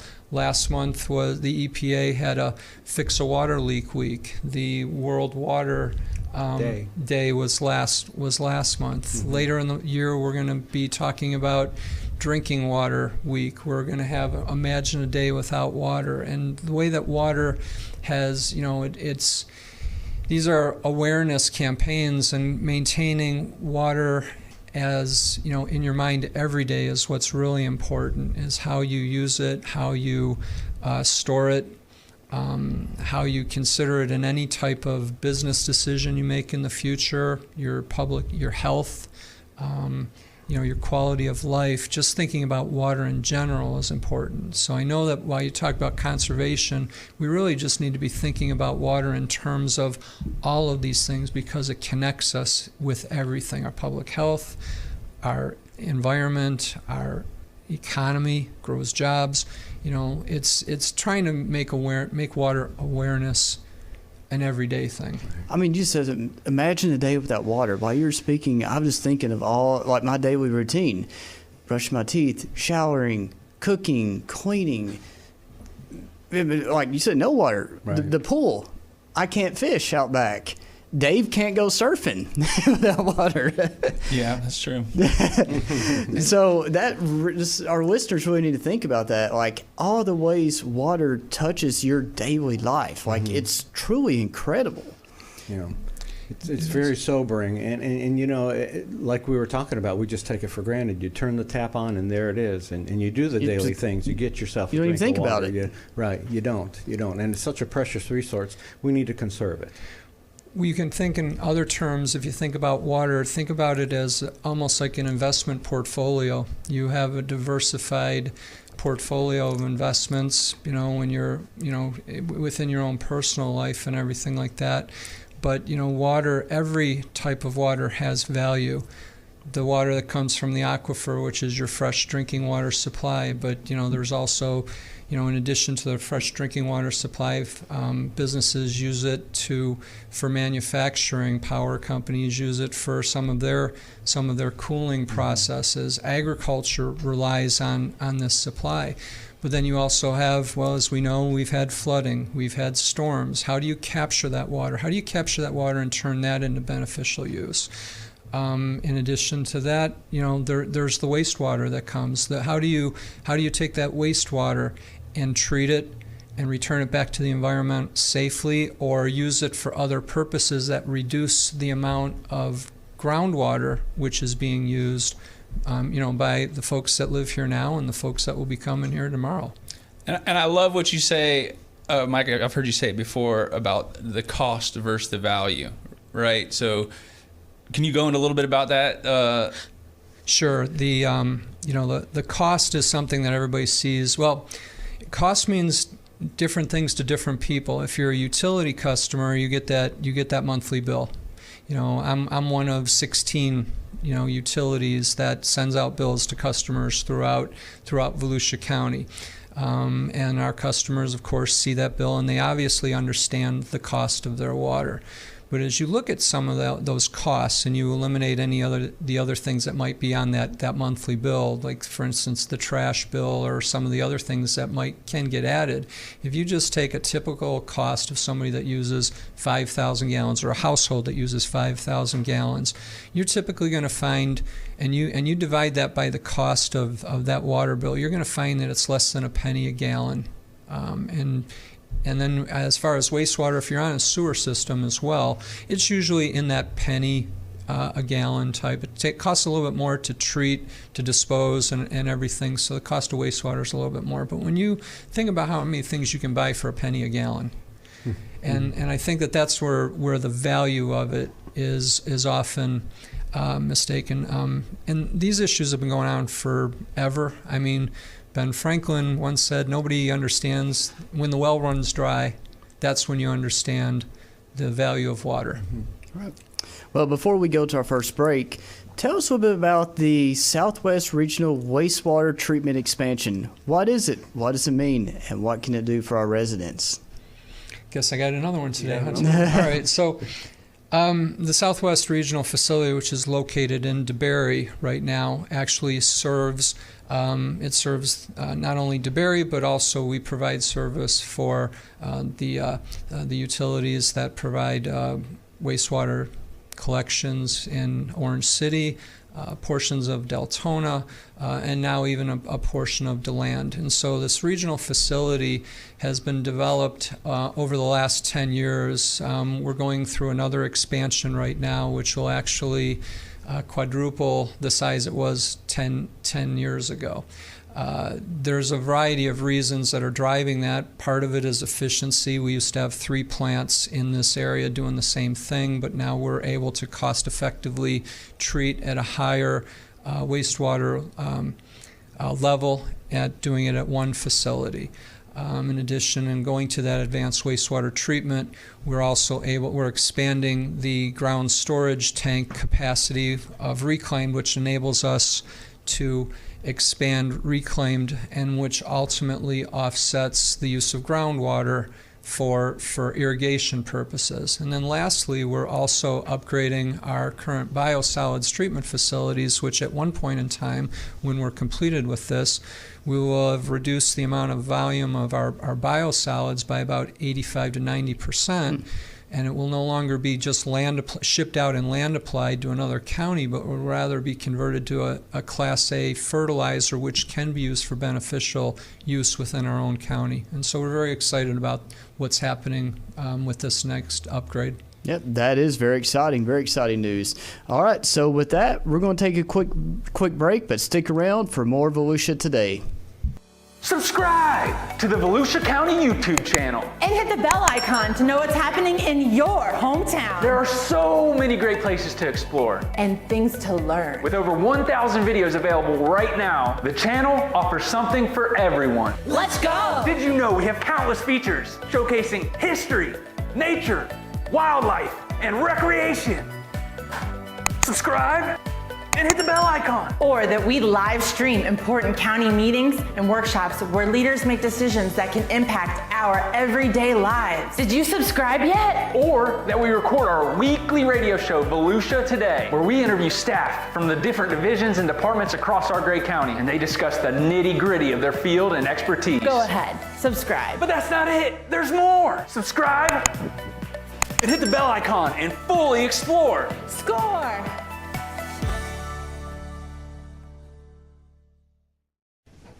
We're back. I'm David Hunt along with Clayton Jackson, and you're listening to Volusia Today, a public information program brought to you by the County of Volusia. So, Tom, real quick, what is the county doing in terms of water conservation and water quality? That's a big question right there. That's a good question.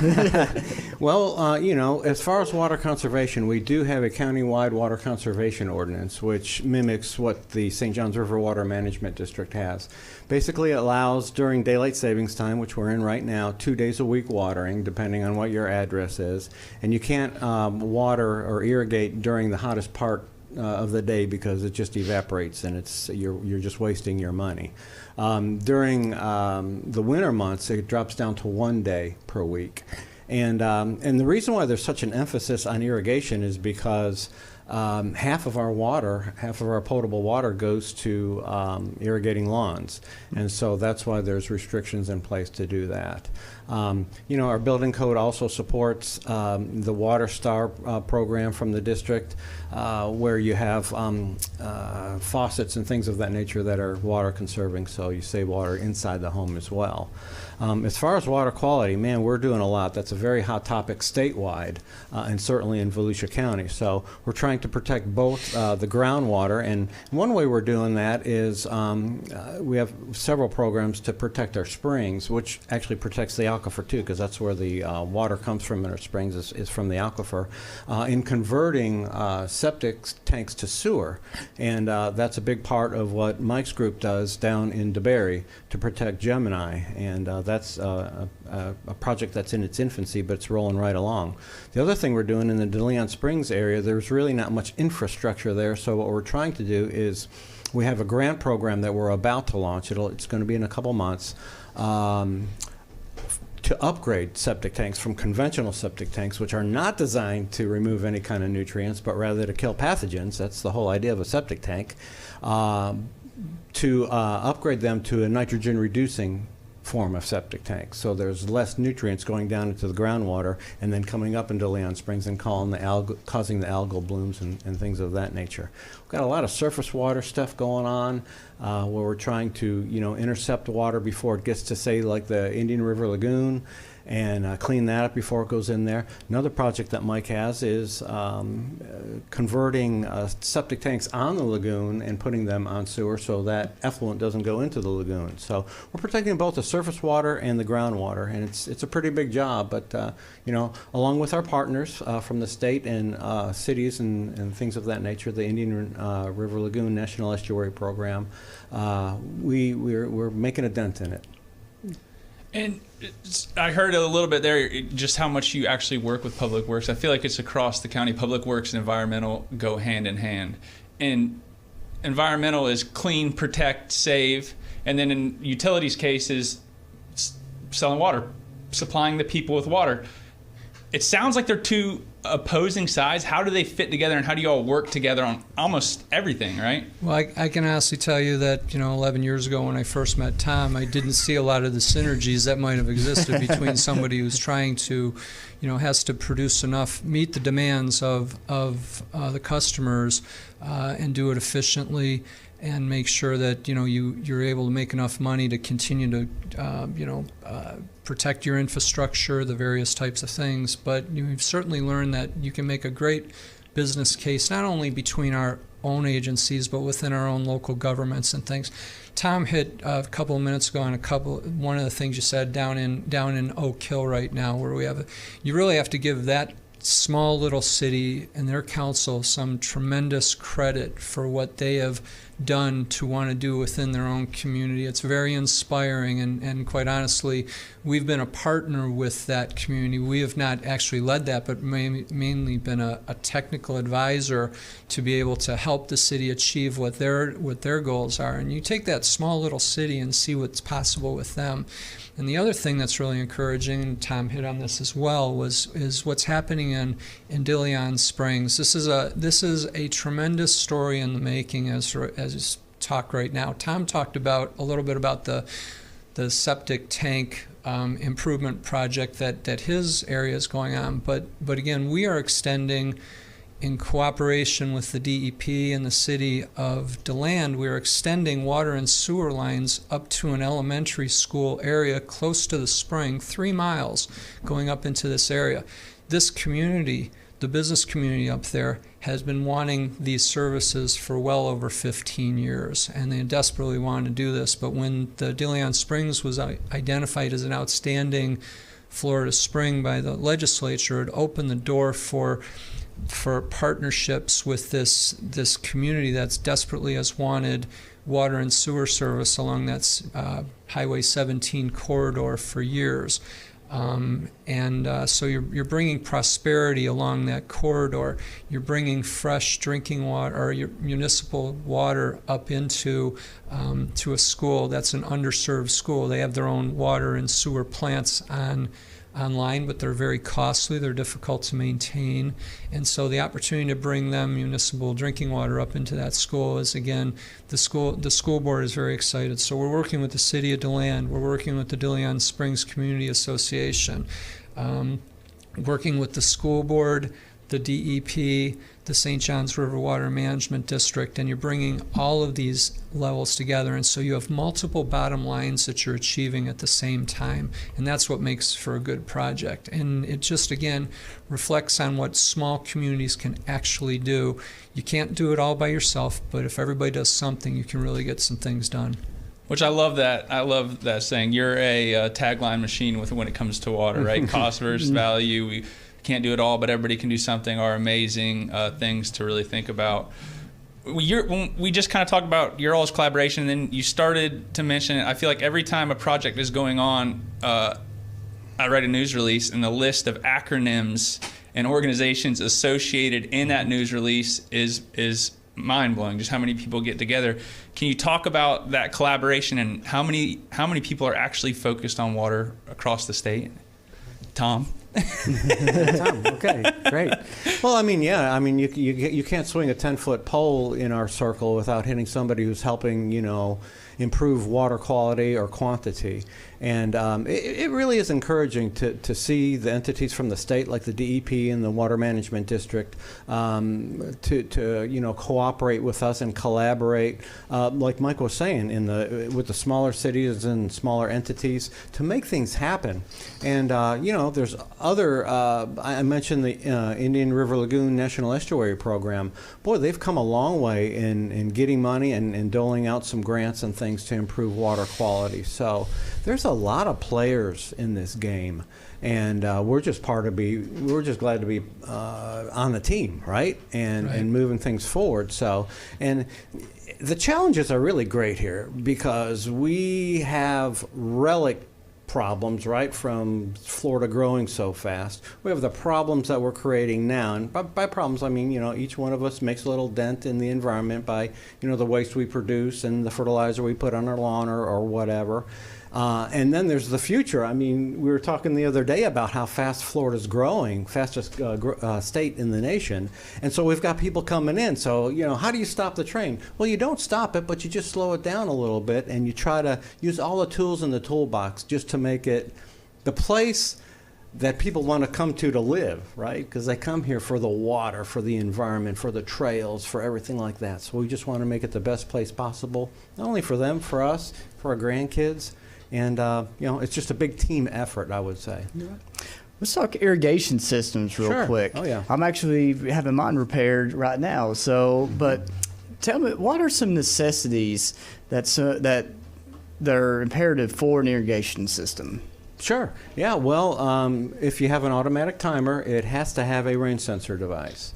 And what the rain sensor device does is it postpones the irrigation timer from coming on for a period of days or whatever because it's rained. You don't need it to come on. If you don't have a rain sensor, the thing's mindless and it'll come on in the middle of a rainstorm, and that's what a water conservationist hates to see, right? So, yeah, you got to do that. And we have, Clay, in our county, what's called the WaterWise Ordinance, and that is an ordinance that regulates the installation of irrigation systems. So 50% of it, of an irrigation system can be what we call high volume, 25 medium, and another 25 low, where in the past it was like put in whatever you want. So we've kind of regulated that. So that combined with the rain sensor makes hopefully every irrigation system that goes in a little bit more efficient. All right, so everyone, if you have an irrigation system, A, make sure you have a rain sensor, and B, make sure it's working.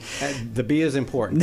They do take maintenance, and you got to replace them every once in a while, just like any mechanical thing. Yes, sir. All right, with that, we're going to take a quick break, and we'll be right back with more Volusia Today. Subscribe to the Volusia County YouTube channel. And hit the bell icon to know what's happening in your hometown. There are so many great places to explore. And things to learn. With over 1,000 videos available right now, the channel offers something for everyone. Let's go! Did you know we have countless features showcasing history, nature, wildlife, and recreation? Subscribe and hit the bell icon. Or that we live stream important county meetings and workshops where leaders make decisions that can impact our everyday lives. Did you subscribe yet? Or that we record our weekly radio show, Volusia Today, where we interview staff from the different divisions and departments across our great county, and they discuss the nitty-gritty of their field and expertise. Go ahead, subscribe. But that's not it. There's more. Subscribe and hit the bell icon and fully explore. Score! We're back. I'm Clayton Jackson along with David Hunt, and you're listening to Volusia Today, a public information program brought to you by the County of Volusia. And thank you so much for listening this morning. So, guys, there is the upcoming St. Johns River cleanup on Saturday, April 22nd. You want to tell us a little bit about that? Sure, yeah. Hey, we're really excited about this because April 22nd is actually Earth Day.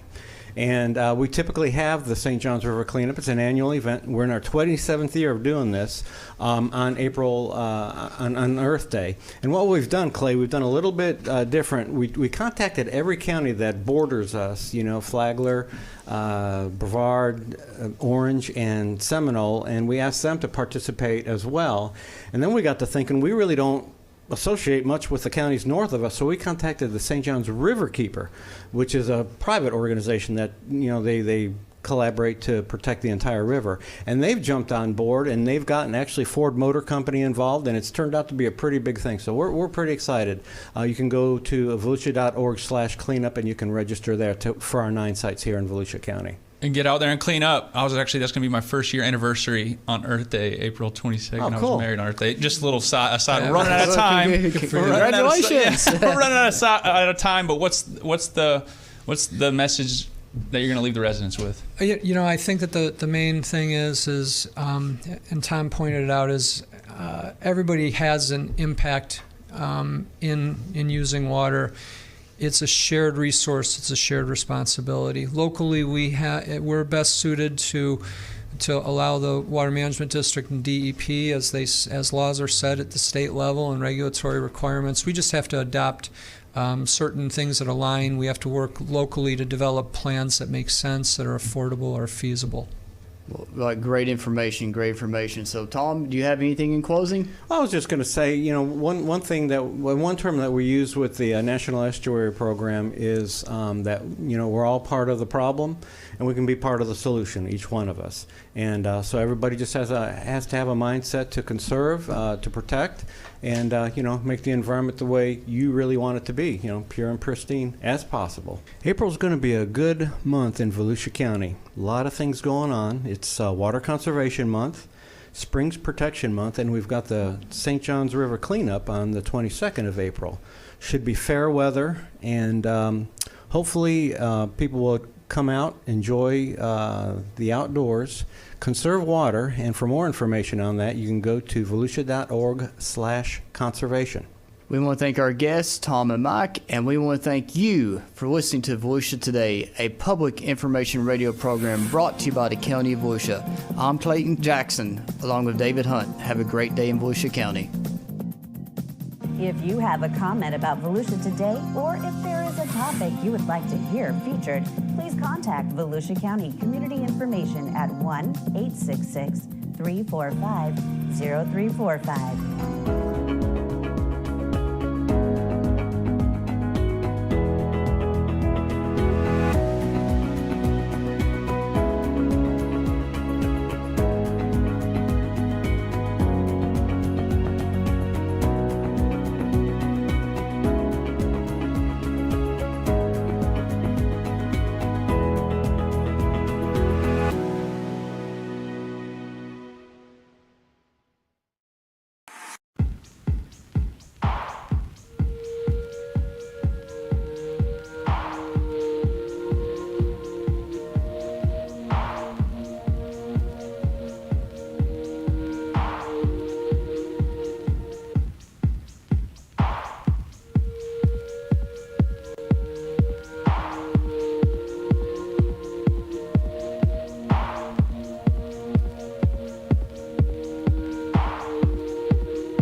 Welcome to the Volusia County Council meeting. The meeting will begin in 2 minutes.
Okay, if everybody wants to find a seat.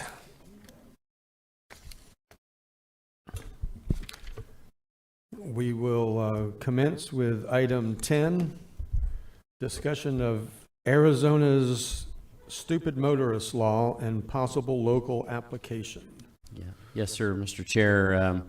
Based on council direction, you asked us to do some research over what's been referred to as a stupid motorist law in Arizona and what options this council would have to implement basically its intent. Maureen Zercora with our office as an assistant county attorney helped prepare a memo which we attached to this agenda item, and so she's going to give you some just an overview of the report. Thank you, Mr. Dyer. Maureen Sikora, Assistant County Attorney. Basically, we looked into the issue that was raised at the County Council meeting dated March the 7th, and determined that with existing Florida law, it's very difficult for us to implement, enact, and enforce what has been described as the Arizona stupid motorist law. And I would like to point out that it was enacted by the state legislature of the state of Arizona. So it was not done on a piecemeal basis by the different cities and counties in the state.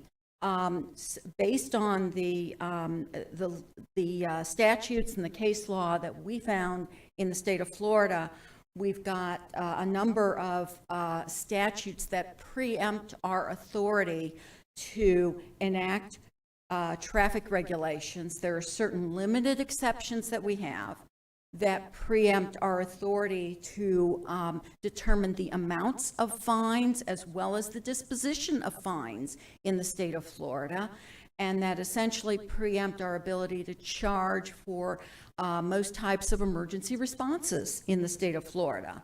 Under state law, we are limited in the amount that we can even charge for a county ordinance violation to no more than $500. So what our suggestion is that this perhaps needs to be something that you can approach the legislature about, and our office would be happy to work with our local lobbyist as well as a member of the Florida legislature to work on a bill and propose this on a statewide basis. I'm sure that there are probably some other counties and municipalities that could benefit from an ordinance of this nature, which would basically allow a person who goes around a barricade and into some high water and then who has to be rescued to impose additional costs and fees against that person when they are rescued. That's the nature of the law in Arizona. And the other option that we came up with was that it perhaps could be implemented on a local basis, but it would need to be subject to an emergency order being in effect, barricades needing to be posted, but still in that particular case, the law only allows us to proceed with violation of an emergency order, which is treated under Florida law as a second-degree misdemeanor. So once again, we're limited in terms of what we can enact under Florida law, but we would be happy to either look at the possibility of doing some sort of an emergency ordinance that would take effect only during cases of, a national, state, local emergency, or work with somebody in the legislature to get this done on a statewide basis. I'll be happy to answer any questions that y'all may have.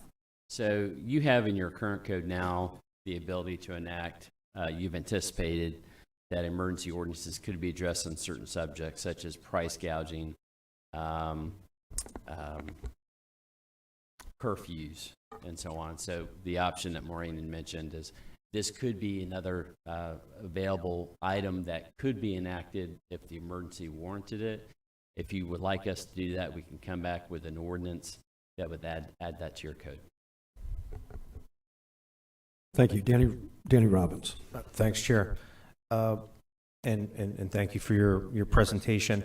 No, I agree. I think this is definitely something, and that's why I brought it up, to explore with our legislature. But also, too, what I like about it is, like we faced during Hurricane Ian and Nicole, we saw it on social media. We saw the reports from the sheriff's office and other law enforcement agencies of people driving in these flooded areas or roads that were closed.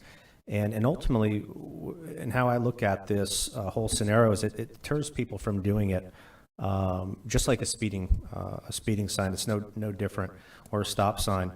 And also, too, the motorists who become stranded after driving around, they have to be held accountable, because at the end of the day, public resources have to be, in my opinion, used to go in there and get them out, whether it's trucks, fire trucks, tow trucks, whatever the case may be, but also to also protect their investment, taxpayer investment, and the life of our first responders. So, I'm all about it right now to talk about how we can implement it locally under the state of emergency, and I think it would really encourage people to make better life decisions, when some of these hazards are upon them in some of these situations. So I'm curious to see what my colleagues have to say before I make a motion. Jake Johansson. Yes, Maureen, quickly, and maybe this is too hard to answer, but say somebody goes around a barrier and goes in the water too deep, and their car subsequently blocks part of the road. What can we do legally from a traffic violation, right? If they went around a barrier, they must have broken a law. If their car blocks the road, even though the road is Underwater. very already closed, they're blocking the road.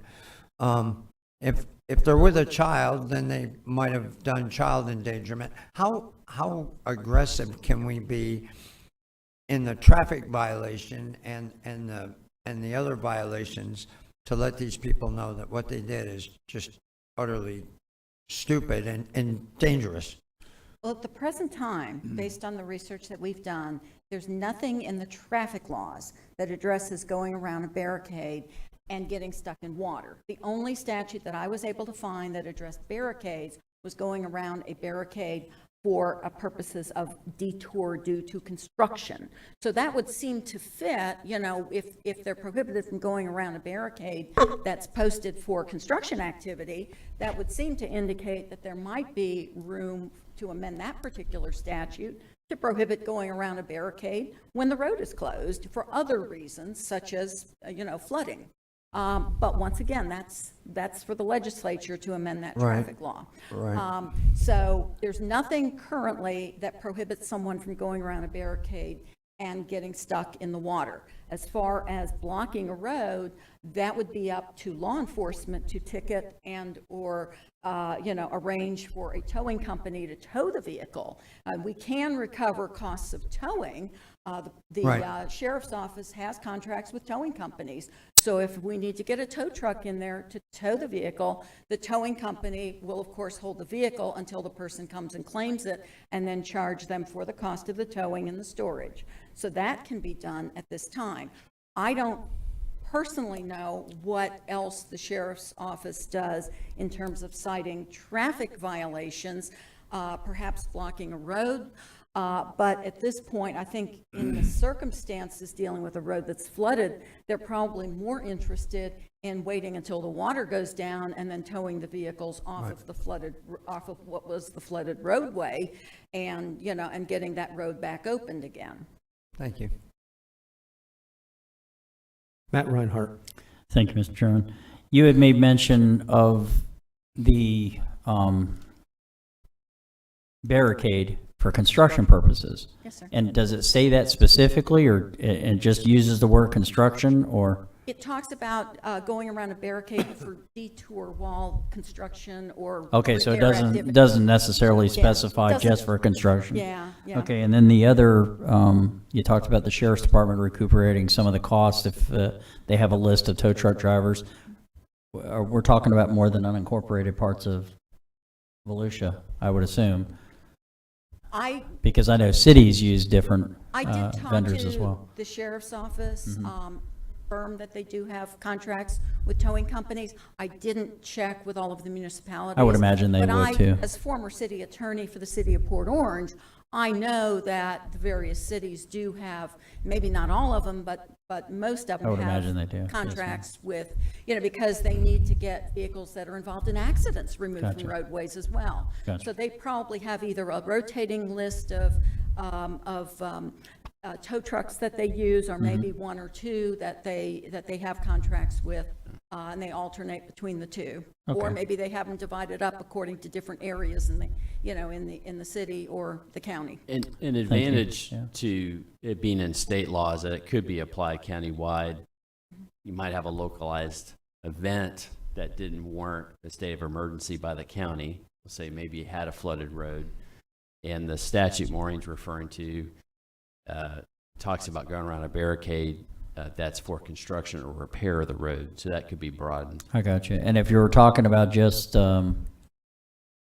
for the purpose of like during a storm, if an emergency was declared or whatever, and subjective, whether or not the officer, the agency, whomever wants to enforce it as well, correct? I mean, if it's an ordinance, then they have that option of whether or not discretion, thank you, of what to do. Okay, thank you. Troy Kent. Thank you, Chairman. And thank you for your presentation. You succinctly said everything that was in the agenda, and I appreciate you publicly putting it out there. So I think there are some natural consequences to bad decisions. And if you drive around a barricade of water, then you have the real possibility, if you're not good at swimming or there's a swift current, of perishing in that water. It's a natural consequence due to a bad decision. You may survive it, but you've got to pay for your car out of impound after it gets towed.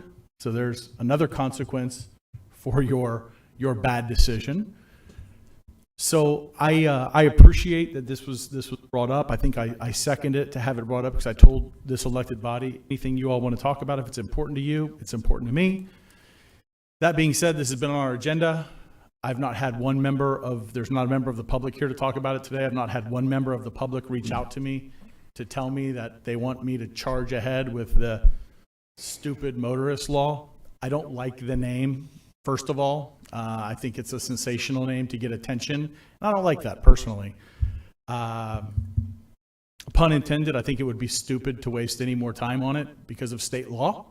And if this elected body, I'll be voting no if they do, but this elected body wants to send it to our Volusia delegation to have them take it up in the State House, we may or may not find a member of our delegation that will say, yeah, I'm going to plant my flag into this one, because I just don't know. I haven't heard from staff that this was a huge problem here in Volusia County. That never came out in any of my conversations. So I appreciate that it was brought up, but I don't see any reason to waste any more time on it. Thank you.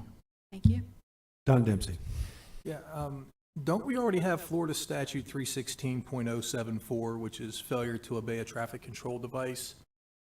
I mean, these barriers are traffic control devices, and I mean, there's already a infraction for that. So I don't know if this is just duplicating what's already there. And have you had a chance to look at that? I did look at that particular statute when I was researching the law, and I don't know whether that's been cited in any of these at all, in any of these cases.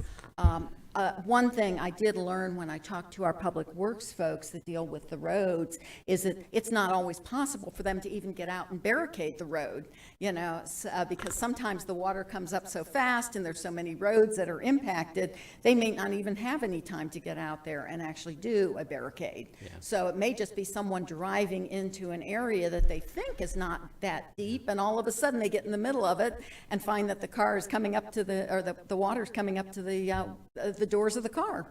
Yeah, it's a good question. That there is that statute. It treats it as a non-criminal traffic infraction. So I think what's a little different about Arizona statutes, and went a little bit further on recovering for additional rescue fees and so on, which a state law could address. We couldn't really address that locally. I guess my concern is, in what you're saying, ma'am, is because we have two catch-all infractions here, and I deal with these all the time. But basically, you got the catch-all failure to obey traffic control device. That's often given by officers. Danny, you can probably back me up on this. In lieu of a speeding ticket, or failure to yield, or running a stop sign, instead of writing you a citation for that, there's the catch-all failure to obey traffic control device citation that's handed out very frequently by law enforcement. So I'm just afraid that we're basically now, through preemption, I mean, we got to be careful that we're not getting into express preemption here, where we're actually trying to make something more serious at the county level than the state has already dictated. And then when you're saying that they haven't had time to get out there and put up the barriers, I get that, but then that's where the catch-all careless driving citation, the 316-1925, which is kind of the catch-all for lack of a better word, stupid motorist type thing, where you're just not paying attention and you run into a ditch, or you're texting and driving and maybe hit somebody or whatever. I mean, there's all forms of careless driving. And so I want to make sure that we're not trying to make something more than this state already allows under state statute.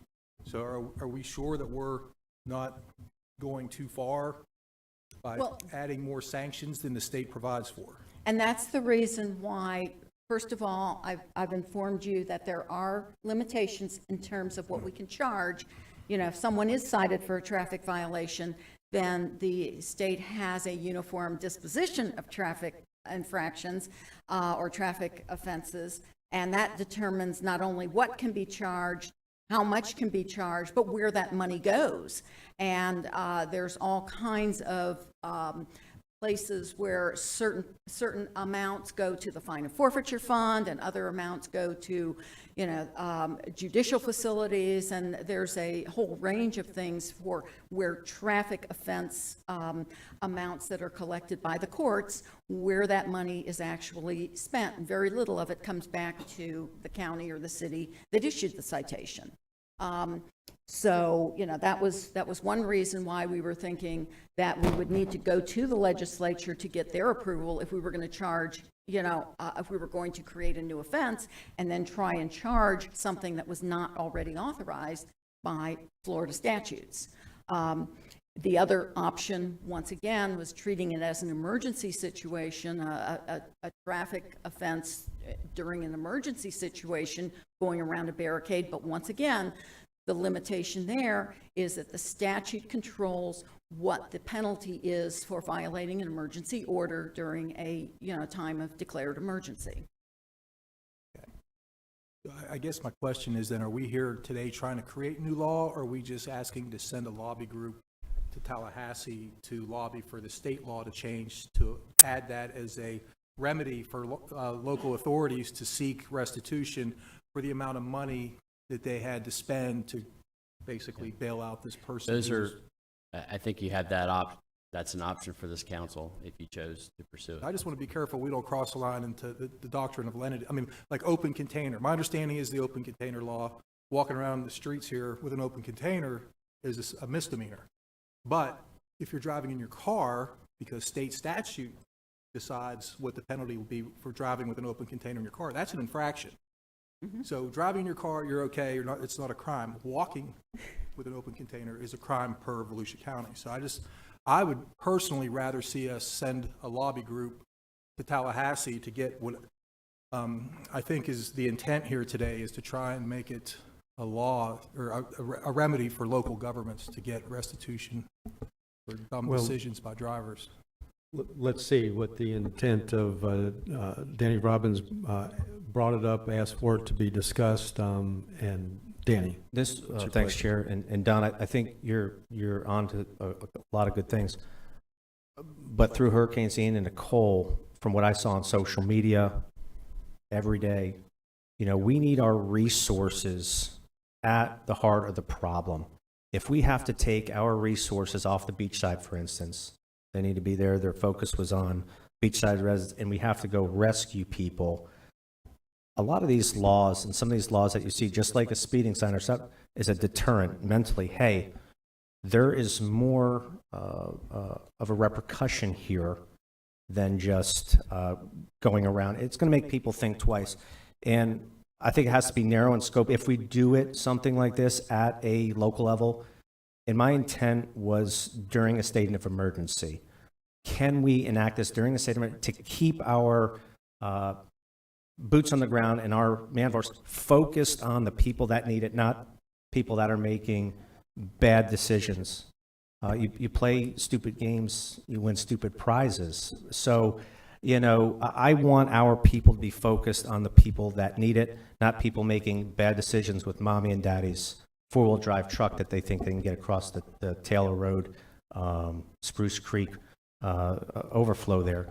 So all this would do, in my intent, was an option during a state of emergency to recover any monies that it would cost the taxpayers, or an avenue to recover those monies during a time of emergency that go above and beyond your state statutes, like you're saying, your catch-all, which is a very broad statute, or like 316.078, which Madam Attorney here talks about when it comes to the detour signs to be respected. So this would be very target-specific during state of emergencies to keep people from doing those stupid things and keeping our resources where we need it and not getting sidetracked with people or kids making these decisions. But in the event that they do, hey, you're going to get a potential $2,000 fine. But what's neat about this, or an element of this, as it states in Arizona, is it has to be a secondary or a follow-up charge. So your first primary, almost like the primary reason for a stop, your PC for the stop, it's your initial traffic infraction. So going around implementing or using or citing for one of these 316 traffic-related statutes would have to come first, and then you do this other statute as well. And that was one of the elements of the Arizona law, where you do have to cite your primary reason for the stop. Okay, yep, you avoided the traffic barriers, or you went around them, or used, what was the 316 statute you stated? Failure to obey traffic control device. Yep, that would be your first violation, and then you would come back around with your second. So this is definitely, I'm thinking deterrence, and just thinking outside the box. Thanks. Jake Johansson. Thank you, Chairman. I think I have a problem trying to regulate or find stupidity, because, as Mr. Kent said, it's just not a good word to begin with. But we urge, encourage, probably occasionally order people to vacate their premises for a hurricane, and they don't. I spent some time down in New Orleans during Katrina. The federal government and many state governments spent a lot of money saving those people that were asked to leave, that couldn't leave, or chose not to leave, or made the decision late. And we're talking about motorists, but you know, a majority of the time I picture people staying on the barrier islands and then finding that they're in a bad spot and they need to be saved, and we're going to go save them. Does that mean we're going to go charge them because they were negligent, because they were made a bad decision? I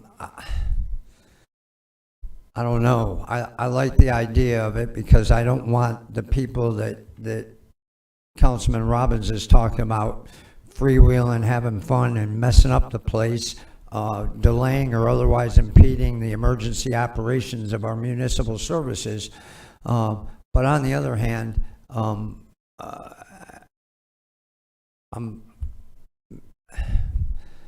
torn here. I think we're going to have a problem figuring out who to fine and who not to fine. You tell a mother who's trying to save her kid a mile and a half down the road that she screwed up, and not only did we fly in to save her kid or use one of the sheriff's big new four-wheel drive machines, but now she's got a $2,000 fine because she tried to save her kid. I think I'm going to have a hard time coming to grips with the 18-year-old in the four-wheel drive having fun and screwing up, and the mother who's just scared to death and makes a bad decision. I do like it during an emergency. I just don't know whether it's finable. Arizona, I think we mentioned it in the last meeting. Very swift waters. People try to do stupid things when they can go around the road and maybe go 35 minutes out of the way to get around whatever river is flowing over the bridge, and they end up 500,000 yards downrange underwater trying to save themselves. I don't know if we have that here. I'm torn right now. I think we're going to have a hard time determining the difference between gross negligence and trying. So there's my thoughts. Thank you. I understand why it was brought up. I think it was worthy of discussion. I don't feel like we need it here. I think that the stupid consequences of the action are probably its own worst penalty. I think the sheriff does a really good job. He's closed beachside. He's there. I understand Mr. Robbins' thought that we don't waste limited law enforcement or emergency responders to try and keep people from doing stupid things. I don't see the need for it, and I'm really hesitant to enact another law or to ask the Florida legislator to do so. But we're here for direction. Somebody give me a motion of what you want the direction to be from here. Mr. Robbins. Thanks, Chair. I'd like to make the motion just to look at potential language during state of emergency time where it could be used at the officer's discretion and discretion only, where clear negligence is apparent and nothing as to which Mr. Johansson stated if it's a family or whatnot. But this is to address clear negligence only. Okay, we have a motion on the floor. Is there a second? Second, Johansson.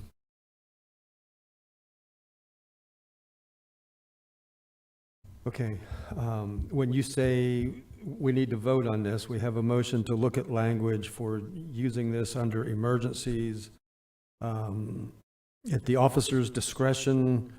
How would this direct staff to look at the language? Well, I'd say compare it to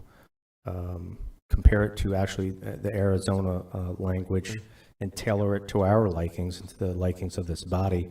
But the discretion with all traffic violations, it's all discretionary upon at the officer's discretion. So it's another tool on their tool belt for these occasions where it's just blatant disregard for and puts human life and public property in jeopardy. Thank you. Matt Reinhardt. Just a question.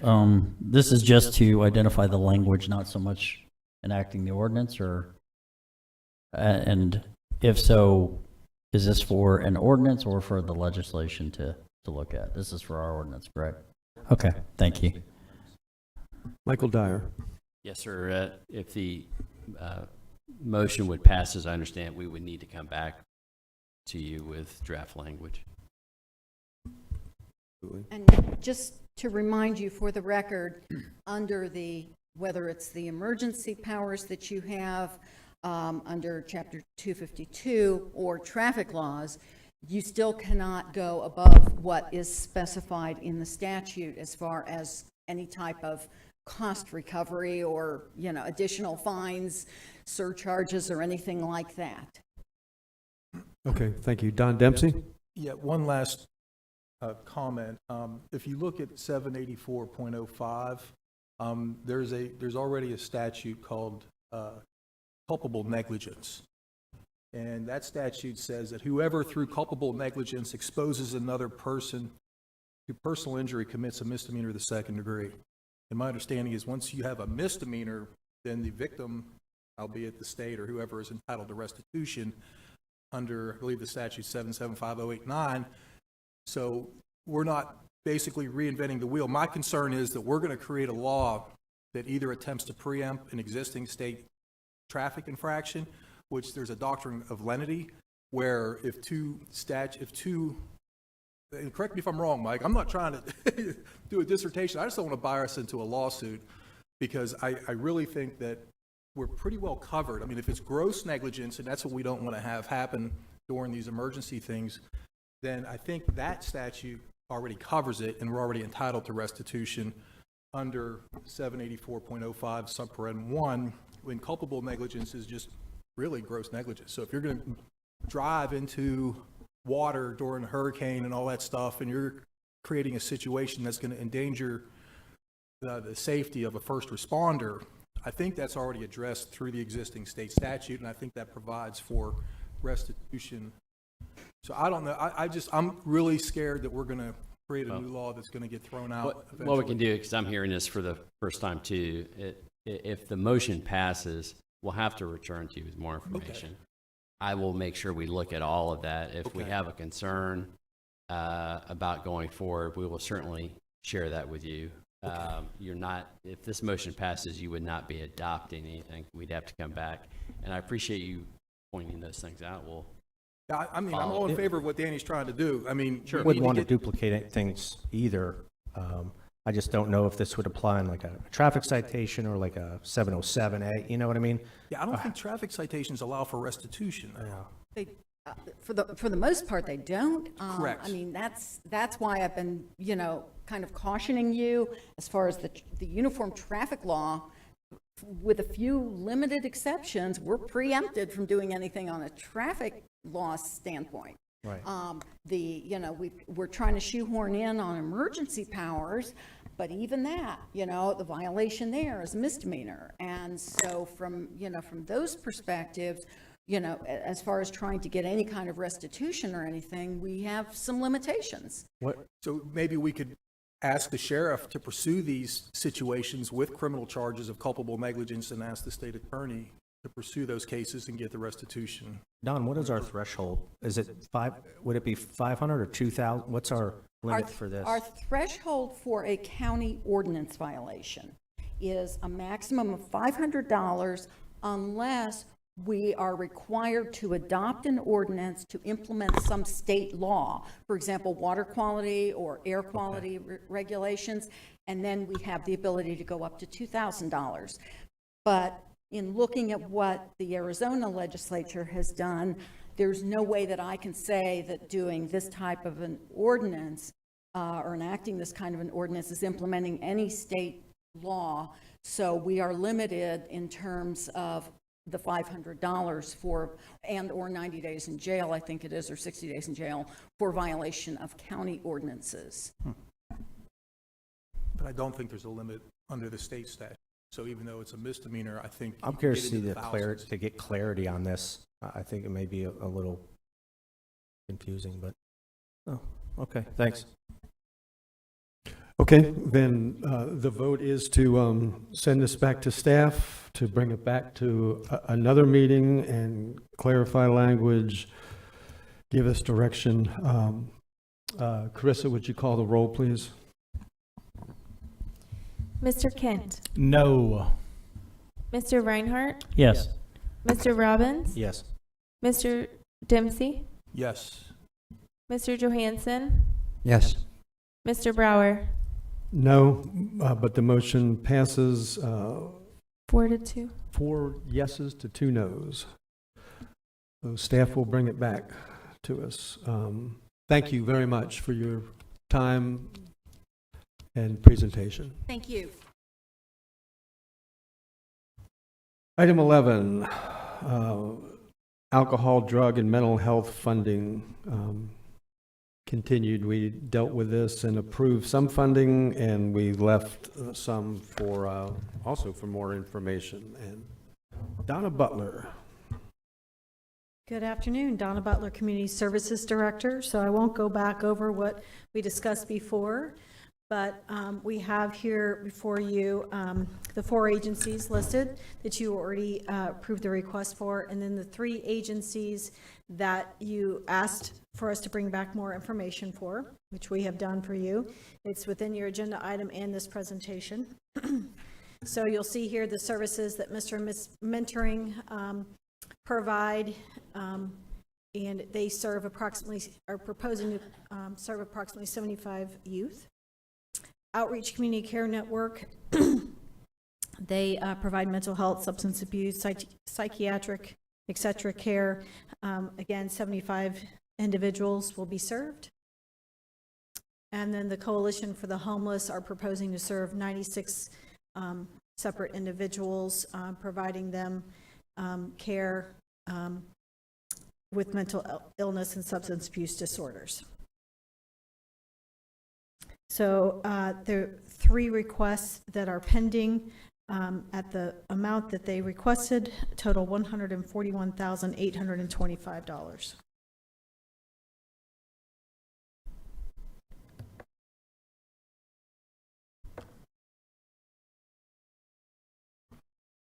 Troy Kent. Thank you, Chairman.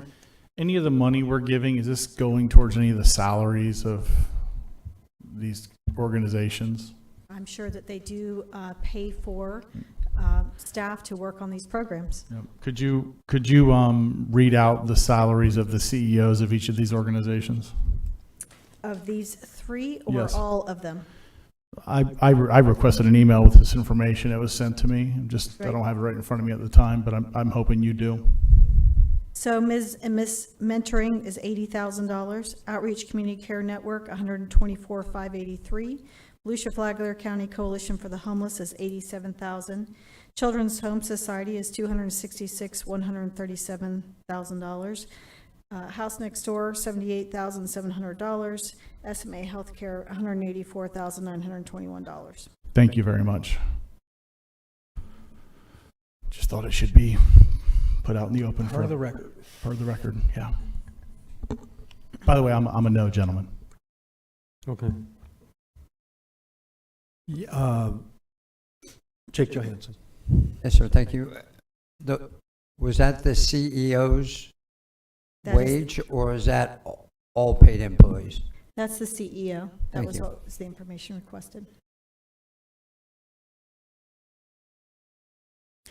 Yeah, I would, as I looked at this, my first response was to not approve anybody who was not providing any of the match themselves, which is just Mr. and Mrs. Mentoring. But then I noticed that all the ones that we approved at the previous meeting, it's the same thing. A local match contribution was not provided by an agency. So, but I tend to agree with Mr. Kent that although there's a tremendous need in alcohol and drug abuse, I'm not sure this is something I can support. Yeah, Chairman. Danny, yes, sir. I'll do this. I didn't know someone was on there. I don't want to interrupt anybody. Danny Robbins. Thanks, Chair. Do we plan, just for consistency, do we plan on going back and amending the house next door, SMA Healthcare, Halifax Hospital Medical Center, and Children's Home Society, because it would put us in a jam, approving 4 already, and I'm tracking with you, Troy and Jeff, in your thought process, and I'd like to see more of it go to actual services. But how are we going to make this conform? What's your suggestion? I'm game. Good. I'll let Troy go first, and I'll tell you my thought. Thank you, Chairman. And I think it's a really valid question. And this is one where Troy Kent is smacking his own hand, and I'll fix it next time around, because you should have seen my jaw drop when I asked staff with my questions how I do my review with, hey, just curious, what's the salary of these CEOs? And it was at the low end, $80,000. That was the low end of what I got, I believe. My memory's right. The low end for Mr. and Miss Mentoring was $80,000. And I'm not going to go through school board employee salaries right now, teachers. I'm not going to do all that. I'm not going to talk about any of that stuff. I'm just going to say $80,000 to $266,000. So for me, Mr. Robbins, I'm going to have an assurance that the taxpayer money, 100% of it, goes to services and doesn't go to salaries. Listen, their boards have to deal with that. They have to answer to that. But I don't even think, and he might, it's close. Sorry, George, don't mean to put you on the spot. But the county manager with the size of Volusia County, his salary is right around that top one we heard of, $266,000. With what this guy has on his brain every single night and what he has to deal with, and we're talking about giving money, which we've already done. I already approved it. Listen, I'll own it. Big guy here. Take it on my shoulders. I'm going to fix it next time. But because I feel like I did something, I made a decision that if I could go back and change, I'm not going to go back and change it. I've made that decision. But I'm not going to continue to make a decision I don't agree with because I made that decision, if that makes sense. I'm going to start fixing it now because I always like to have a good answer, not only for myself, but when my constituents talk to me and say, hey, how do you say you had a problem with it, but you continued to approve it because you wanted to be universal, or you wanted to make sure it all fit into a little square, little clean little box. Just for me, I can't do it. But in the future, staff, I just have to be assured that any money we give these groups is 100% going to services, because when my constituents find out that the CEOs are making between $80,000 and $266,000 in that range, what did they say in I Love Lucy? I got some explaining to do. And Danny, I would just add to that I have no desire to go back and undo any of the ones that we did before. I agree with Mr. Kent, that's on me. But I'm looking forward, so I don't want to go back. Go ahead, Danny. I agree. Jeff, we did this with the, what was the group? Was it the Beacon?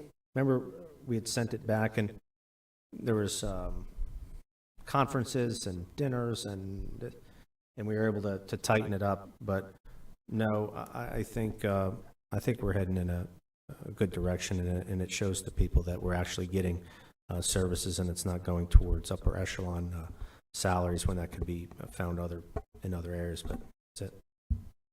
Jake Johansson. Yes, sir. I concur that we don't need to go back. I would question my thoughts on Children's Home Society, but Halifax Hospital Medical Center, I'm aware of what they do, and I think that's money well spent. And SMA Healthcare as well. They do some great stuff for our county, and I think our $3 million is probably spent as best as it can be spent there as well. And they too all have limitations to what they can do. I'm sure they'd want to do more, but I'm all about tightening up here and on other items of like nature from here on out as we look at the budget. Thank you, Donna. I think part of the reason that this came back is that these agencies weren't represented last time. Are any of them here that wanted to speak? Because I don't have any speaker requests. Yeah, 2 of them were here last time. It was brought back because a council member felt that there wasn't enough in our agenda item. Right. So we wanted to make sure that we provided a thorough agenda item in response to that request. So we added a lot more information so that could be clear what services were being provided. That's why it was brought back. Okay. Chairman, may I say something? You may. Thank you. I appreciate it. And thank you for that. And I mean that because you're right. There was way more information. I don't ever like catching anybody flat-footed, and I felt like staff was flat-footed on that last one because it was sort of like, we don't know. We can get back with you. And you did. And you did your homework, and you gave us lots of information about these groups, and I thank you for that. Sure. And just for me going forward, I'm not saying hard no in the future. I'm saying hard no unless 100% of this money is going towards services. I don't know how they're going to prove that, but that's up for them. That's for them to do. I'm sure they'll come up with a way. Just in personal defense by Donna Butler, in the mental health field, direct client services are people. They're not giving them an item.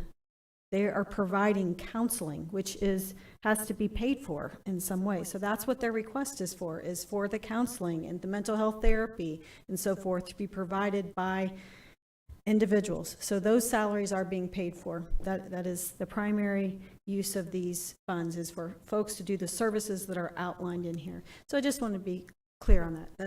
That's the service provision. Whether or not it's going to administration, I would leave that for them to answer to. But what they proposed here is direct client assistance, which requires staffing. And it does have, I can provide to you how much they're saying that they would be paying those staff members. Matt Reinhardt. Thank you, Mr. Chairman. And I get that, and that's a good point, is that you're paying for the person for the counseling and whatnot. But we're uncertain as far as administration and what's being taken out of that. I know for a fact that when Mr. Johansson brought it up about Halifax Medical Center and HMA or SMA, there's a lot to do with medications as well, correct? Okay, so I don't know about these other ones. I didn't see that. So I saw a small big difference here between those two, so thank you. Okay, council, I think I need two things. Excuse me. If need a decision on how you would like to handle these three, if you want to do them as a group, or if we could take each one separately and vote for them, or not to fund them, and then I need a motion. Point of clarification, sir. If there's no motion or anything, it just dies, right? Nothing, no action, nothing happens. Are we good, Mr. Dyer, if that happens? I'm sorry, could you repeat? Yeah, not a problem. I was saying, instead of making a motion, if there was no motion made, then there can be no second, and then this just dies because... There'd be no action. No action. Is that right? That's correct. Okay, and maybe someone does want to make a motion. Danny Robbins has a pertinent question. I just picked up, there's a bullet point that says 4-agency ADM request additional ARPA funding. Is this ARPA funds or is this local funds? And if it is ARPA funds, do we have to use this, or does it expire? Or? This is a combination. In order to fund the gap between what is budgeted and what you have already awarded, we will need to expend some of the ARPA funds, which you approved through motion at the last meeting. They were set aside for this purpose. Well, they were set aside for mental health services. So can we just do ARPA funds and not do local funds?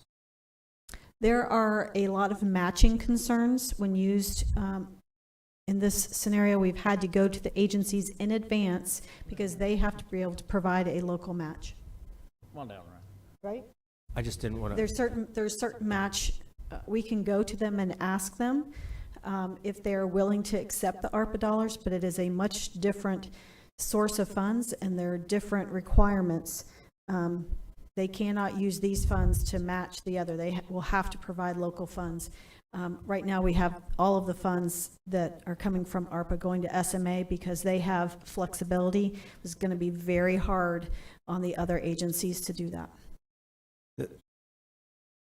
That's fine. I'm good. Thanks. But thanks for walking down. Yeah. Troy Kent, you're done? You're good? I was just going to say, no, I was just taking my name off so it didn't gum up the queue. I was just going to say, I certainly didn't want to gum this up anyway, but I think the councilman asked a great question.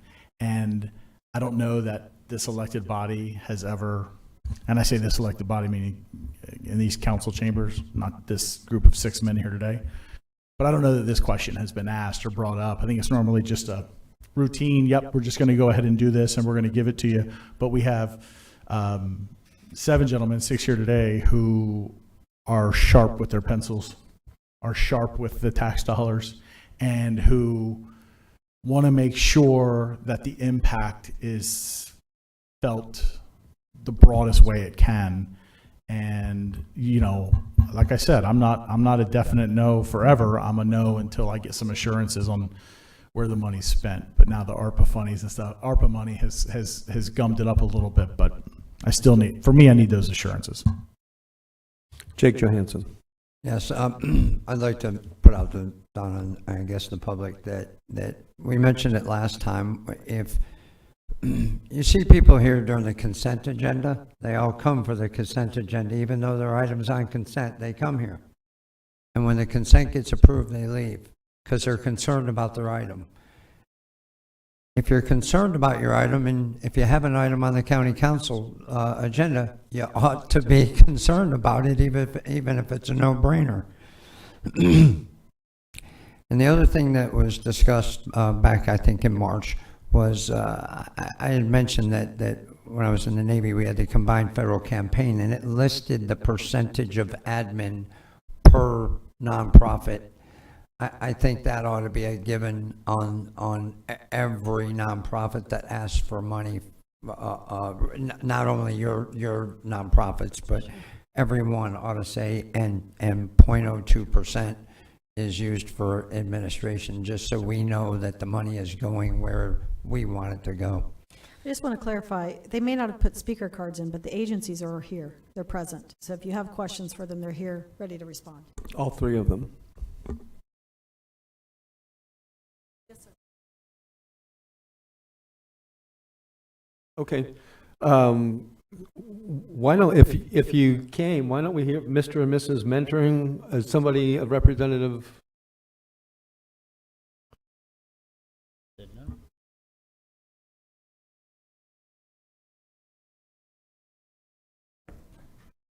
How you doing?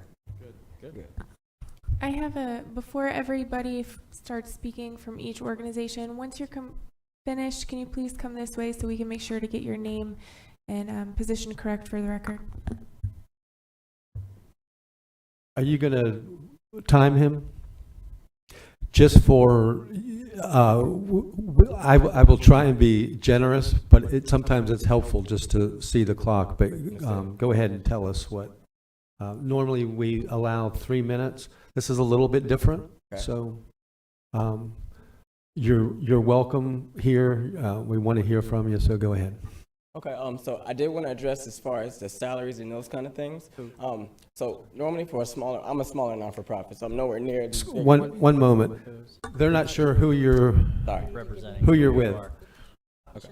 Yeah. Which nonprofit? Derek Collins from Mr. and Ms. Mentoring. Okay. All right. Thank you. So, like I said, we are kind of a smaller agency, so everything that you guys give us literally is going straight back to what we're doing. So, for example, he asked about the salary. So I make $80,000. So this is just now we're in business now since 2018. This is the first time that I'm taking a salary. So these first 4 years, I was doing it just for the community and out of my pocket because I saw the impact of it. Specifically, our agency deals with a lot of the at-risk youth, the kids that are dealing with behavioral issues, the ones that are in more of IEP, ESC, and a lot of the agencies the kids that we deal with, the other agencies per se won't, like for example, we partner with Boys and Girls Club. They have a large location, but they don't deal with kids that have more on the behavioral side. So they refer kids to us because we deal with more of the kids that have a lot of the, mental health, a lot of the, like I said, IEP. They're getting suspended. These are kids that are on probation. So specifically, our niche is the kids that are having the most issues we're trying to keep them, not only intervention, prevention as well. So we're trying to keep them out of the jails. We're trying to keep them out of DJJ, and I've had extensive experience with all of those kids. So as far as the funding piece comes, you have to have qualified people to deal with these type of youth. You can't. There's a little bit difference of volunteer. So I know a lot of people get us confused with like big brother, big sister, those kind of things. When we're a little bit higher up, we're qualified therapists, qualified case managers, and the impact that we're making are dealing with the kids that most agencies aren't really catering towards. If you guys have any specific questions, I would love to answer them. Matt Reinhardt has a Thank question. you, Mr. Chair. You say you're certified in those services. Is there an accreditation do you have? I mean, what? So like we have licensed therapists that work for us as well, and then we also have case managers that are credentialed. Do you said that you work a lot with Boys and Girls Club, and they are all over the county. Yes, ma'am. And I'm a big fan of that group. That being said, so do you have a brick and mortar type facility or? Yes, sir. Okay, yes, sir. so we have a facility that is that we actually have the services provided at. So they bring them to you? They bring them to us. We see them at the schools. We see them at the houses, at home. Oh, you do? We see them in DJJ if they get arrested. We see them at Halifax if they get a Baker acted. We see them anywhere that they go. So we're more of the hands-on, one-on-one, and group type of mentoring program. So and your services are not just limited to just a certain specified number of visits. It's until you deem. So we normally have a 9 to 12 month program. Okay, and 9 to 12. We see the kids on a weekly basis, whether, like I said, it's a variety of what works best for them, whether it's in the home, school, wherever they're having the majority of their biggest issues. Okay. And so, like I said, it's hands-on. And to get in a little weeds, do you see more activity in any one side of the county? Do you see? We're specifically more in the Daytona Beach. That's where our facility is. Okay. In Holly Hill. Well, because I know Boys and Girls Club has a facility. You know, they're over here on the west side. Yes, sir. Also, Yes, so sir. that's when you said that. I assumed that you were referring to the entire county. So but you focus just Daytona? No, we or take kids East from Side? all over the county, but Okay. our facility is located in Holly Hill. In Holly Hill, okay. Holly Hill, which is kind of in between Ormond and Daytona. Yeah. So we cater to kids all the way from New Smyrna. We have kids that come from Deland. We have kids that come from Palm Coast. So we're kind of. So you probably see more from the east side of the county because of your location as opposed to the west side? Yes, sir. Okay. Is there any idea in the future, and I'm sorry to drag it on, Chair, I just had several questions for him. Is there any thought process in the future to expand to cover the west side?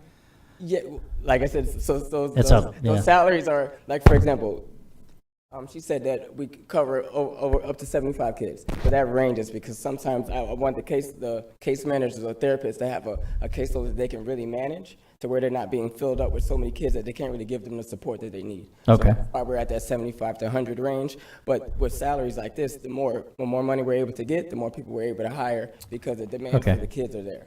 You just hit the next question I have for you. Okay. Yes, Thank sir. you. Don Dempsey. Yes, sir. So kids who are placed on probation or adults who are placed on probation, is your facility recognized by probation, parole, or DJJ, or whoever's supervising the defendant? Is your service accepted by the probation officers as fulfilling the requirement for either like a substance abuse eval and follow-up treatment or anything of that nature? Yes, sir. Or a mental health eval and treatment? Yes, sir. So we do deal with more on the mental health side versus substance abuse. Okay. But like, for example, depending on probation officer, if they have, it's kind of your networking. So if you know a case manager and they know the services that we provide and they know that the kid is a good fit for us, they send them to us. So it's more of a referral based on their niche. Is that where you get most of your clients from, is from the No, sir. criminal justice system? We get them from probation. We get them specifically from the public school system. We get them from, of course, when you do good work, you get referred. Mhm. So we get a lot of personal friend to friend. I guess in our area, we're kind of one of the people that kind of are out there, I guess you would say. So we kind of go anywhere that the kid is kind of needed. So like I said, we get them from so many different places that we're not hurting for anything. Have you ever gone to like a judge's meeting of any type to just tell them what you offer and so they know that you're out there as a resource? I actually just spoke, I forget what circuit it was. It was a circuit of all circuits, but I spoke to all of the judges, and I believe Circuit 7 is what circuit we're in. This, yes. Yeah, but I've spoken to all of the judges regarding our services and pretty much. And you've been accepted by them as a valid service or a provider? Yes, sir. Okay, good. Yes, sir. Thank you. Thanks. Troy Kent. Thank you, Chairman, and thanks for being here today. So just a couple of things. The about for Mr. and Ms. Mentoring, I appreciate that information. The program description, I appreciate that information. Even the program need and the return on investment. My questions, like I'm looking at, and I appreciate that you put in here what your rent and utilities are. I think we're about $35,000 just to have the doors open. My question is, what is your annual budget, and then where do you get your funding? So our funding is through LSF. LSF is under the DCF contract, under the DCF umbrella, I guess you would say. And before that, we were offering free mentoring. We were offering free mentoring services, and we were only providing therapy services. So I felt like the need was so big that we pretty much did it for free. And I couldn't expect other people to do things like that for free, which is why these added services and help allows me to hire qualified and credentialed people to be able to provide the services. And this said between 25 and 30 students are serviced throughout the year. Is that correct? No, per case manager or therapist. And how many of those do you have? Currently, I have 3, and I have 2 part-time that we're starting now because I kind of can't really afford to bring them on full-time. So safe to say you've got about 75 students that you're servicing currently? 25 to 100. Because now I also, even though I'm not supposed to be, I'm also seeing clients too. I appreciate the information. It's helpful. It's impactful. I still have a concern unless I can be assured that the money's going for services and not for, sorry, you're the CEO, but CEO salaries.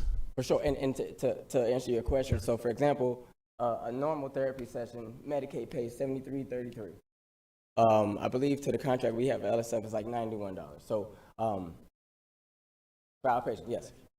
Yeah, so for therapy. So, a case management position or service is around $69. I believe that's in there as well.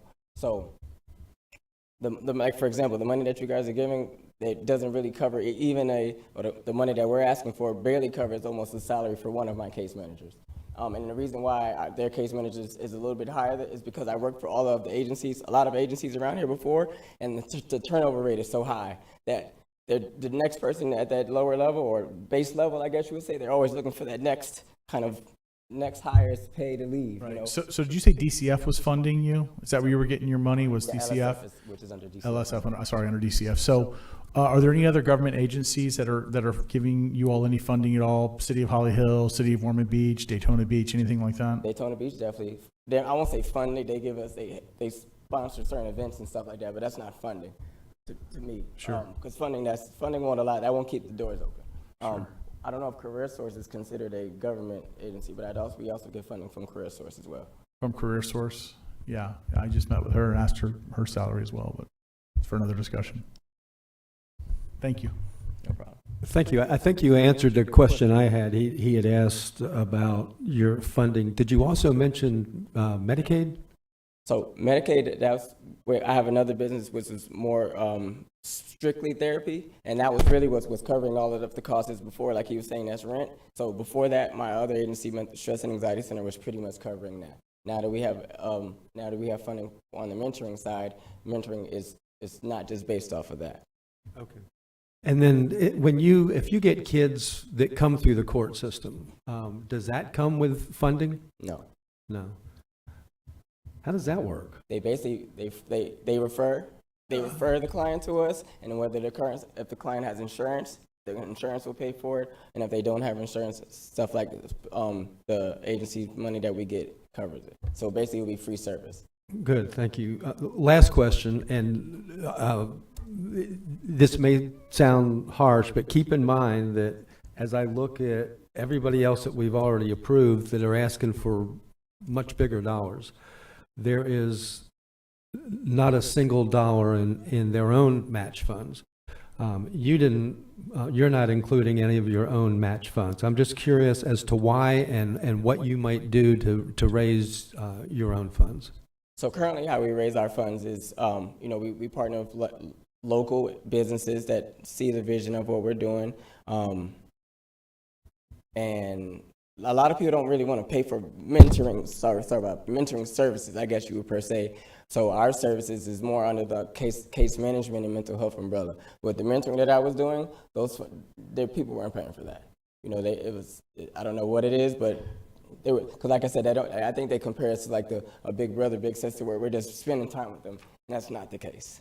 That's not the case. Thank you very much. You good? You're very helpful. You are good. Is there anyone here from Outreach Community Care Network? Batter up. I'm Kristen Crumbly with Outreach Community Care Network. I did come up to speak at last month's meeting, but just to reiterate, our services include mental health, substance abuse with a MAT program. So we do provide medication-assisted treatment, psychiatric services, and medical services to include primary care and infectious disease. To address the matching funds themselves, we have raised some funds for our own match, but the funds that we were using would go towards some staffing. We are in need of counselors, which that's statewide, nationwide. A lot of us are looking for counselors at the moment, but we do have demand. We constantly have referrals coming in, but we want to be able to make sure that all individuals in our medication-assisted treatment program don't only have just medication, but also quality therapy as well. Providing medications is also a concern for us as well as facilities. So we are constantly getting demand, and with the need for more counselors, we would need space for privacy and confidential office space for those clients to meet with them. So I'm open to any questions you may have for me. Thank you very much. Absolutely. Any questions? Matt Reinhardt. Thank you, Mr. Chairman. Do you see individuals on both sides of the county? Does your agency? We do see individuals on both sides, not physically, but individuals that live on this side may come to our services. So Okay, we so do have you're individuals- located over in the east side of the county as well? We're located in Daytona Beach. And Don, I'm trying to look out for you, man, because I know you're always talking about the west side, so. So also you talked about prescribing medications, so I assume that there is some sort of doctor Yes, sir. on salary as well, correct? Yes, we have our, and he's internal medicine, but his specialization is in addiction medicine. So Dr. Friendly does the prescription of the medications in our MAT program, and we also facilitate MAT services in Flagler County And as is well. he or she paid for out of this as well? No. No. This would strictly be for the medication for counseling staff. Oh, okay. Facilities. Okay, gotcha.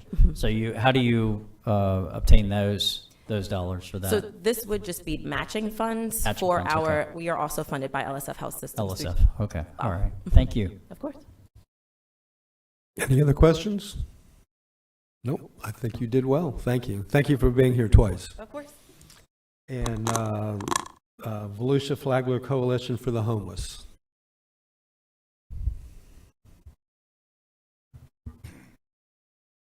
Hi, my name is Harry Cole. I serve as Executive Director for the Volusia Flagler County Coalition for the Homeless.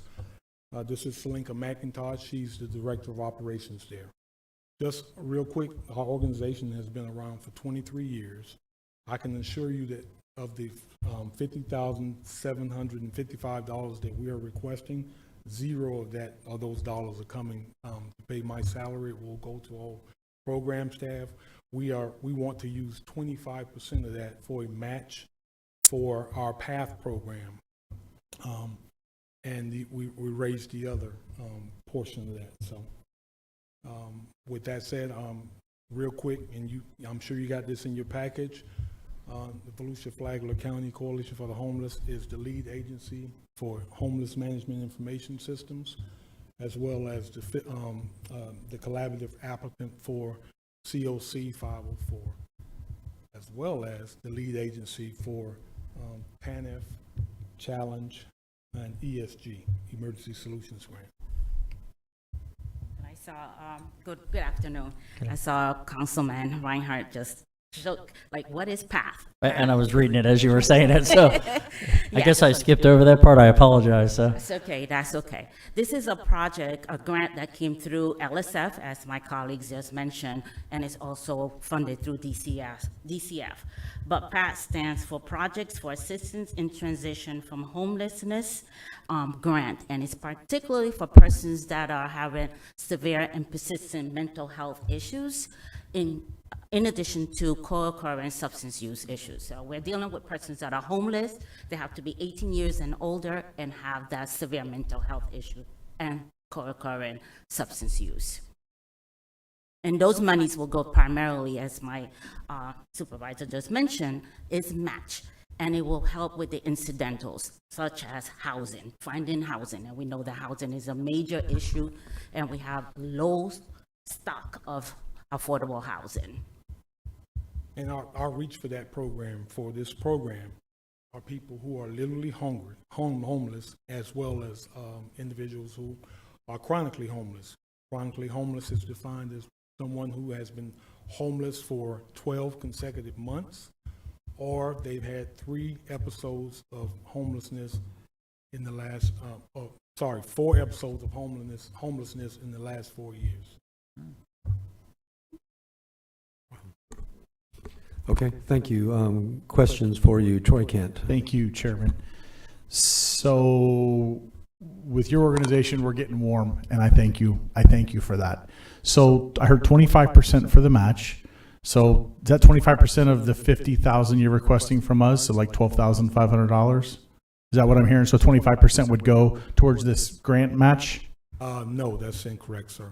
I'm sorry if I did not explain that correctly. The total program, it cost us $190,000 plus. We're requesting 25% of that, which is the $50,755. Oh, okay. So 100% of the money we give would go towards that matching grant? Absolutely. Okay. Because my next question was going to be, so $12,500. So what about the other $37,000 or so? You know, what's going to happen with that? But you answered that. And I'm so glad you're here because you're able to answer that specific question that I had and that we have. So the deal for me on this one is getting sweeter. I'd say, almost to the point, I'll use the line scratching me right where I itch. This is exactly what I was hoping for. And I heard you say on the public record, 0 of these dollars are going towards the CEO's salary. 100% now I've heard is going towards this matching grant. Gotcha. So with that being said, council, for this one in particular, I would be willing to pull Volusia Flagler Coalition for the Homeless out separately and approve that one because of what I've heard today with testimony. That's just me. All right, Matt Reinhardt. Thank you, Mr. Chair. How long have you just said it a little, and I apologize. How long have you been in existence? 23 years. 23 years. We were incorporated as a 501c3 in 2000. And I know I keep asking the same question to everybody. Where are you located at? Daytona, but Daytona. we cover the entire county of Volusia. Sorry, Don. Yes. It's all about my town, I guess. Yes. Okay. We And have Flagler, outreach yes. workers that cover the entire county. Yeah. I was an outreach worker and I covered west side of the county. I live on the west side of the county, so we know the services and the things That are needed elsewhere as well, because I know it just doesn't stop on the east side. There are issues over the west side. And Don, for your sake, I started on the west side. I'm just saying. So, and I had another question going there, but I think he answered it. So thank you. Troy Kent. There we go. Thank you, Chairman. So, hearing that, if I make a motion, well, I'm not gonna pull you. I'll just make the motion. I'll make a motion to fund the Volusia Flagler Coalition for the Homeless with the amount of $50,755.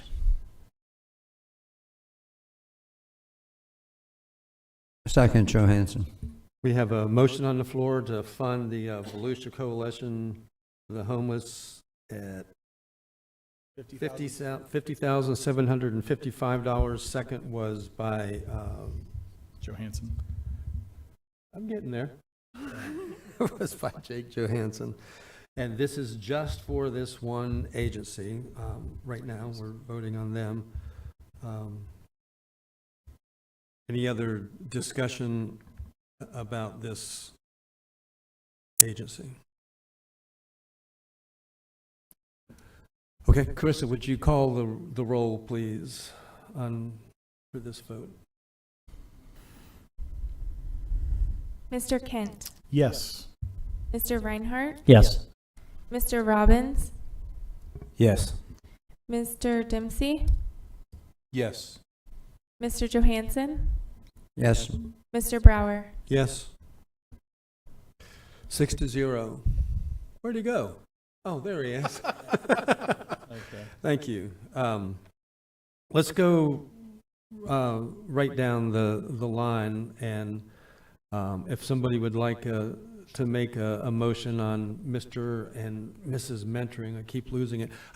Before I do that, I would just like to say something to all three of you that came. I remember you coming the first time, and I look at the homeless problem. You see people camped out on park benches, using benches as a bathroom. It's sad. And when you look at that, it's not just somebody who's out of work. It's somebody with severe mental issues, drug issues, alcoholism. And I can't ignore it. I can't say, well, somebody else helped them. You've dedicated your lives to help them, and that doesn't fall on deaf ears here. I admire what you're doing. I admire your tenacity. I know you probably have more letdowns than successes, but you keep at it. And maybe you don't. Maybe that's not true. Maybe you've got a much better track record. But you're dealing with the hard stuff, and so I honor you for what you're doing. So next we have, let's do Mr. and Mrs. Mentoring. Is there a motion? Move to approve Mr. and Mrs. Mentoring. And I'll second that. For $57,700. Okay, Mr. and Mrs. Mentoring, the motion to approve is by Jake, and the second one was by Matt Reinhardt. Any further questions for them? Carissa, would you call the roll, please? Oh, I'm sorry, Troy Kent. Yeah, and it's no questions. I'm just going to say, because I didn't hear that it wasn't, the amount of money was not, the money could be used for the CEO pay. That's why I'm going to be a no on this. Everyone is aware.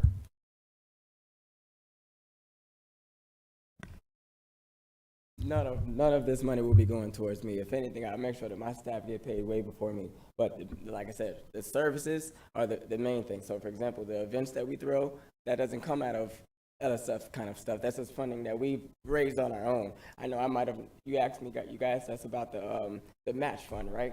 So for example, if a mom likes what we're doing with her daughter, she doesn't pay out of pocket, she might give us $75 whenever she feels like it. Or if the mayor of Daytona, Mike, he knows what we do, so he said, I want to sponsor a specific event. That's where our in-kind, that's where our matching funds really come from. We don't have nowhere near $54,000.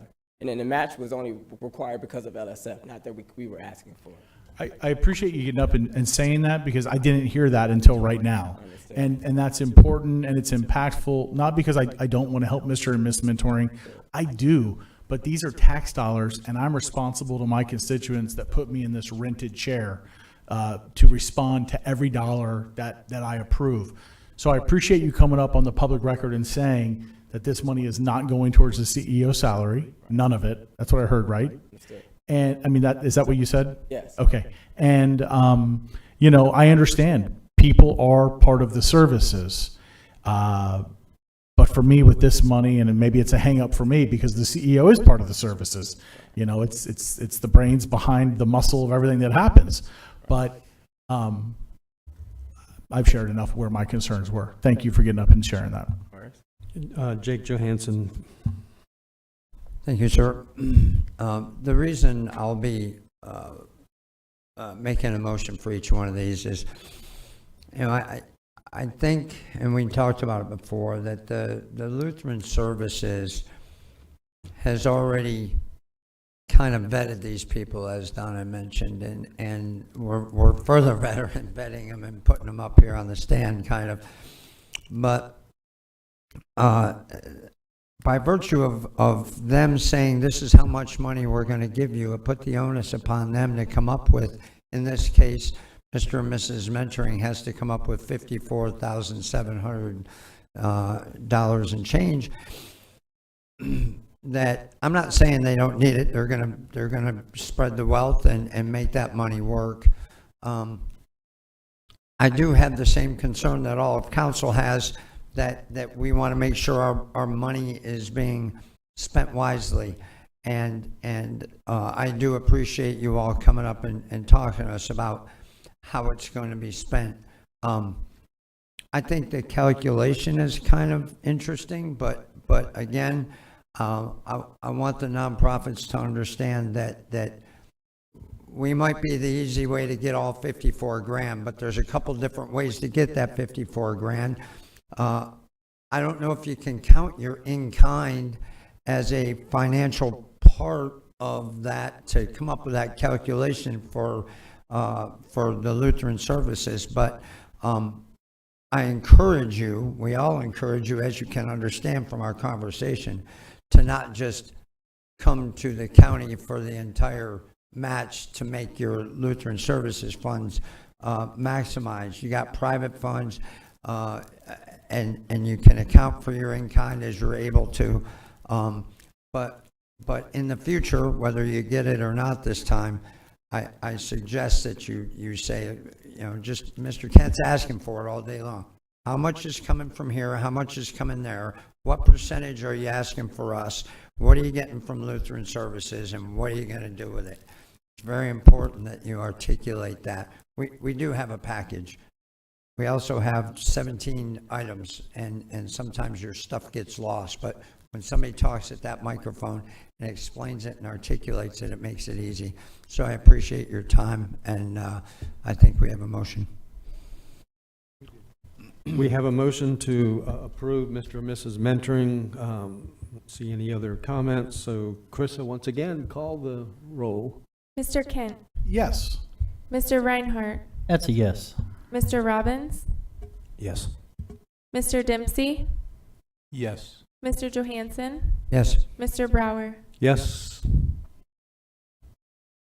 So we have one more, Outreach Community Care Network for $36,286. Is there a motion for outreach? Motion to approve Outreach Community Care Network for approximately $36,000.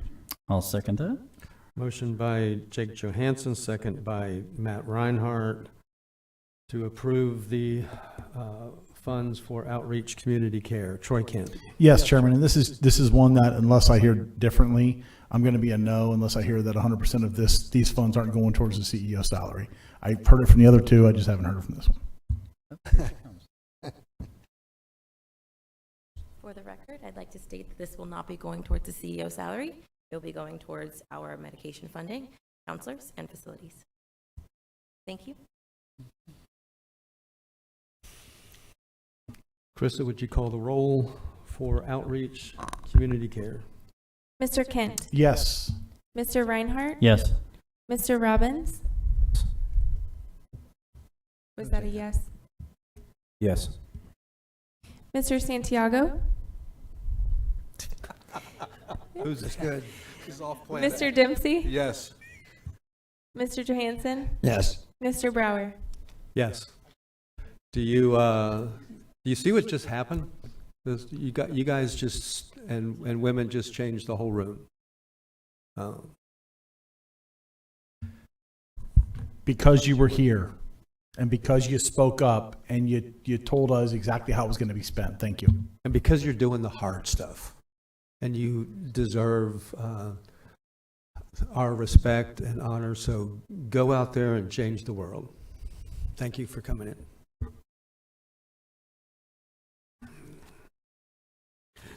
That brings us,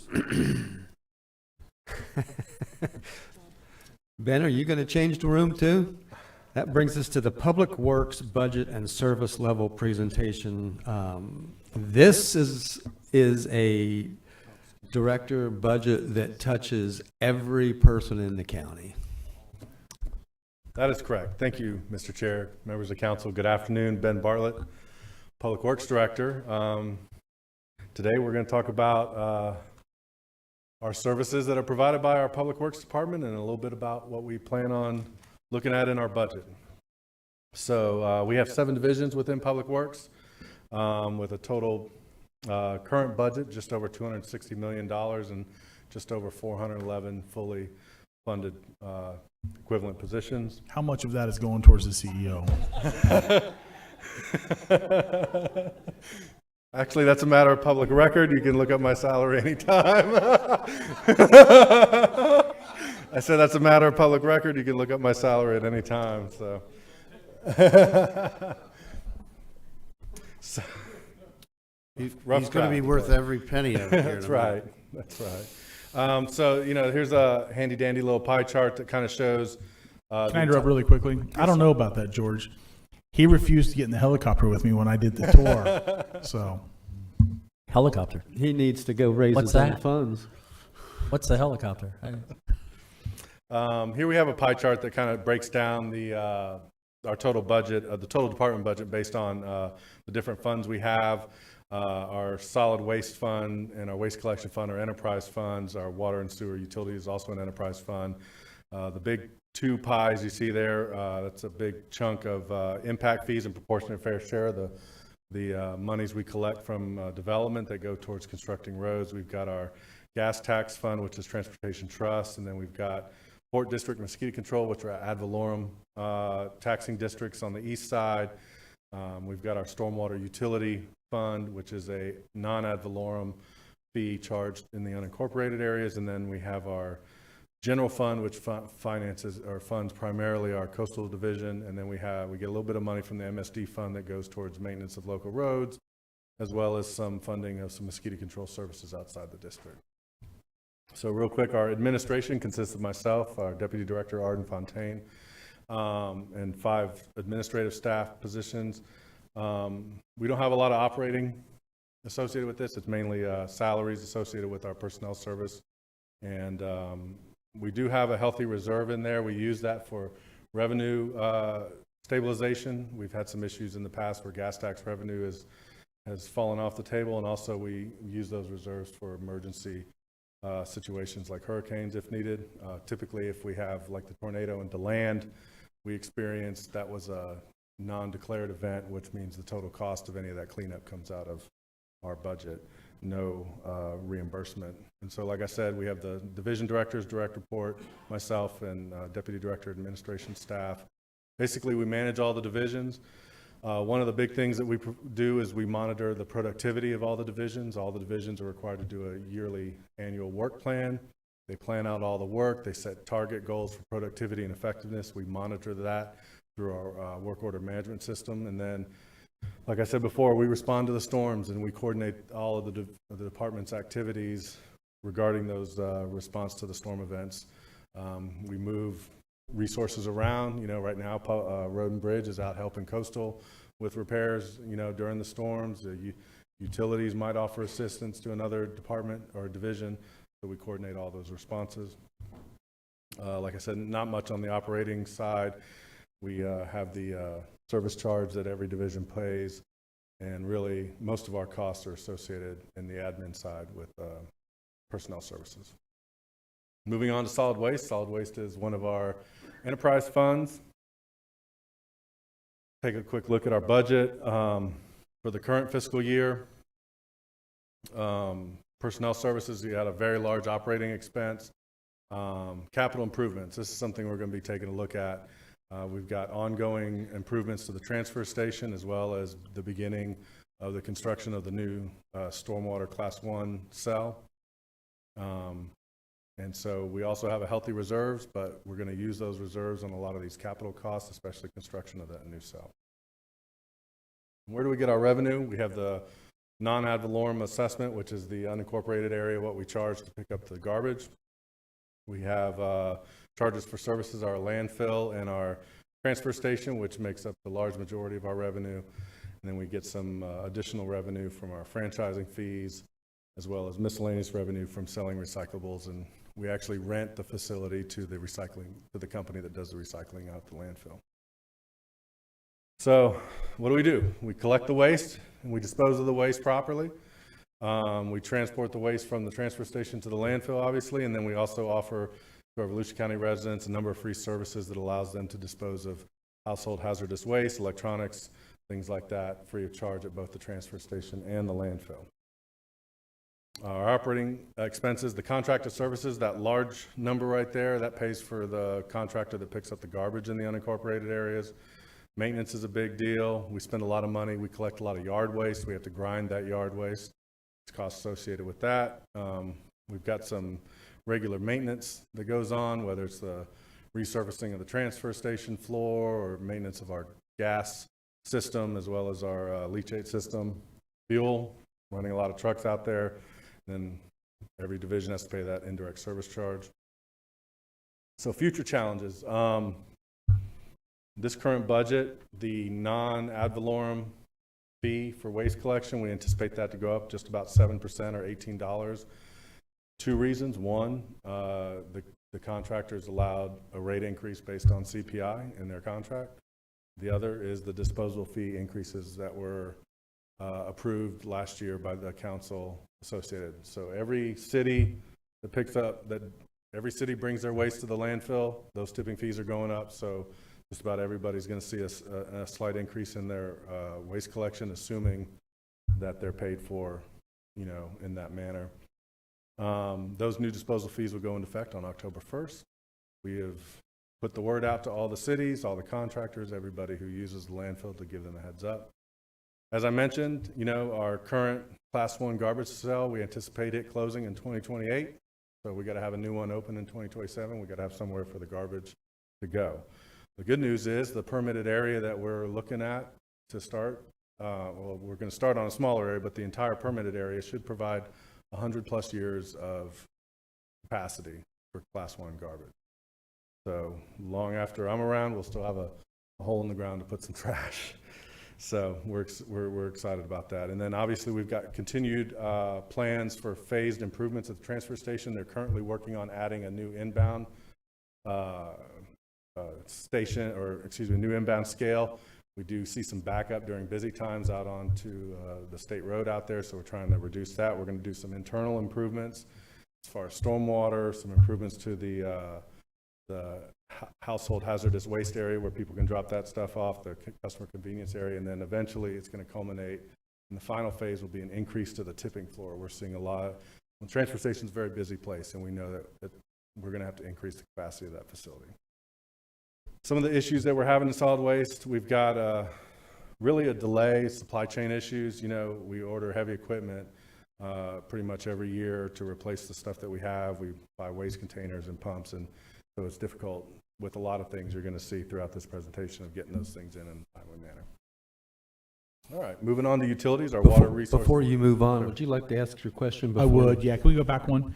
So the estimated 6.9 or 7%, $18 increase, who's that going to? It's the contractor. It's going to two things. One, it covers the tipping fees because we have to pay the tipping fees for the garbage. So that's the contractor that's paying that. The contractor, landscapers and waste companies. Yes, this is for the unincorporated area solid waste collection. So we pay the contractor, so the increase will be on the non-ad valorem assessment to the residents. So the residents will be paying this. Correct. So the residents are going to be paying about 7% more, $18 increase monthly average? no. Yearly. Yearly. $18 yearly. It's a one-time charge on their property tax. Gotcha. Who approved that? Well, we're giving you a heads up that that's coming. Okay. So that hasn't been approved. No, sir. That's you're just putting this out for us to kind of smell it right now and see if it's palatable. So what we anticipate is the contractor by contract is allowed Gotcha. to request. I just wanted to make sure that I'm picking up what you're laying down. So one of the questions where we were earlier, did I hear you say mosquito control? That's taxes only on the east side? The ad valorem tax solely within the mosquito control district, which is mainly the east side of the county. Do we do any mosquito control on the west side at all? Yes, sir. We do. I was going to say there's not a barrier I know of where the mosquitoes are like, we're not going to go over there. No. We actually, it's Different type of mosquitoes, though. invisible fence. No. Well, I was there, by the way. I did see like 12 different types, and two of the largest aren't even bloodsuckers that I learned about, but another big one is. The primary mosquitoes that they fight on the east side, and they're the salt marsh mosquitoes. So we treat the west side, but we don't charge. Well, you charge through their MSD. It's just charged differently. Yeah. On the west side, it's the MSD, the Multiple Services District, Municipal Service District, pays. We have an allocation, and they spray when there is disease detected. They don't do any regular. Mr. Dempsey likes it to be fair on the west side. I just want to make sure. I want to make sure we're equitable with everything. So they're paying. It's just not called mosquito control. The ad valorem. It's MSD. It's actually a portion of the Municipal Services District, which is strictly an ad valorem tax that they collect in the unincorporated areas. About $300,000 of that goes to mosquito control to pay for treatments when there is a disease response. Cities on the west side of the county would like a mosquito control unrelated to a disease response. They actually can request it, but they pay, and we send them a bill. One of the most beneficial presentations I've seen. Thank you.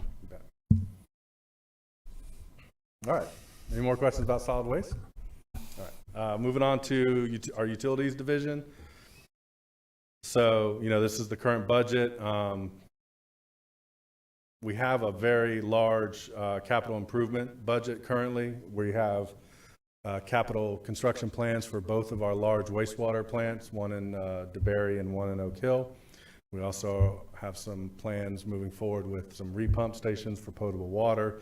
And we have reserves, which we anticipate those projects moving forward into out years. So what do we do, and what's the funding sources? Well, we charge for wastewater treatment, we charge for potable water service, we charge for reclaimed water service, we do get water and sewer connection fees, and we have some outside and miscellaneous revenues. And what do they do? Well, they provide water and sewer service, reclaimed service in our service areas throughout the county, and those are the the total number of connections and the amount of utilities that we provide per year, or I'm sorry, per day. And so our operating expenses, we got a lot of maintenance, we got a lot of infrastructure in the ground that we got to maintain. We do have some consecutive systems where we purchase either water or sewer service from another agency or another utility provider and pass that on to our customers. Utilities and fuel is a large charge for our utility, our water and sewer utility. We have a lot of maintenance costs and chemicals, chlorine, those kinds of things that treat the water and wastewater. So what are we looking for as far as challenges in our utility going forward? One of the things we're having trouble doing is finding water plant and wastewater plant treatment operators. They have to be state certified. It's not everybody grows up one day and says, I want to work at a wastewater plant. So as you can imagine, it's difficult. One thing we're going to request in the upcoming budget is we have 2 unfunded positions. We would like to convert those into operator trainees. They have to get about 2,000 hours of plant time before they can sit for their license. So we're looking to provide some training in-house for those folks. And obviously, we went through some hurricanes. We got to protect our system against natural disasters. Compliance with all the regulatory requirements associated with drinking water, wastewater, the nutrient reduction in the springs, as well as the Mosquito Lagoon. And we got to add treatment capacity. 2 of our largest service areas are DeBerry and Oak Hill. Those are growing areas, seeing population growth. We got to account for that and be ready to provide service to those areas. Moving on to Road and Bridge. So we're getting into our 3 divisions that are funded primarily through gas tax. Road and Bridge is our primary maintenance function of our transportation system. Large operating expenses associated with all that they do. Capital outlay, they have a equipment replacement program where they have a lot of big pieces of equipment out there, street sweepers, large excavators, things like that they need to do the work, and we keep those on a regular replacement schedule so that they're working properly.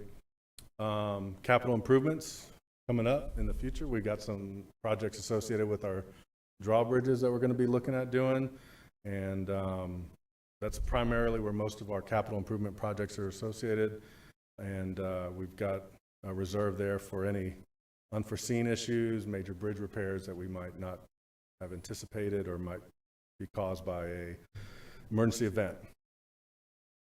And then Road and Bridge is funded by gas taxes, but it also, the stormwater activities that it performs is funded by our non-ad valorem stormwater fee, which is only charged in the unincorporated area.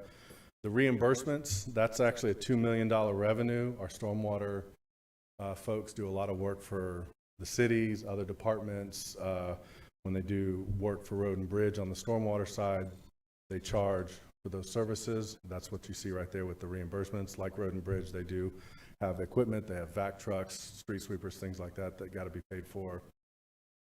And capital improvements. Right now, we have 3 major ARPA-funded projects that we're working towards: the Poozer Pond, the Beach Street improvements to raise Beach Street so that to avoid it going underwater during high tide events. And so we'll be working on those and moving forward with those projects here in the next couple of years. So our funding sources, as I mentioned, gas tax, transportation trust funds all our maintenance activities on the roads. Our stormwater maintenance in the city limits on transportation trust assets is also funded by the gas tax. The stormwater utility fund funds stormwater operations in the unincorporated areas. We get those reimbursements. We do also get about $200,000 a year from the West Highlands Special Assessment District, which is on the west side of Orange City. That's a special assessment district that was created to bring those roads up to a dirt road standard, and we maintain them and grade them. And the folks there pay a certain amount of money per lot per year for those services because they weren't roads that were originally accepted for maintenance by the county. And we've been very successful in getting grants mostly associated with nutrient reduction associated with our stormwater activities. Summary of operation. A lot of stuff we do in Road and Bridge is based on a level of service. How many times a year we mow roads, how many times a year we do work on our sidewalks, those kinds of things, how many times a year we grade our dirt roads. And same thing on the stormwater side. We're constantly checking to make sure our productivity is good. We're checking all our stormwater infrastructure to make sure it's working properly. We're always looking to be more effective and efficient in everything that we do, and Road and Bridge is one of our primary emergency response divisions. Operating expenses, almost $6 million a year for resurfacing. Contracted services, pipelining, bridge maintenance. We use an outside contractor for large sidewalk replacements as far as replacing old sidewalk that doesn't meet ADA requirements and upgrading that.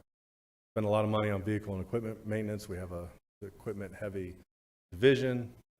Use a lot of materials, whether it's road-based materials, pipes, those kinds of things, and use a lot of fuel. And we actually use a fair amount of temporary personnel or day laborers to supplement our crews. It's helpful because if it's raining or there's something that, we can send them home without having to incur those costs. Future challenges. Revenue source. Gas tax has been flat for, a long time. We don't know what the status of that is. There's more fuel efficient cars. There's electric cars that eat into those revenues.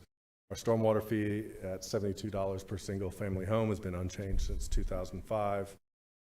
And obviously inflation associated with materials and equipment. And, regulatory requirements, same as utilities, associated with nutrient reduction, but this time on the stormwater side. Now, I have this one in here, annexations by municipalities without accepting local road maintenance responsibility. So as cities grow, they annex areas that have local roads. Typically in a city, we maintain the thoroughfares. The local roads are maintained by the cities. We have agreements with some cities, Ormond, New Smyrna, Edgewater. Once they annex to a certain point, 50% of that road segment, greater than 50% of that road segment gets annexed, it automatically gets turned over to the city. Other cities, we don't have those agreements. So they can annex and annex, and we're still maintaining local roads within those cities. One thing that's changed is the way we calculate the gas tax sharing. Now it's based on miles of roads maintained, or there's a component of that. So cities are a little more inclined to take local roads. We recently had an agreement with Deland. They took 14 miles of local roads. That was a big help. Deltona recently accepted Providence, which was helpful. So we're working with our partners in the cities to try to get those local roads within their jurisdictions annexed. Engineering construction. Hold on, can you hold 1 second? Do y'all want to ask your questions before he moves on? I would like to, sir. Okay, Jake Johansson. Ben, I know that there are certain cities whose level of service on county thoroughfares for mowing and whatnot, maybe some ditches, is slightly higher than the county's level of service. Do we coordinate with them and deconflict, or could there be a day where I see the county bush hog going down a median on Williamson, and the next day Vertigo is mowing the same damn lawn? So yeah, let me tell you, yes, I do see it that Yes. way. What are we doing to deconflict? So yeah, I'm familiar. You're probably referring to Port Orange. Might be. does some of that. So some cities have an interest in having a higher level of service, particularly on thoroughfare roads. We kind of maintain for functionality, not necessarily aesthetics. It's similar to what the DOT does. If you got a state road going through your city, the DOT is happy to let you maintain it and to a higher standard. So that's what we do. So yes, we do try to coordinate with some of those cities. I would say that Port Orange is probably the exception to the rule on those kinds of things as far as wanting to increase their level of service. We're happy to, I know in the past there's been agreements on maintenance of those kinds of things. I don't know why they went away. If the cities were interested in working on something like that, I'd be happy to listen to what they have to say. We had them, and then when we had the big downturn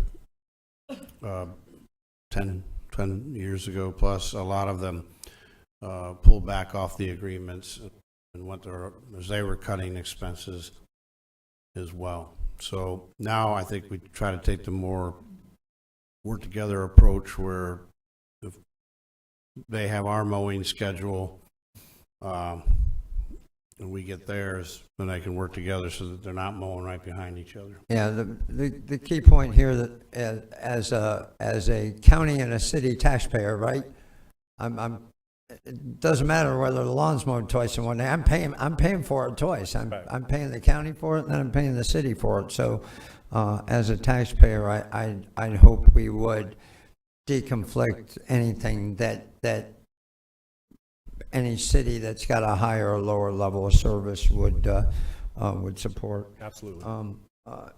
Another thing that we brought up early on when we all started sitting together is we don't like raising fees for anything, but worse yet, we don't like waiting 30 years and then tripling them because people come in with hammers. Our stormwater fee hasn't been raised since 2005. We have events, and the first thing we talk about is how bad the stormwater is. Now, it might not be so bad in unincorporated, although it was in some places. Is that something we need to address here in the coming years and do a fee study, or have you already? It was discussed a year or so ago when we had the infrastructure workshop, as far as that, looking at that fee. When the council in 2005 passed that rate increase, they set a maximum of $96 and then set the rate at $72. We have been, our costs haven't, it's not that our costs haven't gone up, with inflation and personnel costs and those kinds of things they have.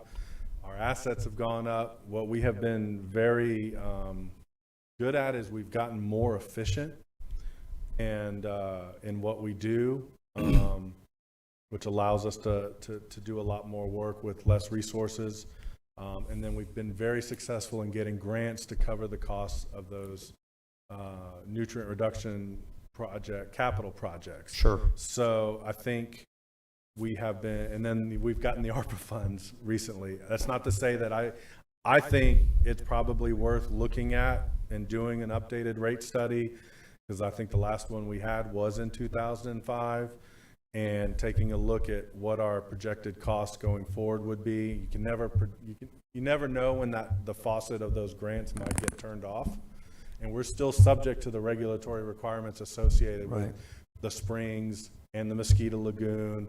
We have costs associated with continuing with the lead agency with the Mosquito Lagoon Reasonable Assurance Plan. We got to monitor those things. So if we're doing well enough and we're using ARPA dollars and we have the dollars, now would be the time to do the rate study, because the last thing people want in a tight environment is to spend money on a study before you even ask for the money, right? Understood. So and given the flooding that we had in the most recent storms, I think it would be prudent to also look at that as well. Good.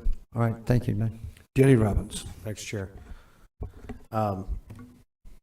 Ben, is there a place that we could see, I know you hit on the gas taxes, and I know it's something I've talked about in passing a little bit. Is there somewhere we can go, or can you provide counsel in the future about like the gas tax, actual detailed gas tax breakdown? Yeah. What it looks like in each area? I know there's some areas we're maxed out. We're actually maxed out in all the areas. Okay.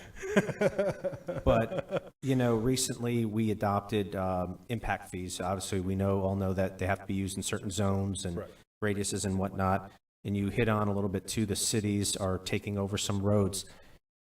But also to something that I've kind of seen with this council, we're looking for areas, and you're going to hate me for this, but to squeeze a little bit. I know roads are always an issue, but they do fund a lot of different areas, that road tax. But how do we keep with the new impact fee zones that are impact fees that have gone up sometimes 100%, sometimes 1,000% in some areas, and then with the cities taking roads, some of these other initiatives, the grants, how can I keep some money in the taxpayers? Because we have the authority here with this council to adjust that gas tax rate, correct me if I'm wrong, as we see fit. It doesn't always have to be maxed out. Some years it could be 2 cents less. Some years we can go back up. Is there something that we can see where there's only a nickel of that can the local option portion is where that would apply. Now, some issues associated with that, and the Department of Transportation looks, and if you don't use the full amount, then they'll say, don't come to us and ask for money because you have that ability under your current structure to get that money. So when you go back and put it back at the nickel, then come talk to us.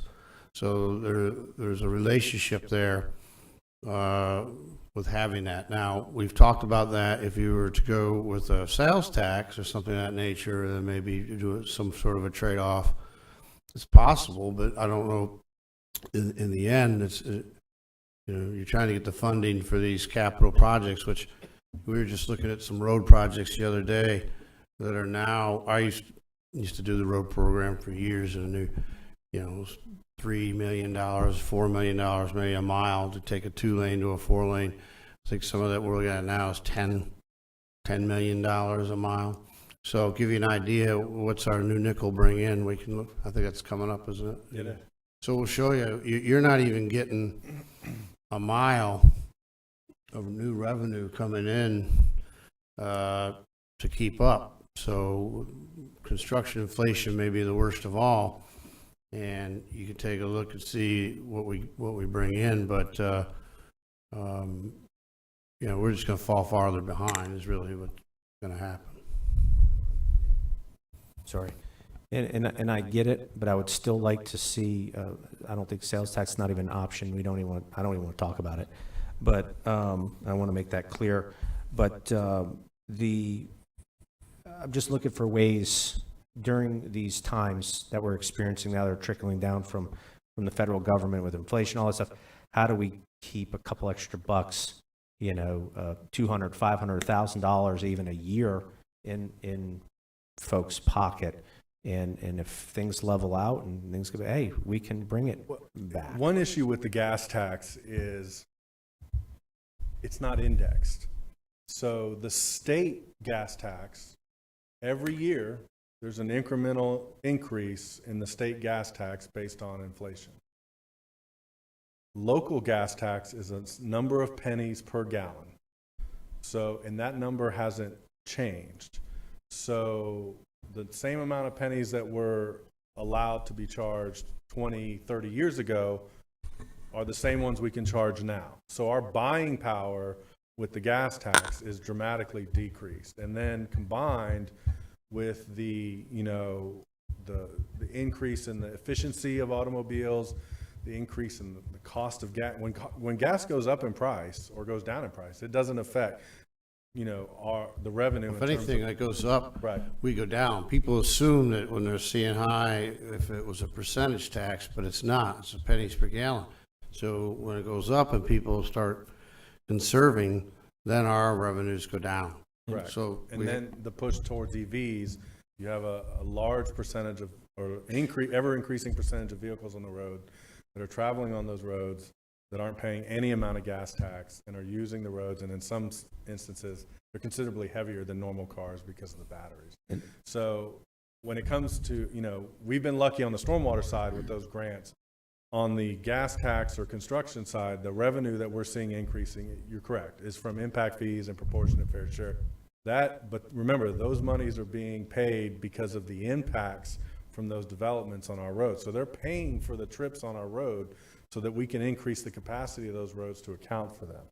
So, and then there's the new nickel, the 5 cents in the local option.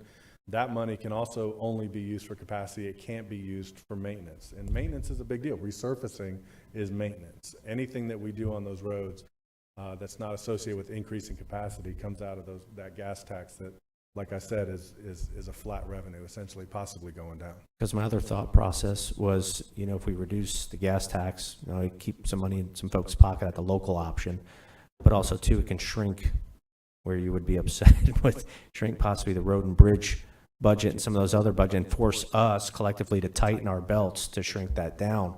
I'm looking for ways to, I'm just thinking out loud, but just looking for ways to keep some money with some I folks. understand that, and I get that, but a lot of the maintenance road and bridge performs is based on a certain level of service. So less people, less money, less revenue means you're looking at reducing a certain amount of level of service. When I got to road and bridge, we were mowing thoroughfare roads 6 times a year and local roads 3 times a year. Now because of efficiency, we didn't add people. We were able to increase that level of service. And those are some of the things that we strive to do with the money that we have, is get more efficient and more effective.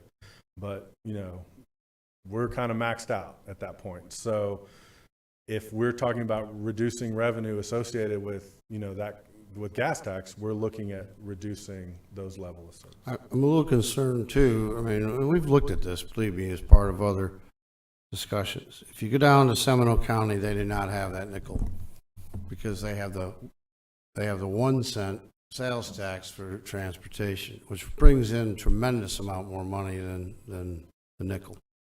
So, but if you go to Seminole County and buy gas, especially the way gas prices are today, I don't know how you tell. I mean, most I've ever saved is 2 cents a gallon. So somebody's pocketing the 3 cents, and that's probably the gas provider. So I fear that you're not going to get as much in your pocket. I can remember, for years and years, of course, gas was $1 or right around a little, $1.50. I'm really dating myself, but a nickel meant something because people would, not buy gas at one place for 3 cents and go across and make sure and dodge traffic and do whatever. Today, I don't know about you, but I mean, gas flies up and down 10, 15 cents in one day from, day to day. So I don't think you even feel that anymore, and that's, again, kind of the thing that we're not indexed. So nickel's become such a minor part of now, what, $3.75 a gallon. So. Yeah, I get it. Just maybe I'd just like to see that information, what the cost savings would be if it was minus a penny, minus 2, We can provide that. The state actually has a very good breakdown of all the different forms of the gas tax from the federal, state, and local, and I can get the council that information and show it to everybody. Matt Reinhardt. Thank you, Mr. Chairman. And it wouldn't be me if I didn't get down in the weeds into something. You referred to budgeting for the raising of Beach Street a little while ago, because of the flooding. And in that, does that take into account how that would affect the businesses? Yes, it rises the road. We're talking about a section that's through the state park that there's nothing Oh, okay. wrong. It's All the right. I section was just thinking that area down there. Okay. No, we Okay. get some high tide flooding, sunny day flooding, and Okay. we routinely have to close the road. We put barricades up. Yep. Yeah. Well, the barricades. And they go through them. They go around the barricades. So stupid drivers. Yeah. Well, I mean, at night it gets difficult to tell what's road and what's not. I just, whenever you said Beach Street, I think of that one area coming across the bridge. It's a good question. I think it's easy to confuse. Yeah, absolutely. Right. Thank you for asking that. Troy Kent. Yeah, thank you, Chairman. So just a couple of things, and I'm glad Councilman Reinhardt just brought up Beach Street because it's when you see it firsthand, you'll know exactly why it needs to be done. It's not a huge section of road, but if you live out there, it certainly impacts your commute. You're very limited, and then if you do take your vehicle through the barricade, around the barricade, which I would never do, really, because you guys see what I drive. I mean, I'm still driving my 06 Tundra, and I baby that thing, and I certainly don't want brackish water up underneath of it. So that's what that was. I'm glad we're talking about the gas tax because I campaigned on this, and I've known that we're the highest we could be, and I don't like being the highest. And my question, and we don't have to answer it tonight, but my question is, if DOT says go pound sand, do they, because you're not at the maximum rate, do they tell Seminole County that, who doesn't have that 5 cents? Because I just heard Seminole County, of course, has their sales tax. So I don't think they're asking. I think the question, though, it occurs when you go to ask the DOT for money. And but doesn't Seminole County ask them for money? I'm sure they do, but they also have a huge fund for transportation capital. So, right. And what you get into is the leveraging part too. Like a lot of these, if we bring money to the table, then they bring money to the table. So it's a match game with them, usually 50%. So, One big advantage to the nickel that we use for projects is that money can be spent on capacity road projects anywhere in the county. Without that nickel, we would be limited for road projects to proportionate fair share and impact fees, which can only be certain. Mr. Bartlett, you don't have to sell me that this is not something staff would like. I get it. I totally get it. But George, to go back to what you were saying about when gas was $1, it was when that wonderful Prince song came to fruition, Party Like It's 1999, which really wasn't that long ago. And gas was 99 cents on the corner of International Beachside at the 7-Eleven there. And around the corner it was 101. Because you're right, it did make a bigger difference when it was 99 cents a gallon. But with what I heard from one of my colleagues just a few moments ago, I'm also excited, I just wanted to say, about seeing the gas tax presentation, because I too would be willing to give some of our residents a relief. And I hear this, oh, well, listen, our out-of-towners, they're the ones that are paying for this gas tax, and let them pay for it. Well, so do the people that live here all year long and have to get gas every week to go to work. And, you know, those under the poverty line at around 14% hovering, but I'm not going to go down that road right now. I'm just saying, council, there's a second person here who's willing to look at it and maybe make some changes. Why do we have different rules for different cities with these annexed roads? Like, why is it a better deal for the county with Ormond and New Smyrna, like when they get to that 51% threshold? Because those cities agreed to enter into interlocal service boundary. Well, why aren't we making the other cities agree to it? Treat everybody the same. We can't make them. We can ask them. In a nice way. In a nice way, because I think that's only equitable, and I think it's fair, and I think it's the right thing for the county taxpayers to do that. You mentioned in here nutrient reduction, you know, into the waterways, and I love that, because it makes me think about reused water, and I want to hear what our plan is for surface storage, reused water. I don't know of a community that did it better locally than Port Orange. Port Orange has a massive surface water area where they've got, I don't know if it's 100 million gallons or 300 million gallons of water, something like that, for their reused customers. And I'm hopeful that the county is looking at ways to not put reused water in our waterways, because that leads into my next piece, which is from Mosquito Lagoon through the Halifax River and the intercoastal all the way through Volusia County, Ormond by the Sea.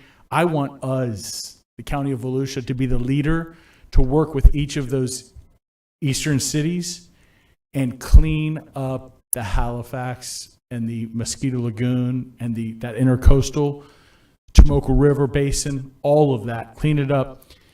My mother told me stories when she was a child of being able to see the bottom of the Halifax River and there was grass growing on it. That excites me, because I've never seen it like that in my lifetime, and I want little Wyatt, who's not so little, 16 years old, I want him to experience it. So I just throw that out there. It's a lot at you, but it's all being recorded. That's what I'm looking for. I'm glad we're going to talk about the gas tax. I want to learn more about those annexed roads and why the cities are treated differently. Nutrient reduction into our waterways, I like that. Reuse water surface storage, I'm hoping we have a plan for that. And then cleaning up our waterways. Thanks. So none of our effluent or reused water goes into any surface water currently. All the reused water we generate is used for reclaimed water on the west side, sent out to customers, and yes. And we're constructing. I'm looking for surface water storage tanks. Yes. Like Port Orange did. Yes. Like they don't, I love it, because when it rains, they're getting just free water. You know what I mean? The tank's not covered up. I mean, really, it's just filling, it's helping to fill the reserves up even more. I love it. Understood. And then obviously with the Mosquito Lagoon, the county took the lead in creating the Mosquito Lagoon Reasonable Assurance Plan. We're just completing our second large-scale nutrient reduction stormwater project in that basin. The upgrades to the wastewater facility down in Oak Hill is getting upgraded to advanced treatment to reduce nutrients. So those are all occurring in the Mosquito Lagoon basin. As far as the Halifax River goes, that is under a state TMDL, total maximum daily load requirement. We're waiting on them to initiate BMAP. However, I mean, if unfortunately, you can't initiate a reasonable assurance plan, which is a locally stakeholder-driven plan, once a TMDL has been created. So my recommendation on the Halifax would be to partner with the cities in that area and try to get the state to move forward with their base management action. Absolutely.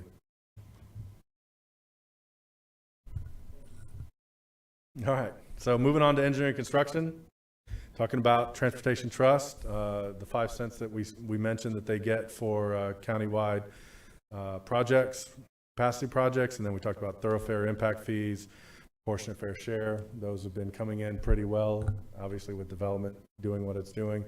And then we have been successful as late getting some grants from the state regarding safety projects. We have a lot of roads that are kind of substandard on the safety side. We're adding paved shoulders, things like that. We've got one project going on right now on Old New York. We got another one on Amelia fixing to start up as well. So what do they do in engineering construction? They build things. They build roads.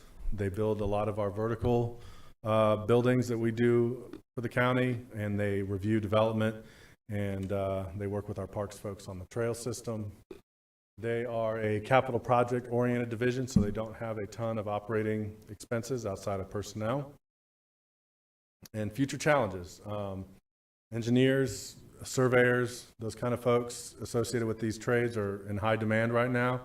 And then we talked about funding. You know, we need funding to increase the capacity on those roads that are already critical in terms of traffic, and bring some of these older roads up to current safety standards. And then we talked about electric vehicles, flat revenue associated with the gas tax. And then our third division that's funded through Transportation Trust is our traffic engineering folks. They're mainly responsible for maintaining our signals as well as doing a lot of our traffic review. Their capital improvements consist of constructing or replacing existing signals.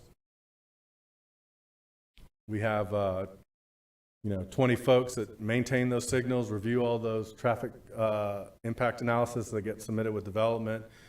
We have over 356 traffic and PED signals that they maintain, as well as 726 total assets. So anytime you see, well, I think I've mentioned this to y'all before, but any signal throughout the county is just about every signal in the county is maintained by Volusia County Traffic Engineering, except for those in the city of Daytona Beach. So that's a DOT signals, they pay us to maintain their signals. City signals, they pay us to maintain their signals as well. And then obviously we got our county signals. So some of their operation expense, they have materials that they use to maintain those signals, contract services for any major repairs to some of the signal heads. We do use the engineering consultants quite a bit. And then electricity, you got to power all those signals. So, a lot of people don't think about that. So some of the future challenges. So we've been averaging lately about 30 new assets a year, which a couple reasons: growth, development, as well as we've seen a lot of those mid-block pedestrian crossings pop up. These are things where we're working on, not just us, the state is working on, safety for pedestrians on our roadways, bicyclists, so on. So we're seeing a lot of these things pop up. We're also next year going to see a change in how the maintenance of a lot of the DOT signals are funded. So in the past, the DOT would pay the cities to maintain the signals within their jurisdiction. Like I said, every city except for Daytona, we maintain the signals. So it was a pass through the city and on to us. However, we would only get paid for the maintenance that we perform. The DOT has decided to cut out the middleman, and they're paying us directly. And they're going to give us all the money they were giving the city. So we're going to see about a $400,000 revenue increase just because of this change. That being said, what we're going to be requesting in the upcoming budget is 2 new positions associated with signal techs. We have one of the highest traffic signals per technicians in the region. It's higher than the recommendation of the FHWA. So we're going to be requesting 2 new signal techs based on this increase in revenue and the increase in assets. Obviously, some of the other challenges: increased traffic volume, and traffic safety concerns associated with that. Supply chain issues, mentioned that before. It's particularly tough for our signal folks. A lot of electronics involved. And then interagency coordination. You know, we work with the DOT, the cities, the river to sea TPO. It's an integrated network that encompasses many agencies and jurisdictions. Is there any questions on traffic? Matt Reinhardt. Thank you, Mr. Chairman. You talked about the traffic signal replacement budgeted. Is there all the ones we see that are on wire, you know, the old school, is Crane there poles. a plan to Yep. replace them with the bar? Yeah, absolutely. That's one of the Because they do say that they're safer than, especially during storms, and we get a few of those. the mast arms are actually Mast arms, thank you. I yes, couldn't think of yes, the word. yeah. That I was is- sitting there looking There's it up. certain areas that are actually mast arms are required. I believe there's like a couple of DOT signals and a couple of our signals that are still needing to be switched over to mast arms, and that's in our plan to do that. Okay, and then if the cities request it, then obviously we just maintain it. That's something they'll have to. Correct. And like on the DOT signals or anything like that, any major repairs, so like if a DOT signal gets knocked down or something, they make the capital improvement. They make the repair. Gotcha. We're just like the maintaining agency. All right, thank you. Jake Johansson. Thank you, sir. Ben, one of the biggest complaints that I hear, and sometimes it's just in a conversation, but people start their conversation about traffic, and they'll say, take Granada and Dunlawton, for instance. And you have to explain to the public that it's a state road in a city with the lighting, the adaptive signaling run by the county. And people are like, typical government pointing the finger to the wrong direction. So is this move to get the state to give the money right to you for the signaling stuff, does that help with the adaptive signaling? Absolutely. I don't want to speak for Daytona. Sure. But we're, you know, with cutting out the middleman, and some of those corridors already have some of the adaptive signaling, but there are others that can use it. And we're confident that we've kind of cut the cities out of this, that we can upgrade a lot of these signals with working with the DOT to get those ITS systems in that provide, you know, more smarter signaling and less wait times and things like that. And we're very lucky to have Jay Williams, who came from the DOT and still has a lot of contacts back there. So we're looking forward to working with them and improving a lot of that signal timing and things associated with it. Yeah, I would say that most signals have 4 sides to it. So there's 2 people that are happy and 2 people that aren't so happy. So, you know, pray you're on the green side. Yep. Thanks. Don Dempsey. You're saying that all the lights pretty much are maintained? by the Traffic county? signals. Traffic signals. All yeah. traffic signals in the county are maintained by the county except for those in Daytona Beach. Okay, so not DOT. Correct. They pay us to maintain their signal. Okay. So is it possible, and I don't know if you've ever looked into this, about possibly having cameras, not red light cameras, I'm not going down that road, but there's a lot of intersections that have a lot more accidents than others, I would take it. And is it possible for us to, while we're changing out the signals, also install cameras so that we can kind of monitor, actually be able to review fatalities? So most of our signals have cameras, and we share that camera feed with the sheriff's office. Yeah, but you don't preserve them, though. They're just We live don't. feed with We no... don't. Because we don't preserve them. I can't speak to what the sheriff does with the feed, but we do not preserve them because it turns into a significant expense associated with retaining that data. Well, how much would that expense be? Millions. Is it really that much? Oh, yeah. Why It's so huge much? because that's your largest most expensive storage. And I mean, we could talk to the IT folks, but even on these, as you know, these body cameras and such, it's only kept for a limited amount of time. And then if there's a significant case or something, then they can keep that particular feed. But these guys aren't watching like real time, sitting there, you know, or if they were to see an accident or something, you know, they're doing it for traffic control purposes. And there's how many people there, Jay? A couple that watch huge amount of traffic. We watch it. If there's an issue, we can pull up the camera and remotely adjust the signal timing. But the DOT has cameras everywhere, and they don't keep. No, I know they don't. Yeah. I'm just curious why we don't, because I've got a Ring camera at my house right now. I pay $100 a year, and it records everything for a year. My concern is when you get a fatality, let's say one of our emergency vehicles is running through a red light and somebody on a motorcycle gets hit, there's an issue with fault. I mean, wouldn't it be nice to be able to, flag Well, that? most of our say- vehicles have cameras. Or two, let's say it's not a county vehicle. Let's just say it's two, non-county vehicle. There's an accident, there's a fatality. It would be nice as a county if we could provide the ability to preserve that evidence. If somebody dies at this intersection, at this traffic light intersection, to provide that to people and say, okay, we'll capture that, we'll preserve that, so that for your future litigation or something, it's available so we could know what really happened, as opposed to just relying on eyewitness accounts only. Is that something that we could offer the public to be able to do that? And I don't think it'd be millions. I understand where you're coming from, but it would be a very significant. We'll look into it. I mean, there's no reason to not look into it and get the price, and we'll find out. See what we can afford with a gas tax, because that's where it would come out of. Hey, I know going over Lake Monroe on I-4, they've got monitors there and cameras, but I don't believe they're preserved. No, the DOT does not preserve their video Right. either. And they've got a lot of cameras. But if you're being accused of running somebody off the road on a motorcycle and killing them, and you're like, I didn't do it, it would be nice to have that evidence, as long as we're putting the cameras up. If we can't just put a couple of... And the cameras move. the lights. The cameras can move too, so there's never a guarantee that it's going to be pointing in the direction. I understand we're not going to capture everything, but I think it would be a nice resource for the taxpayers to have. And we can definitely look into it and provide an approximate cost on what that would be. We can get with RT folks. Okay, thank you. One last question to go with the stupid motorist law. I have a stupid question. Is some of that, I don't know if it is, we don't have any IT people in here. Is some of that information available on satellite? Traffic. As far as what?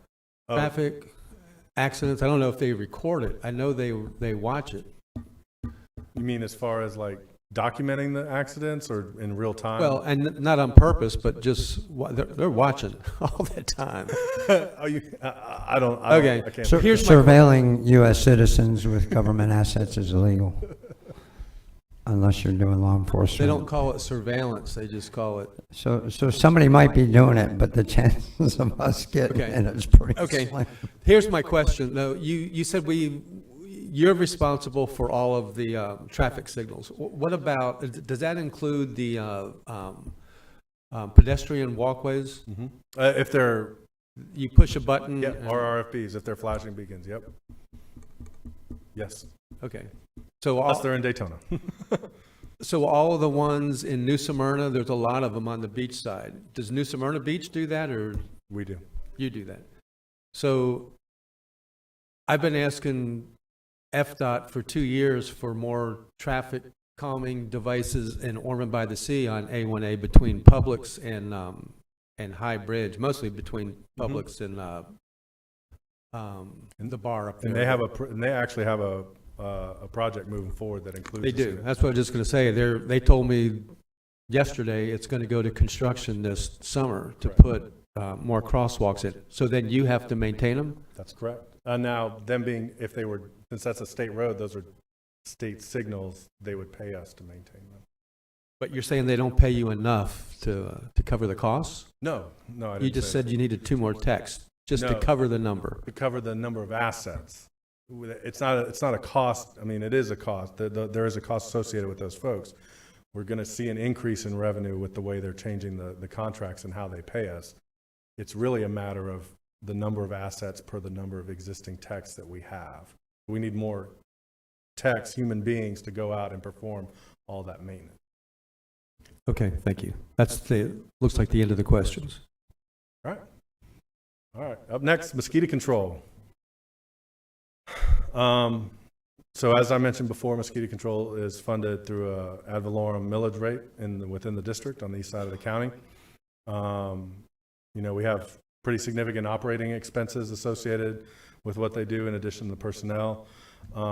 Capital outlay, one thing we're going to be looking at, we're taking a hard look at it right now, is we got 2 helicopters of 2 different makes.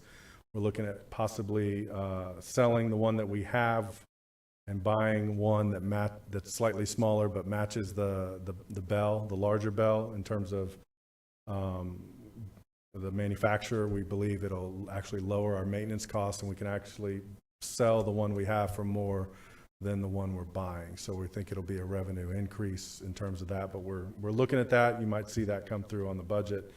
And then reserve side, we have money set aside for disaster response. We respond after a hurricane. There's a lot of mosquitoes about, especially after flooding events, and fuel rate fluctuations associated with aviation, as well as chemicals associated with those disease response.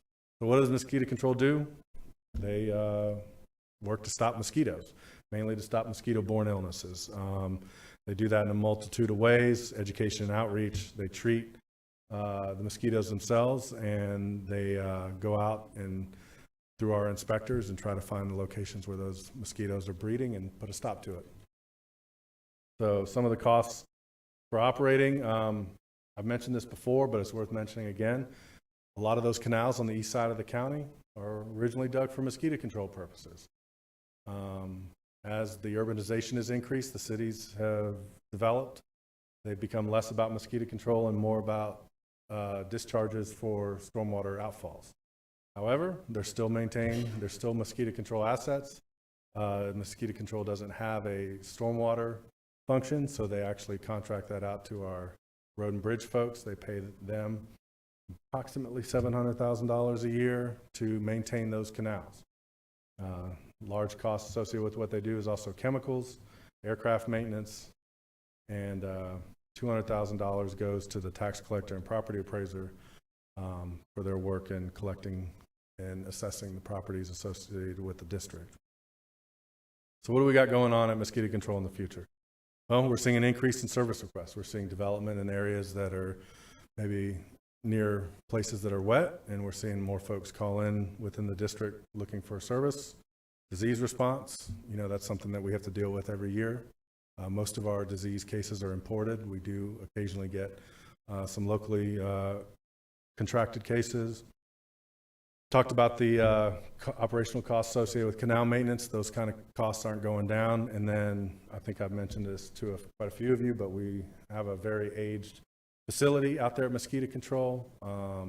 Anytime there's a hurricane or something threatening, we got to bug out with our choppers and our fog trucks. The buildings out there aren't built to withstand any kind of wind event. It's a good location. It's at an airport. That's makes siting a facility like this difficult, is flying helicopters. A lot of people don't want that kind of situation in their backyard. So we've got money saved up in the budget to fund design and initial Part A CMGC. So we'll be requesting that in the upcoming budget. Any questions on mosquito control? All right. Jake Johansson. We paid $208,000 to the tax collector and property appraiser, who's collecting taxes and appraising properties anyhow. What do we do? Pay him $208,000 to put a GIS barrier around a... I'm going to let these guys answer that question. So those represent the commissions that are paid. They're statutorily set. The tax collector gets 3% on the first 50,000 collected, 2%, 1% it goes down. And so that's the statutory amount that he collects on all ad valorem taxes. And we allocate to mosquito control and the other taxing funds their portion of that collection so that the general fund doesn't bear all that weight. And then the property appraiser, it's just based on the taxes levied in the prior year. So whatever taxes were levied by mosquito control in the prior year, it's prorated on that percentage to fund their budget. So it's the commissions for those offices. I thought I wanted to run a nonprofit when I retired, but now I want to be the property appraiser. Thanks. Tax collector. Troy Kent. Yeah, Mr. Bartlett, it was important and impactful when I was out at mosquito control to see the building. and to have that conversation with you, to hear that this was going to be coming up before the council. A couple of things that I liked. The building is old, and I'm okay with old stuff. The building is well maintained. I thought the county has done a really good job of keeping everything in good repair. It was clean, things I noticed just right away, first impression type stuff. And I get the idea about wanting to rebuild the entire building, but how many helicopters does mosquito control have? Is it 2 or 3? 2. Just an idea. Maybe, think outside the box a little bit.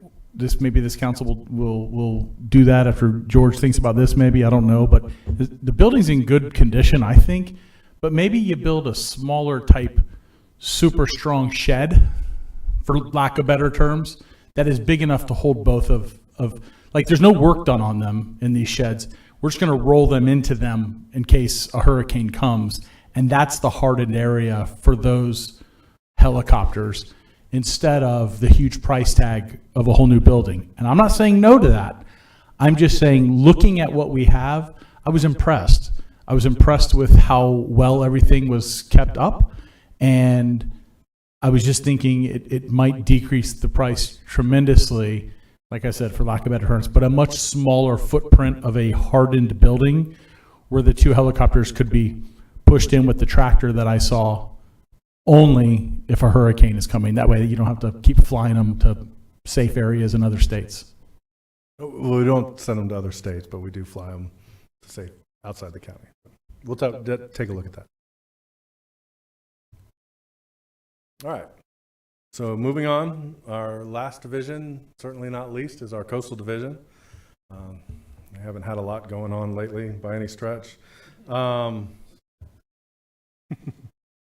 So we have two ways that we fund our operations in our coastal division. The first is the Ponce de Leon Port District, and that primarily serves the coastal parks and as well as the inlet management, things like that. And so personnel services are, we don't have a huge staff associated with that fund. We do have some operational costs associated with running the parks, and some capital improvements as far as deploying our reef program that we run, as well as making repairs to some of our walkways in the parks. We do put out some grants to folks that want to do stuff within the Port District, and then we have some transfers that we're probably going to look at funding some of the dredge material management areas that we're getting the sand from associated with the beach restoration. So talk about, again, much like mosquito control, it's the Port District is a taxing district funded primarily through a millage rate. We get we get quite a bit of revenue from access to our 2 parks, and as well as pavilion rentals. And what do? We act as a local sponsor for the inlet and the channel projects, as well as operating the 2 coastal parks. And as far as expenses goes, you're looking at, we use the same company that collects the tolls on the beach. We use them to collect the fees for folks coming into the park. We also do some buoy maintenance and some other things under contracted services. We have seasonal staff, obviously. During the summer, we see a lot more folks out there, and some maintenance costs. Now, the other way we fund the coastal division is general fund, and we had an extensive discussion on how that funding works in the toll discussion. Personnel services, we don't have a large staff at coastal. A lot of what they do is funded through contracts, whether it be the tolls or the company that goes out and does the maintenance on the beach, the ramp grading, the trash pickup, those kinds of things. And then revenues, we talked about this. Our tolls is a primary revenue associated with the coastal division. And these are all the assets that we maintain. And what do we do on the general fund side? Like I said, we manage quite a few of the controls. We also, a lot of the contracts, and we also manage the beach concessionaire. In our operating expenses, we spend a lot on maintenance. We have those contracts that we spend a good amount of money on. We have utilities for our facilities, materials, and they also use temporary personnel, much like Road and Bridge. So future challenges, I think we're all well aware of some of the challenges we're facing on the beach. Right now, we're working through the FEMA process on reconstructing a lot of our assets. We've utilized our trades workers and in-house staff, as well as staff from other public works divisions, to provide temporary access at quite a few locations. We've got a large-scale beach and dune nourishment projects, to go with the $42 million in state funding. We're currently rocking and rolling on installing the trap bags. With the initial $5 million, we've got over 5,000 linear feet of trap bags installed, and we're going strong on that. We've been very successful in getting easements from people. One thing we working on at y'all's discretion is the new toll contract. We're hoping to bring something back in the next few months for council to look at, as far as the new technology and the things we discussed at the previous meeting. And then at council's direction, we're also looking to implement off-peak parking fees. So that's it for the presentation. Be happy to answer any questions anybody might have. Matt Reinhardt. Thank you, Mr. Chairman. You talked about the toll collection, and that we're looking at other ways of doing that mechanically, lack of a better word. Looking for that process, is that something we're asking that company to supply, or is that another expense we'll have to take on as far as the equipment itself? So we have a very specific solicitation and scope that we're putting out. We just held a pre-bid meeting. We had a very good amount of companies show up. I heard that. So, we're going to be looking them to provide a lot of that technology and those. The less impact financially on us, the better. It'll be worked into their contract. The details, obviously, through the solicitation process will be worked out. Okay. But we're going to try to work a lot of that cost into the contract. And then that being said, you said something about we have the same toll workers working at our parks. Would we use the same technology for the parks as well? Yes. Well, we might. If it works out. We might use automation. We might use people. Might be a combination thereof. We're going to look at it and see what fits best. Okay. All right. Thank you. That looks like all the questions. Can I get a motion to approve? I get that. Second. Motion to approve by Troy Kent, second by Matt Reinhardt. All in favor say aye. Aye. Any opposed? Motion carries 6-0. Thank you. Thank you very much. And that brings us to item 13, the chair's appointment to the Halifax Area Advertising Authority, and I would like to nominate owner and general manager of the world-famous Ocean Deck, Ken Botts. And he's passed through his clean hands, all ready to go. Clean hands and a background check for this board. Yes. Any discussion on Ken? Can I get a motion to approve Ken Botts? Motion approved, Ken Botts, Johansson. Second. Motion by Jake, second by Troy Kent. All in favor say aye. Aye. And Ken is affirmed 6-0. District 2, District 5, and at-large East Side appointments to the Historic Preservation Board.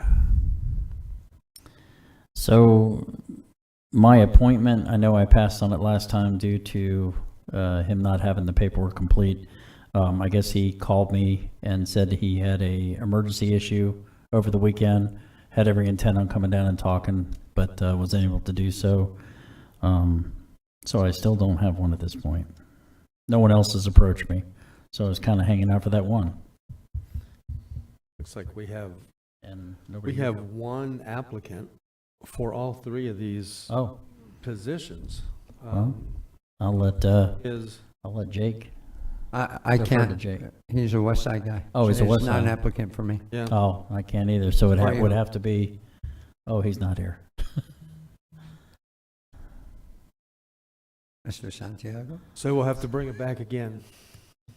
Sorry. We need applicants. Anybody who's interested in the Historic Preservation Board, send an email to kgreen, volusia.org.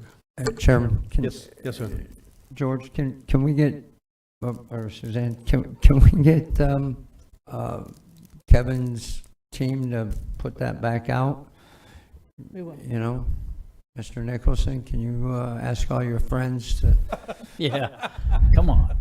Sheldon, maybe a half-page newspaper ad courtesy of News Journal? Thank you in advance.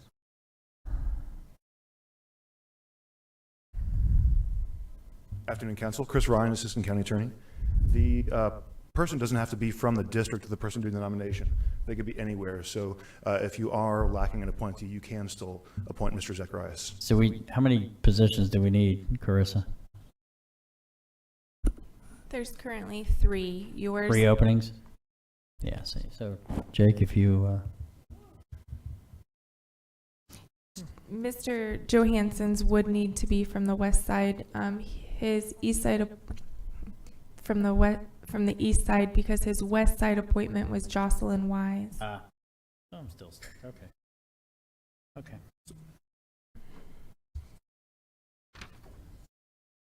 Thank you. Michael Dyer. You're done? Okay. A similar issue with item 15, appointments to the Animal Control Advisory Board. We need 9 and we have 7 applicants.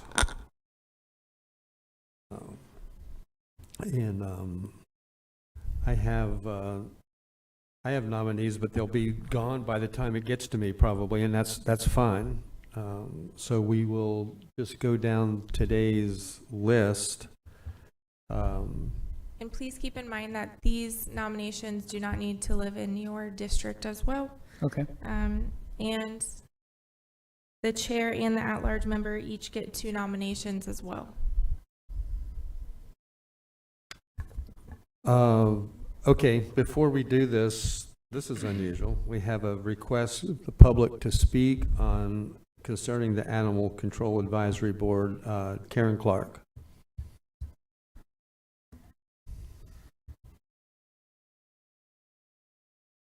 Karen Clark, Glenwood. If you have any questions on any of the people that have signed up for it, I know they don't come here because they're on the shy side a little bit. But if you have any questions at all about their backgrounds or anything, we have a good knit team. One thing I do wish is that you can express to the supervisor, use us. We have a great networking ability.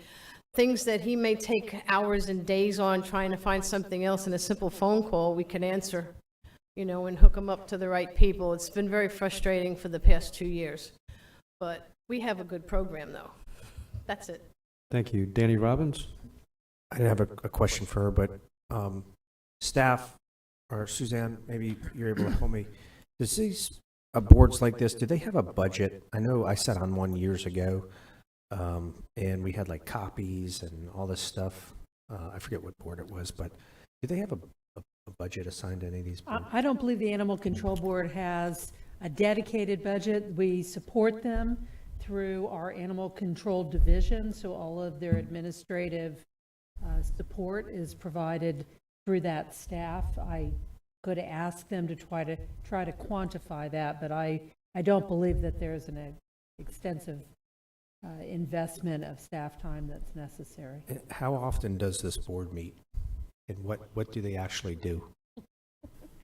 Sabrina Slack, Assistant County Attorney. I'm the attorney that's assigned to the Animal Control Board. They meet 4 times a year. When they do meet, the ordinance provides that their functions, they have 3 functions under the ordinance. They just make recommendations regarding operations of any county animal control facilities, which there are none of those right now. Standards and procedures for control, collection, care, custody, or disposal of animals not under restraint and animals creating or causing a public nuisance, and standards for maintenance of regulated facilities.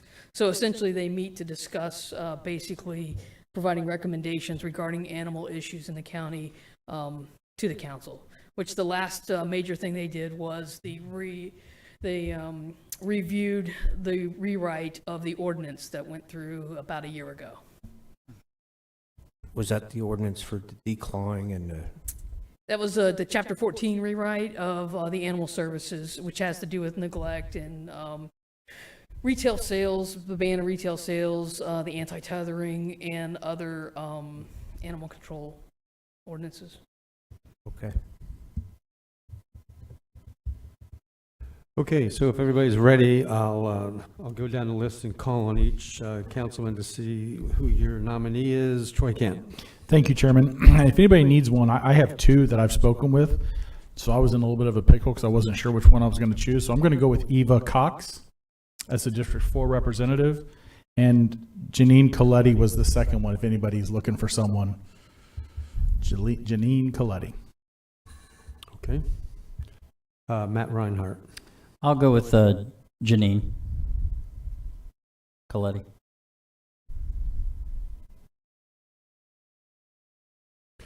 And Danny Robbins. Karen Clark.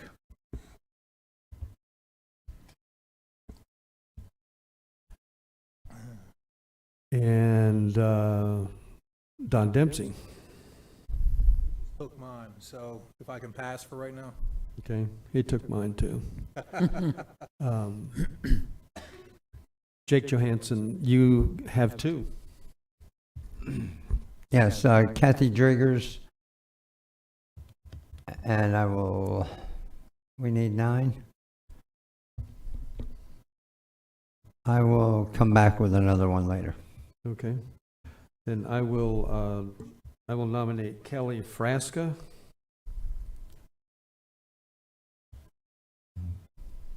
I think she's the only non-incumbent on this list, but the former Lake Helen commissioner. So we have 1, 2, 3, we have 5. We still have available. Mr. Brower, you are able to make a second nomination if you wish. The two. Okay. I also have 2 individuals left, Lorraine Hayden from District 4 and Judy Gillette. Yes, I was going to do Kelly Frasca and Karen Clark, but Danny already did Karen Clark. So I will do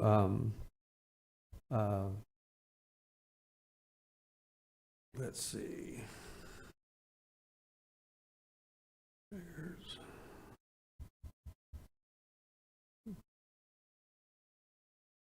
Lorraine Hayden.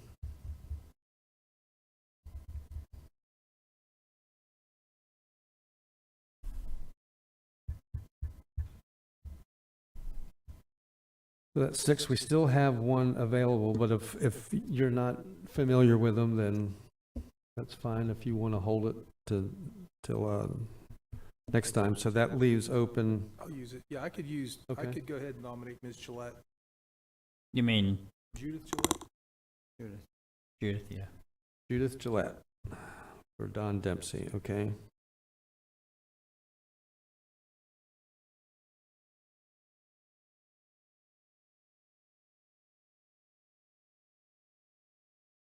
Yep, that's all of them.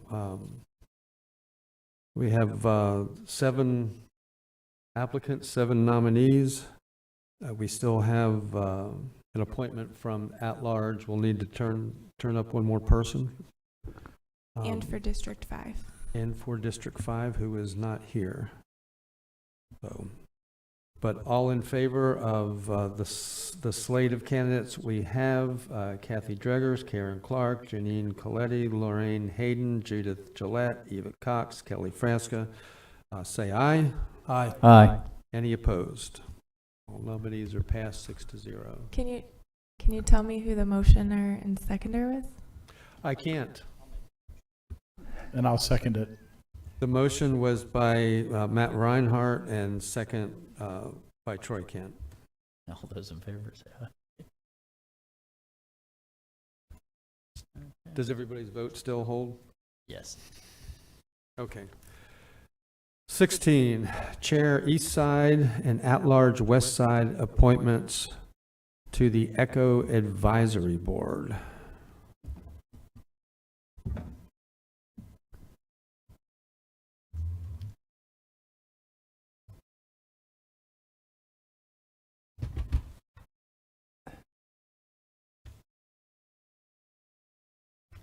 You ready, Okay. Mr. Chairman?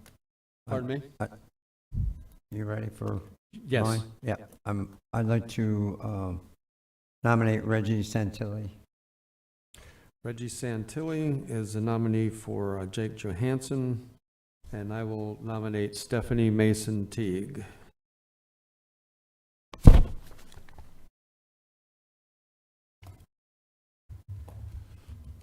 Mr. Chairman, I'll make a motion to approve those nominations. Motion to approve by Troy Kent, Second. second by Matt Reinhardt. All in favor say aye. Aye. Aye. Any opposed? And they are both affirmed. That brings us to the District 5 appointment that we can't do. What do you say, Dave? Pardon me? Oh. Correct. The District 5 appointment to Volusia Forever will be on the next council meeting. Okay.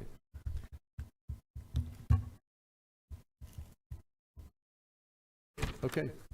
That covers everybody, and that was our final item. Which brings us to public participation, and we have two requests, first being Karen Clark.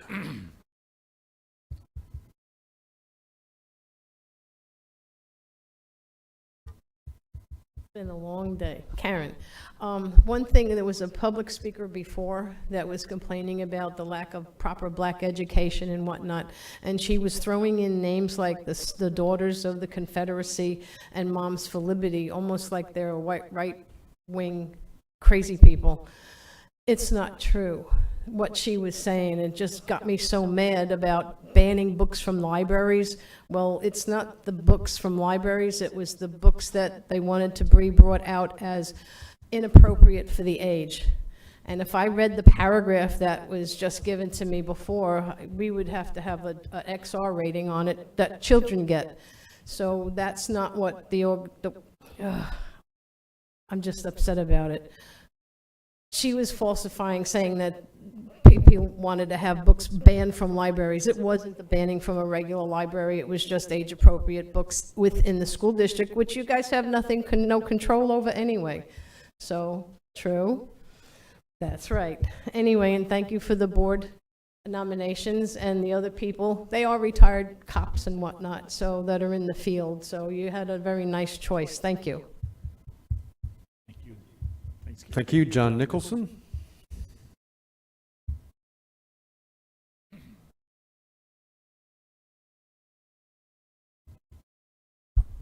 John Nicholson to Taylor Beach.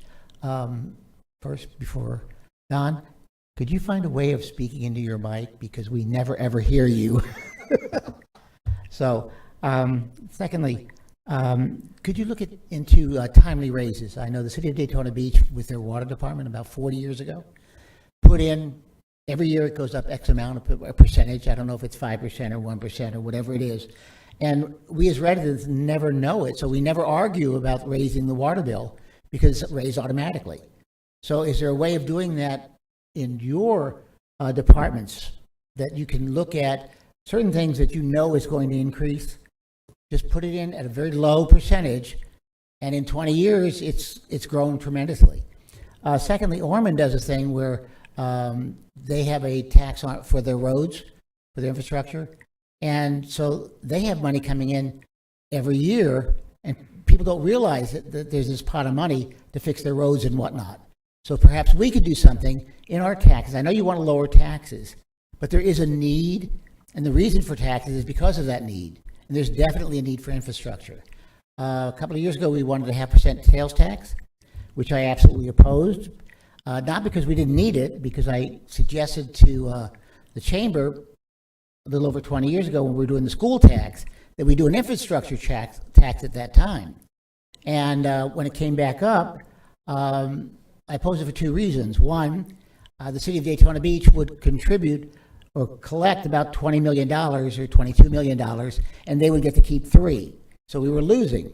And we lose money on ECHO every year, and we lose all of the money that goes for Volusia Forever. We never get any money out of that. So I opposed it for that reason, and then all these nickel and diming that they were trying to explain where the money was going to go, and everybody was afraid. One, we had just did the impact fees and said, oh, well, we haven't raised it for 17 years, there's no need to raise it anymore. And then now you wanted to do the half-penny sales tax for roads and for development. So we looked at it like, no, we don't want to do that. So is there a way of putting our infrastructure, which we absolutely need, because there's not only the stuff that's coming down the pike, but all the stuff that we have to fix, all the bridges, all the infrastructure, whatever. So can we put it into the tax at a very low rate, but that everybody knows it happens, especially with electric cars coming down the pike? That gas tax is almost useless. And those with electric cars, two of my neighbors have them, and they pay nothing. People understand that these people are getting a free ride. So if we can kind of piggyback on that here's this way, since we're not getting the gas tax, and there will be a time where there will be no gas tax, we have to put something in infrastructure that everybody pays for the roads. Thank you. Thank you. All right, that takes us to County Manager for final comments. Yeah, Mr. Chair, one thing I just will add, John's concern there. Our utility does have an index, so that is something that does go up. CPI +1, if you recall, I think we brought it early in the year. We didn't we didn't need to raise it the full CPI this particular year, so we did raise it a lesser amount. But the other thing on that, remember, as you recall, we agreed after our audit, Jonathan Edwards had suggested, and I think we all agreed with you guys, the council, that we would bring fees as part of the budget process every year, so we'll be doing that as well.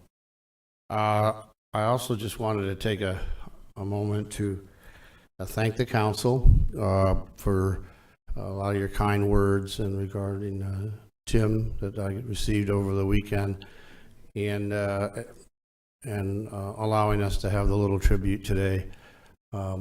Certainly Tim was special to all of us, very friendly. I think it was well written about him in the paper. Really, he has a folksy friendliness to him that would set people at ease, and I think the way he worked with the city, especially Daytona Beach, was some of the best we've ever had over there. So he'll be sorely missed. We'll be sending out information regarding his services that will be in his hometown up in Tennessee, and if it's okay with the council, I plan on sending some flowers and stuff on behalf of the council, and there's already a collection the department heads and other people are taking up as well. So thank you. Where is that collection? How can it be contributed to? My assistant Dana. Thank you. Mike Dyer. Yes, sir. Just briefly, Councilmember Kent was approached by Crime Stoppers of Northeast Florida, which is our area Crime Stoppers organization. They're asking for the council to approve what they call a letter of agreement that they send to the state that helps them retain eligibility for grant funds from the Attorney General's office. It looks like the council was asked to do this in 2011. We can put this on the next agenda if council would authorize me to do that. It does not cost the county any money, just there can only be one program per county, and the state is telling them they need the letter from you to, I think, continue to be eligible. Chairman. Thank you. Thank you, Mr. Dyer, for bringing that up. So Ms. Lentz, their director, reached out to me and I wanted to make sure it wasn't going to cost this council anything, so I sent it to Mr. Dyer to make sure that the I's were dotted and the T's were crossed, and it is exactly what Mr. Dyer stated. So it's my hope that we can direct staff to bring this back at the next meeting so that Crime Stoppers can continue in their good standing in this county. Would you make that a motion? I would. It's a motion right now. Second. Troy Kent makes the motion, second by, was that Danny Robbins? All in favor, say aye. Aye. Any opposed? Motion carries 6-0 for. And I have nothing further. Thank you. Okay, that brings us to county council comments. Troy Kent. Thank you, Chairman. I just have a few this afternoon, council. First, the thing I have is the next district dialogue for residents will be on Monday, May 15th, 5 to 6 p.m. The location this time is the Ormond Beach Library in the auditorium, and we will keep it to an hour, and we talk about anything that is important to you in Volusia County. Anything you want to talk about, we will discuss it. Again, district dialogue for residents, Monday, May 15th, 2023. 5 to 6 p.m., Ormond Beach Library on Beach Street in the auditorium. Council, you all appointed me to the Volusia County Misdemeanor DUI Court Advisory Council, and I just wanted to give you a quick update. In the past month, we've had the first meeting that I was able to attend since I've been appointed by this council, and then I went back this past week and attended one of their graduations. And I just, you know, you learn new stuff all the time.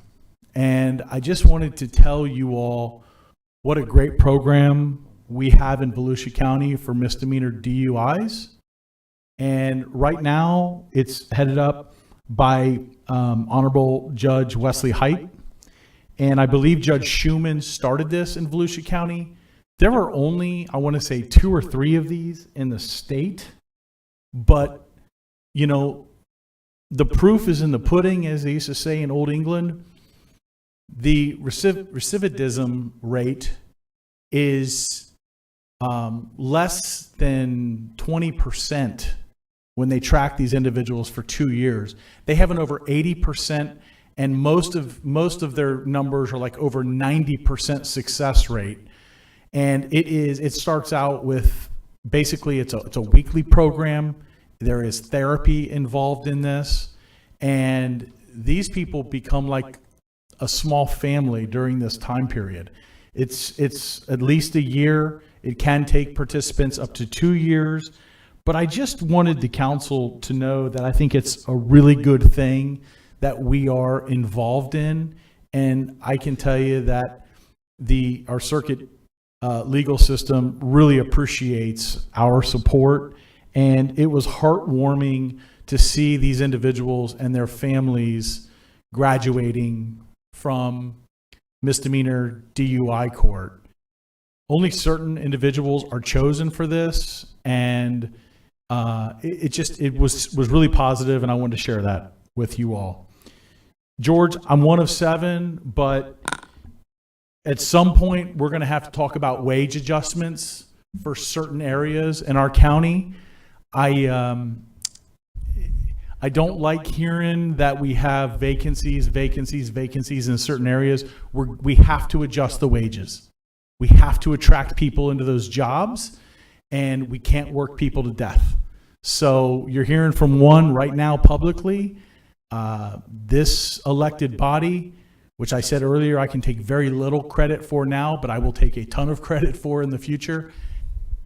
Their financial health is in great condition from this county, and if we need to do a wage adjustment to attract qualified good candidates, then we need to do a wage adjustment. So I just wanted to get that out there publicly. And then also I want you to get with me on where we are with the 2 pickleball courts that are supposed to come to Bicentennial Park. Just so my friend Mr. Dempsey knows, it is impact fee money that I was told had to be spent on the east side. So that impact fee money, and when I had my first district dialogue meeting there, it was just welcome news for everybody whenever the director talked about that. And I know things can move at a snail's pace, which is why I wanted to bring it up now. Appreciate you bringing it up. I'll get you an answer. I do Perfect. know I've seen some contract movement, so I'll get you an exact update. Thank you. And council, I'm going to end my comments this afternoon with Tim Riddle. And I'm just going to tell you exactly how my relationship transpired with Mr. Riddle. I had a meeting with him right before we were sworn in, this new council, at the Ocean Center. And when I got home, my wife said to me, and I quote, "Gosh, that was a long meeting. Is everything okay?" And I said, after the meeting, we went to lunch, and she said, "You must have liked him," because she knows me. And if I'm going to break bread with you, then I like you. And I met Tim, and I told him at the end of our tour of the Ocean Center, and he was amped up about bringing concerts, and he said, "I want you to know, I live in your district. I read all of your material that you sent out. I paid attention to what was in the paper." Like, his finger was on the pulse, and he said, "I'm excited about concerts coming to the Ocean Center." And when we were done, he walked me out to my car, and I said, "You want to grab something to eat?" And he said, "I'd love to." And we had a fantastic hour and a half. And after my wife said, "You must have liked him," I said, "I can't wait for you to meet him, because he's not far from your hometown in Tennessee, and you guys are going to have a ton in common." So I'm sad for our community. I'm sad for the Ocean Center's family and for Tim's family. When I received that message on Saturday, George, it was heartbreaking. It's still heartbreaking. And I'm glad that you mentioned where donations can go. And I'm so pleased to hear that we, as a collected body here, are going to send something to the service. That's the bare minimum. And with that, hug your loved ones, tell them you love them, and have a great afternoon. Thank you, Matt Reinhardt. Thank you, Mr. Chair. You ended on Tim. I'll start on Tim. Probably one of the biggest hearts I've ever seen. And I said that a newspaper called and asked, because I sat with him on the TDC.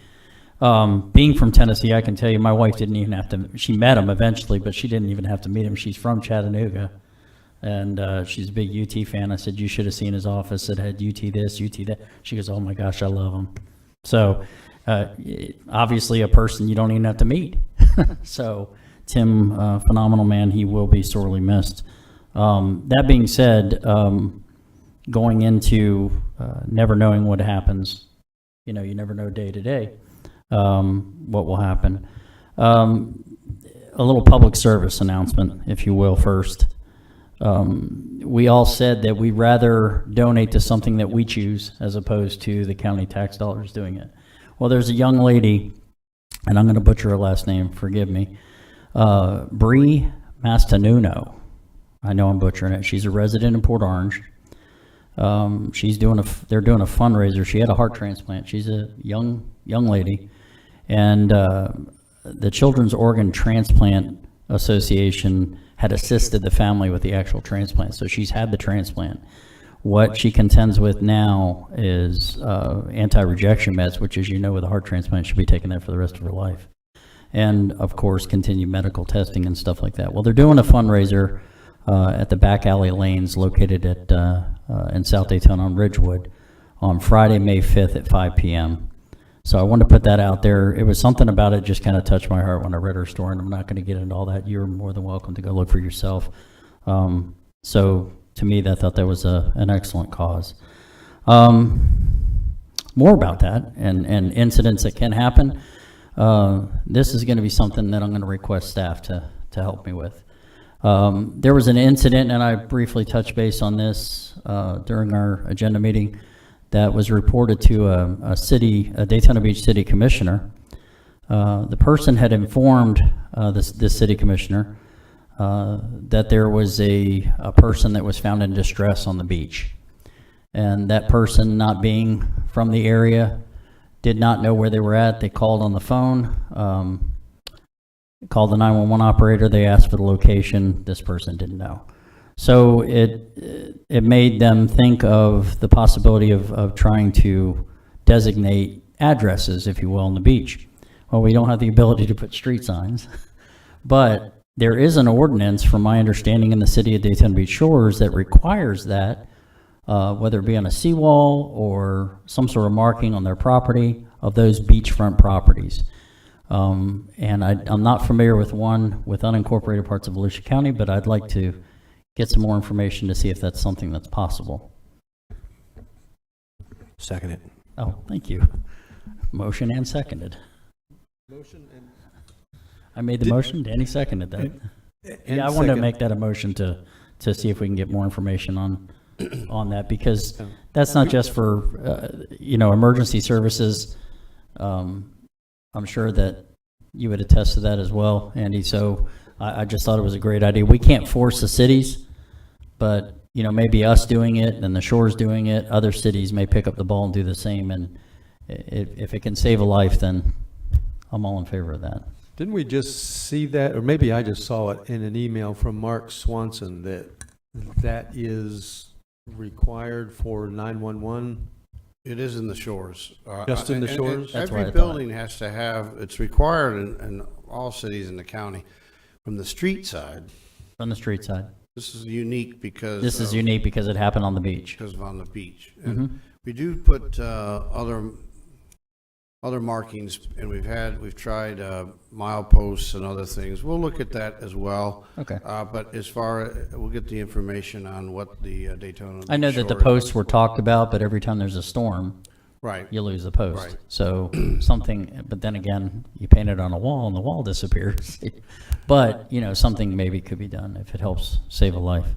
Okay, one other question for you, Troy Kent. Yeah, and it's just to tell Mr. Reinhardt, a really smart thing that you just brought up. And in Ormond Beach, we had a situation at one of our ball fields where a youngster was hurt badly, and 911 was called, and the dispatch sent dispatch to the location.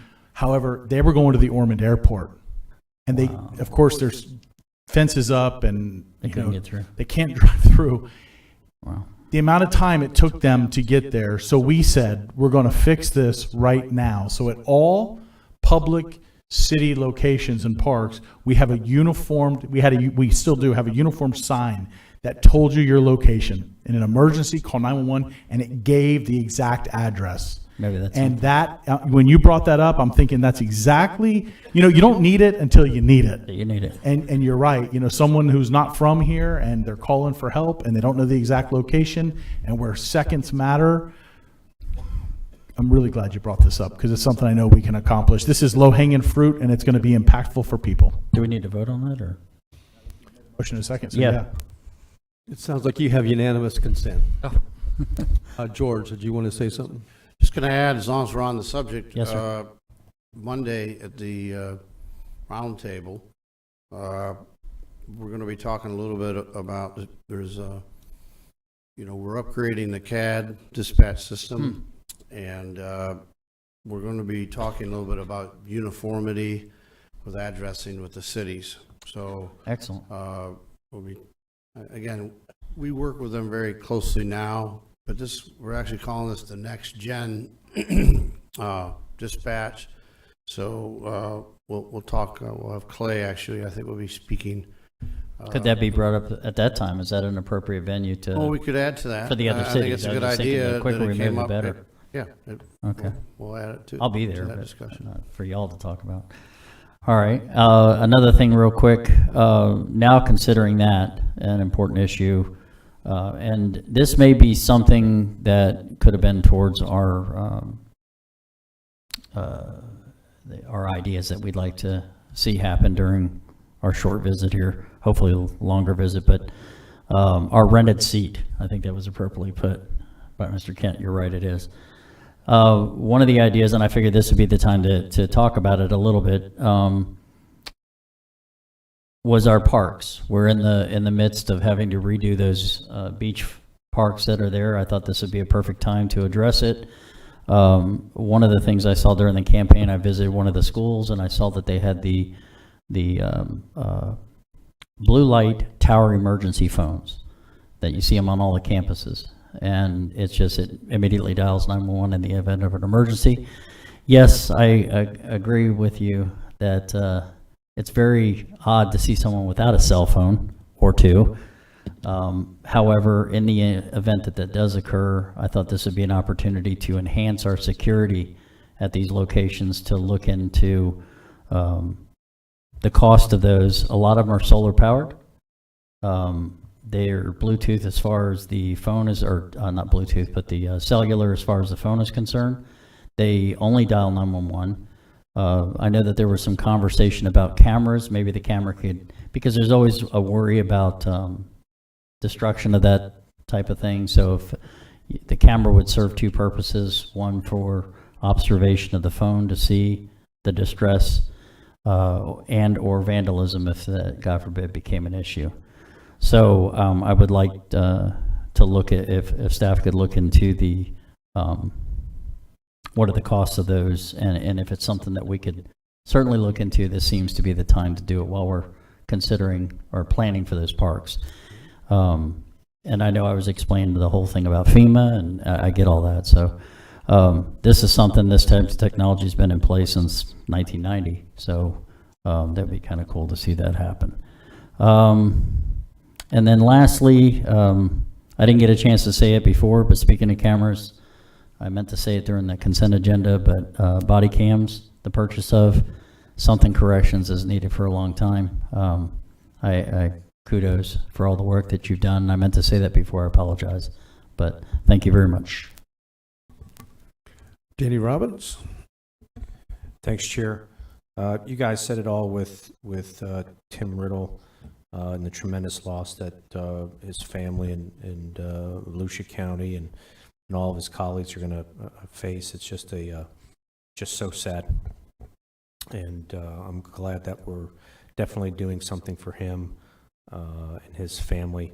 The only thing that I have, a few weeks ago, we had adopted to move forward in off-beach parking fees, which I think is a great idea. There's two lots that I'd like to look into to relieve or provide some off-beach parking or parking in general, and those revenues could possibly pay for them.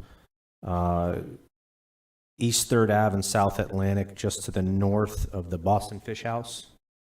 There's a lot there that I'd like to see. I know that Echo had donated money in New Smyrna Beach, I think some years ago, to acquire some lots. I wonder if we can provide some sort of service there. And there's also another good lot in between 6th Avenue and Atlantic and 7th, the old bank parking lot. That may be a good one as well. And there's some crosswalks and there's some approaches and accesses at 7th and 6th, 5th, all the way north, that these could really service, and it's convenient where the families wouldn't have to cross too long, and there are artery kind of streets where they're not put in harm's way crossing any roads. But maybe if we can look at that, and where the parking fees could possibly pay for them over a certain amount of time, would be great. Other than that, nothing else. Thanks. Don Dempsey. Yeah, just kind of in line with everybody else. I didn't get to know Tim Riddle that well. I had some meetings with him about the Ocean Center and all that. But yeah, he seemed like a wonderful person, and a little time I spent with him, yeah, he was good. He reminded me a lot of my grandfather, who probably I respect more than anybody else. So yeah, I just found out today, actually, to be honest about it. I didn't. So yeah, that kind of struck a nerve. But I wish the best for his family, and prayers to him. With Mr. Reinhardt, yeah, I agree with you about the BWC. I think it's great to see it going out at the facility or at the jail. But is there going to be a policy and procedures manual that goes along with this, so that they're required to be on at all times? I'm sorry? Yeah, it's been. Yeah, I just don't. I want to make sure they're not conveniently turned off Yeah, and it's also, we're negotiating with the union on it as well. So there's both the policy procedure and then to make sure that the union is, and they've been supportive all along. Okay. So. All right, and then lastly, we were here, today was another example of it. We're having a hard time filling these board positions. Last meeting, we were talking about possibly eliminating certain or just boards in general. And even today, we couldn't fill some of the board positions because there's just apparently a lack of interest. So when we got onto the library board, there was talk about, I think there was a motion even to eliminate the library board. So before we made that decision, I was a little concerned about what exactly the library board does. I've since found out that the library board has no decision-making over books and vetting books and stuff like that. And I talked to Attorney Dyer, and he said there's been no issues at the library, no complaints about books. And so you heard the lady earlier today talking about her concern about we're getting into book banning and stuff like that. And I don't want to create a fear with the public. I don't want people thinking, I know we voted unanimously to look at this, but I don't think any of us intended to create a book banning type of scenario. We just wanted to see how the library was running. So in order to alleviate a lot of this fear, I was going to move that we just remove that discussion from the future agenda and just, I'm not aware of any issues right now with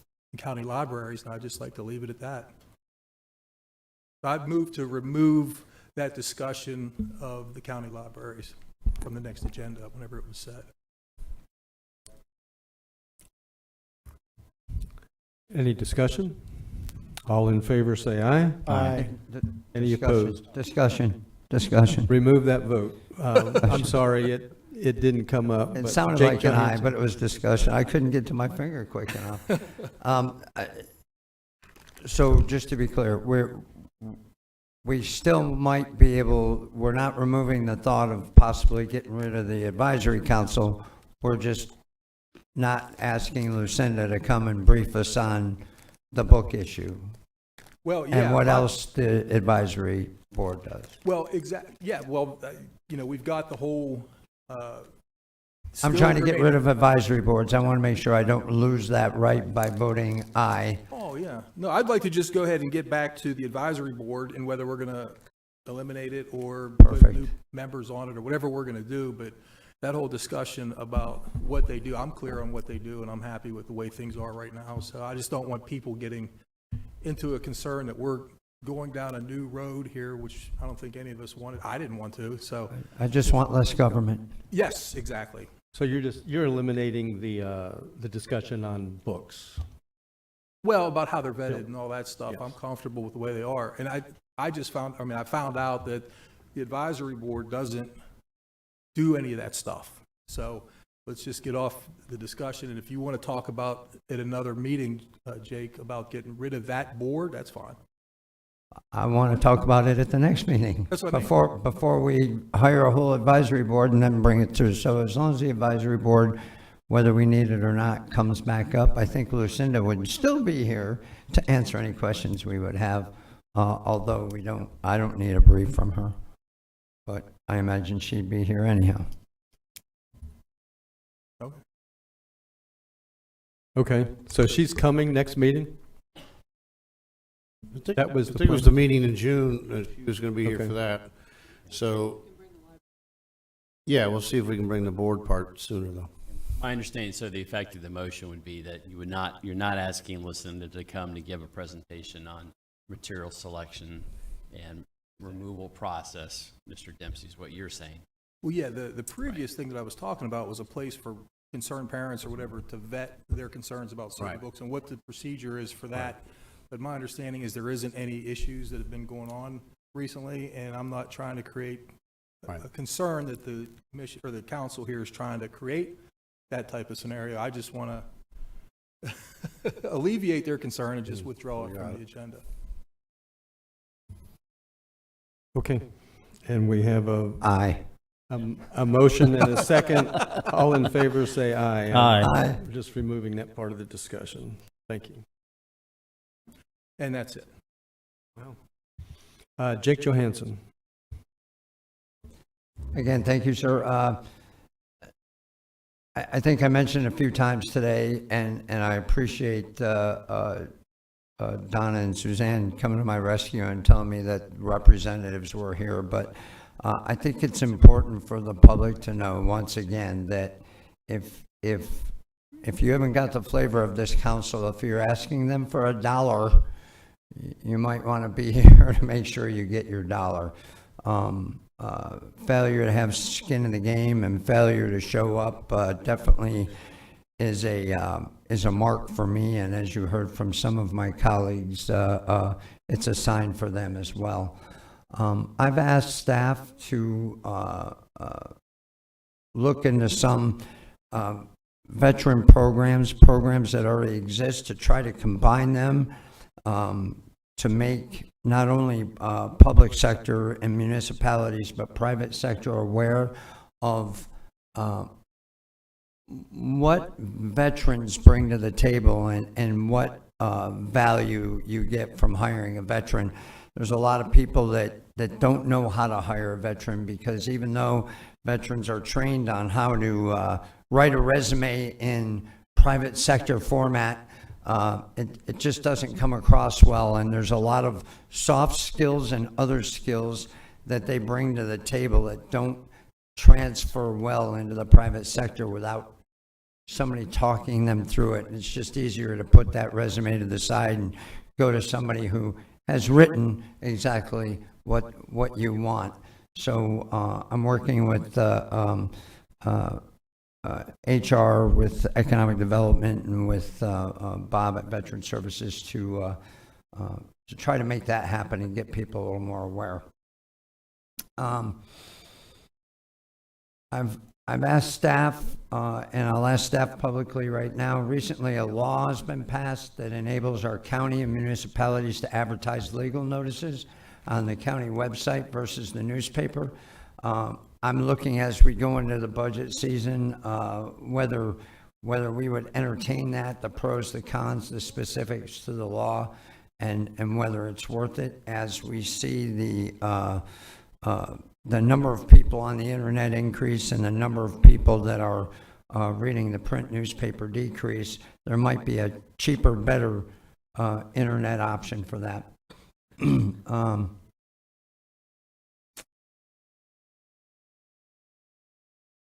I congratulate Bobbie King and John Bailey coming to the staff as directors of their divisions.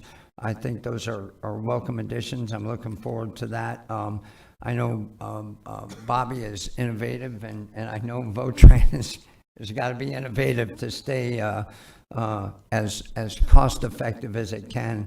And I'm in awe every time I have to log on 8 times to get to my email, or one or two double verifications that our IT department's doing everything we can to protect our data. I think that's important. I know municipalities have been held for ransom before, so I trust that they will continue to keep us safe. Mr. Chairman, I did read a newspaper article that your neighbors, that the pool people are leaving. I suppose that's good news for the neighbors, and hopefully the smell will dissipate, and they'll move to an area where they have a little more room to breathe, if you will. And other than that, I'm looking forward to the next few weeks. We got a lot coming up on the end of May and June agenda to take care of, and then get down to budget time. I know Ryan will be spending a lot of time with us, or at least one-on-one with me, to make sure that the budget is everywhere, cut everywhere that it can be. And I will continue to work hard to decrease government where we can, and thus decrease spending, making our county a little more nimble, and giving our taxpayers a little more freedom with their dollar to spend it as they see fit. After all, it's not our money, it is theirs. Thank you very much. Thank you. I have a couple actually have a list, but they're short, except for the last one, and that will depend on the council whether or not it's short. But this was a tough weekend. Matt, you didn't mention it. I hope you don't mind if I do. That Matt lost his brother this weekend. We lost Tim Riddle on Saturday, on Friday night. On Saturday, a good friend of mine and the wife of Ken Strickland, I think he's District 2, City of Daytona Beach Commissioner, lost his wife, who was a dear friend, a great nurse. She worked at a nursing home here in Deland, and she just had a big heart for old people. And she wasn't one of them. She was a young woman, younger than Ken. And in a visit with her mom, which she enjoyed regularly, weekly, she had a heart attack, appeared to be painless, just slouched over and was gone that quick.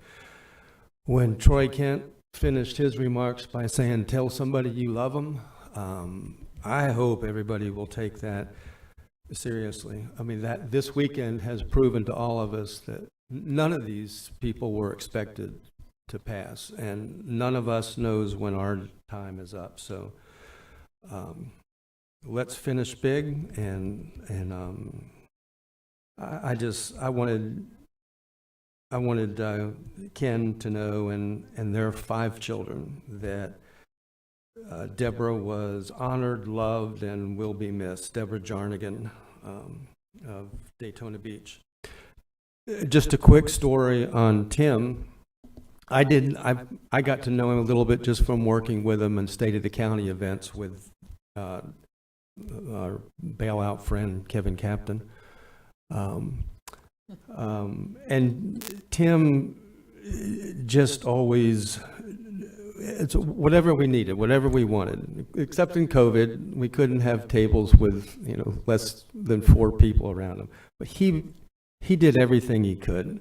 A couple weeks ago, I had the privilege of going to see him with local Orange City resident and international filmmaker Jeffrey Alt, who introduced me to a famous, I didn't know him, but a famous promoter of music after they heard Troy's appeal for concerts. Billy Collins, and he was most active in the 70s with the music I grew up on, and the 80s, and into the 90s with very famous bands. His family was in the steel business. They built skyscrapers in New Jersey and New York, and that's how Billy grew up. So he wanted to go see the venue. He wanted to see the Ocean Center to see if we could have concerts there. The first thing he said, after Tim got all the appropriate people there, Tim Riddle was there, greeted him. He kind of turned it over to the people that could really give him the information that he wanted.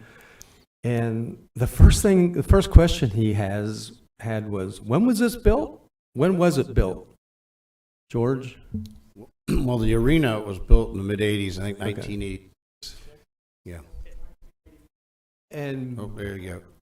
And Billy said, "You guys have an amazing maintenance program because this place looks brand new." He said, I am really impressed. He said, we can do concerts here. He had some feedback on how, on our rigging policies and how stages would be built, and he's going to communicate with the family or with the county on that. But I thought that was a tribute to Tim, and not only to Tim, but to the county manager and his staff, that we really do have a tremendous maintenance policy, not just on the Ocean Center, but on everything. If you don't maintain it, it falls apart. The thing that impressed me about Tim, and I'll end with this, in that meeting, was that Billy Collins was all excited. He said, "You can get comics in here, which are easy to do. We can get you some good bands, and he will help with that." We said, "So let's look at your schedule and see whether there's any open dates." So we look at the schedule, and Billy said, "There aren't any open dates." I said, "You guys are asking Tim to go out and find bands. I don't know where I'll put him because he's got this place full all the time." And I hear from the public frequently that there's nothing happening at the Ocean Center. It just wasn't true. Tim did a good job of bringing events there. It wasn't concerts. I want concerts there. And Tim, when he heard that that's what we wanted, he wanted concerts there, and he went to work. And correct me if I'm wrong, George, but I believe he was at a conference to learn more about how to bring acts like that in. I think all types of acts. I'm not sure it was limited to that, but Yeah. it was a venues Yeah. concert where that's what they do. And So it's building those relationships at those things are how you get these acts. So he listened to the council and was out getting it done. And that also didn't originate with Tim. It starts from the county manager and the deputy county manager, and I see that with all of our directors. We ask them for something, and they go to work to try and find out how we can do it if it's the consent of this council, and I appreciate that. So Tim will be missed. I don't know how you replace him. Just a couple of quick things. Public service announcement on May 4th is our National Day of Prayer. I believe there's one in Ormond Beach at Calvary at 7 p.m. Do you know of any other locations? And that's open to the public. You don't have to be a member. I'm not a member of Calvary, but if our nation, our county, our cities are always in need of prayer. So if you are a praying person, please consider. I know they have it out here at the courthouse in Deland at noontime, Okay. so FYI. Courthouse, the historic courthouse No. across the street? The, Down the street. Okay. yeah, 101 North Alabama. 101 North Alabama. It's same time, 7 p.m.? They've had it every year for the last, Okay. 15, 20 years there. So I Okay. anticipate they're going to be there again. Okay. So, at noon they do it, yeah. At noon. Okay. And then talk to staff and Chris about this to make sure all the paperwork was done, but I wanted to take this opportunity to make my appointment to the PLDRC, Jeffrey Bender, who has served on the PLDRC. So I will need a motion and a second to approve that nomination of Jeffrey Bender to the PLDRC. I'll make the motion. Second. Motion to approve by Matt and second by Danny Robbins. All in favor, say aye. Aye. Aye. And Jeffrey, you are appointed, he's not here, but just in case he's listening, you are appointed to the PLDRC, and I am glad that you are willing to serve again. Library had on my list, I've scratched it off, but I just want to mention a little bit. It's kind of like the Ocean Center never has anything going on. The stuff is said on social media, and it takes off like wildfire. And for the last 2 weeks since our meeting, I've been getting posts of why would I participate in book bannings and book burnings, and it's just kind of gone on from there. And I want to make it clear to the public that although Mr. Dempsey just took that discussion on books off, that was never said. It was never said that we were going to ban any books, certainly not burn any books. The concern was children's books. What is the process for getting there? What happens if a member of the public has a problem with it? Don was specifically asked by someone on the council here, I think it was David Santiago, are you talking about removing books from the adult section? And he said, absolutely not. He wasn't even talking about removing books. He wanted to know what the policy was. So we were never anticipating banning books or burning books. So I hope that gets out on social media correctly. I'm going to save a couple of these to last. I had a request. Michael Ulrich isn't here anymore, is he? If George and Suzanne, if you could help me with how to proceed with this. The mayor of Edgewater, Diesel Depew, Edgewater runs on diesel now. And a great young man. I've had several really productive meetings with him. One of the things he's concerned about, Edgewater, before he got there, took some of their wastewater that had been being dumped into their section of the Indian River Lagoon. They took that offline, but there's still some being discharged into the Indian River Lagoon. And he sent me a chart that shows on a daily basis anywhere from 250,000 gallons to 500,000 gallons a day being dumped in there. And he's looking for what he said. I want that to stop. He's going to have to do it with his city commission. But is there anything we can do to come alongside of him and give him some counsel or ways that he can do it, grants, whatever? Sure, we can go down and meet with him and the manager there, who's an experienced manager. We can bring Mike and probably Ben, our public works director, go down and see what we do. We have worked with other municipalities. We have interconnects. We have, in some cases, they've explored the very same thing. Can we take on some of their treatment, help each other out? So we'll be happy to talk to them. Okay, good. Danny. Chair, real quick, I tuned into the meeting last night that they had, their city council meeting. It was reported, because that did come up, City Manager Glenn Irby and council reported, and it was confirmed that for the last 4 months, there have been 0 discharges into the lagoon. But that's not saying that we can't still do better and have whatever additional projects we can do to ensure that continues. Whatever we can do to help, I'm for. Yeah, and that's, I would, last year in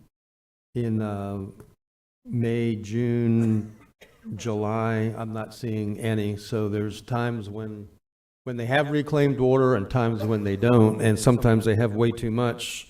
I would think May and June they'd have too much because it's rainy. But anyway, they're also a partner with us now with water. So Ben mentioned earlier about consecutive systems. That's a situation where we buy water from them now to put in some of our areas. So we'll go down and talk to them. Like I say, we're already working partners. Anything we can do to help, we can take a look at. I'm glad it came up last night. Jake, you had a... Yeah, I would like to expand that, and Ben or George, can we get a report on all the cities that are pumping into the Halifax and what projects we might be able to work with them? I mean, this is something we ought to be doing. Well, and to the best on top of that, we're members of coalitions on both sides of the county. In as much as maybe we're not physically attached in some cases, but we are always working with them when we're going after money, grants and things. We've kind of, Mike in particular, has been very talented at getting grants, but sometimes it's a matter of we're not ready yet, so maybe you go this year, that type of cooperation.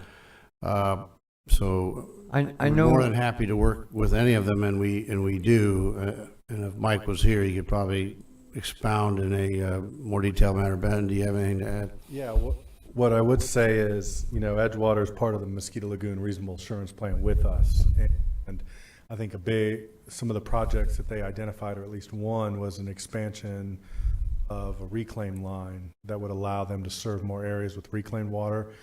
I don't remember the status of that project. They might have completed it, but it might not have taken all their wet weather. They probably need to build up some wet weather capacity, but a reduction in the discharges, as Mr. Kent said earlier, into surface waters is a huge reduction in nutrient loading into the lagoon.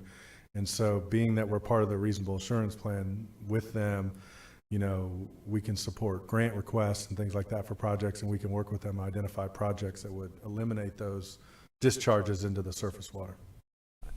I do know, Chairman, that a lot of citizens put pressure on the county to solve issues, midtown flooding, things of that nature, and we work very hard for that. But if cities are not paying particular attention to this goal of getting the river clean because they're paying attention to other goals, maybe we can help them focus regionally on fixing this, and so by making it very apparent what is happening out there, it directs our public's attention and can focus our efforts to make things like this a reality.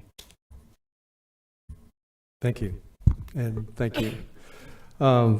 Can we get a quick update, or however long it takes, on progress you've made with the sheriff on lifeguards, where it's the bill hasn't been finally passed or signed yet, but it certainly looks that way, and it looks that, like right now, it's the day it's signed, it goes into effect.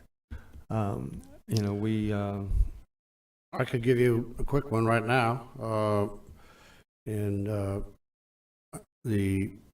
I know the sheriff has a presence over there that began Monday.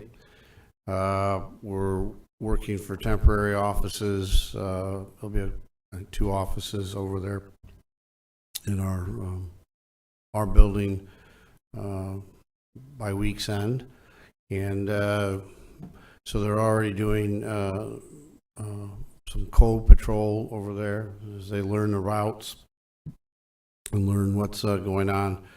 The HCP training will be taking place. So if it's one of the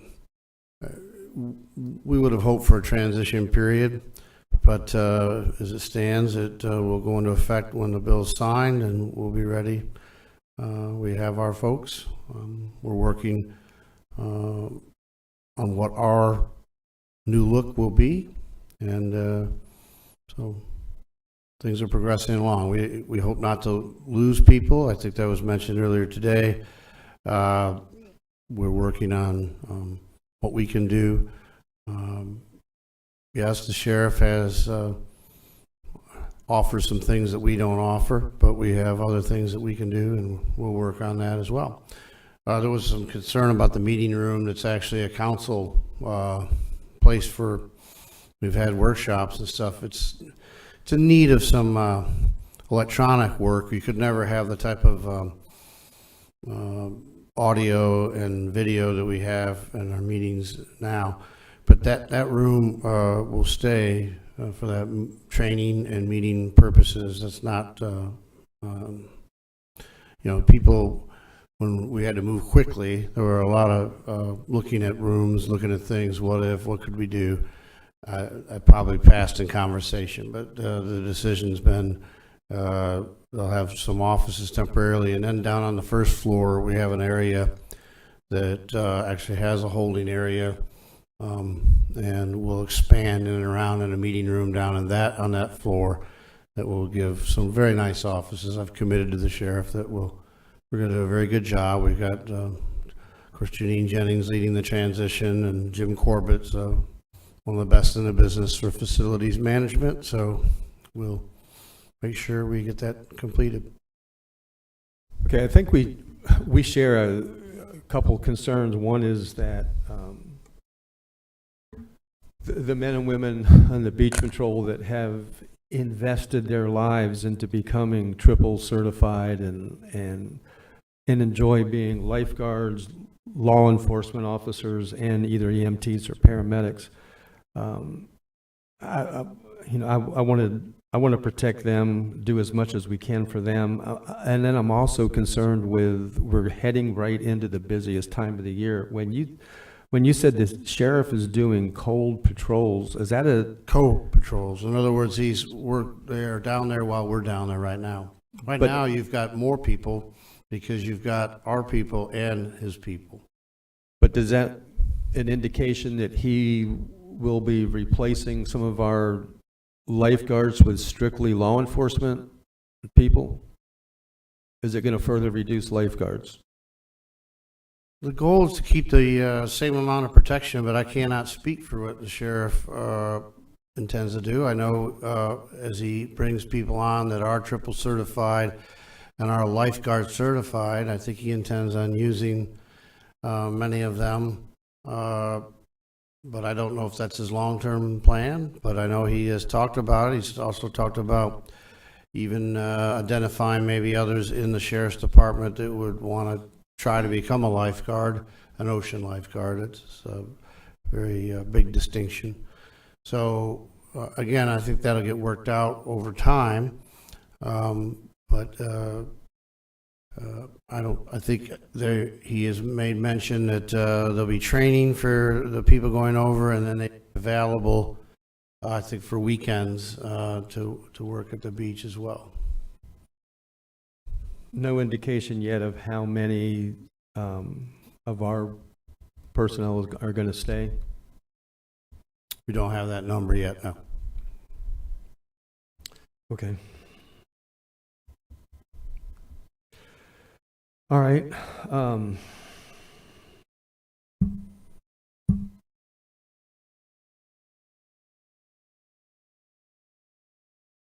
One last thing, and it's,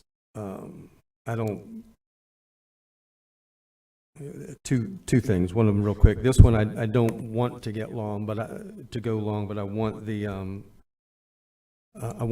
council to have the opportunity to discuss a little bit with some of the directors that are in the room.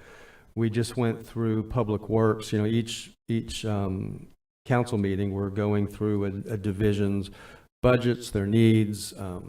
We had a request this morning or this afternoon from Mr. Kent that we look at pay of some of our first responders, at least, maybe other people, and I concur with that.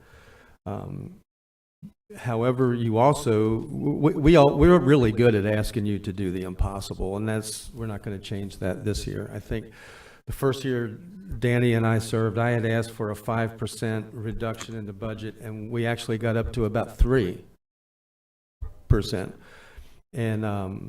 And we went to full rollback on a lot of the minor funds and partial rollback in general. The next year we went to full rollback in general and in some of the other minors too, except for mosquito control.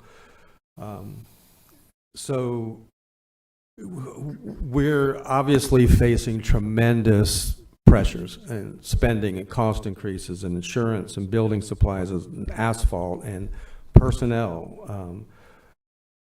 However, the public is also facing that same pressures. As you know, they're cutting back. Some of them, the bank accounts are gone. They don't have any reserves. My personal feeling is I don't want to go in, we're approaching budget season. I don't want to go into it without Ryan and his staff knowing something of what we expect from them or hope to see. For me, it's not a time to have a tax increase for people that are already struggling. So I would just like the council to give some brief direction. What are you hoping for as we go into budget season? Because it's not fair to them when they bring it to us and they say, and then we say, no, that's horrible. I think we have to look at cuts where we can and increases where we can in pay. So, Chairman, we have a goal setting like right around the corner. Thank you. Perfect time. That could take the whole thing. Not really. Okay. We could. You know, we could just briefly share there, you know, how we feel about it, and I'm not trying to take it off of right now, but I'm just saying we have a goal setting, like I can see it right there. Okay. Be a good time maybe. All right, George Renewal. Yeah, that's exactly what I was going to say. Thank you, Mr. Kent. Yeah, It's okay, George. You don't need to say anything else. I said it for you. Joking. thank you. I'll keep it short, so good. Wow. No, We are learning to be more succinct. we're trying. Just, again, I think that would be a great place. And again, remember what these have been, the purpose of what we've been doing at the end of these meetings is to give those level of service so everyone gets a look. We have got a sense. I mean, I don't know if there's been a budget year in the 25 years that I've been here where we've said, oh, yay, let's run out and, you know, and spend. So we'll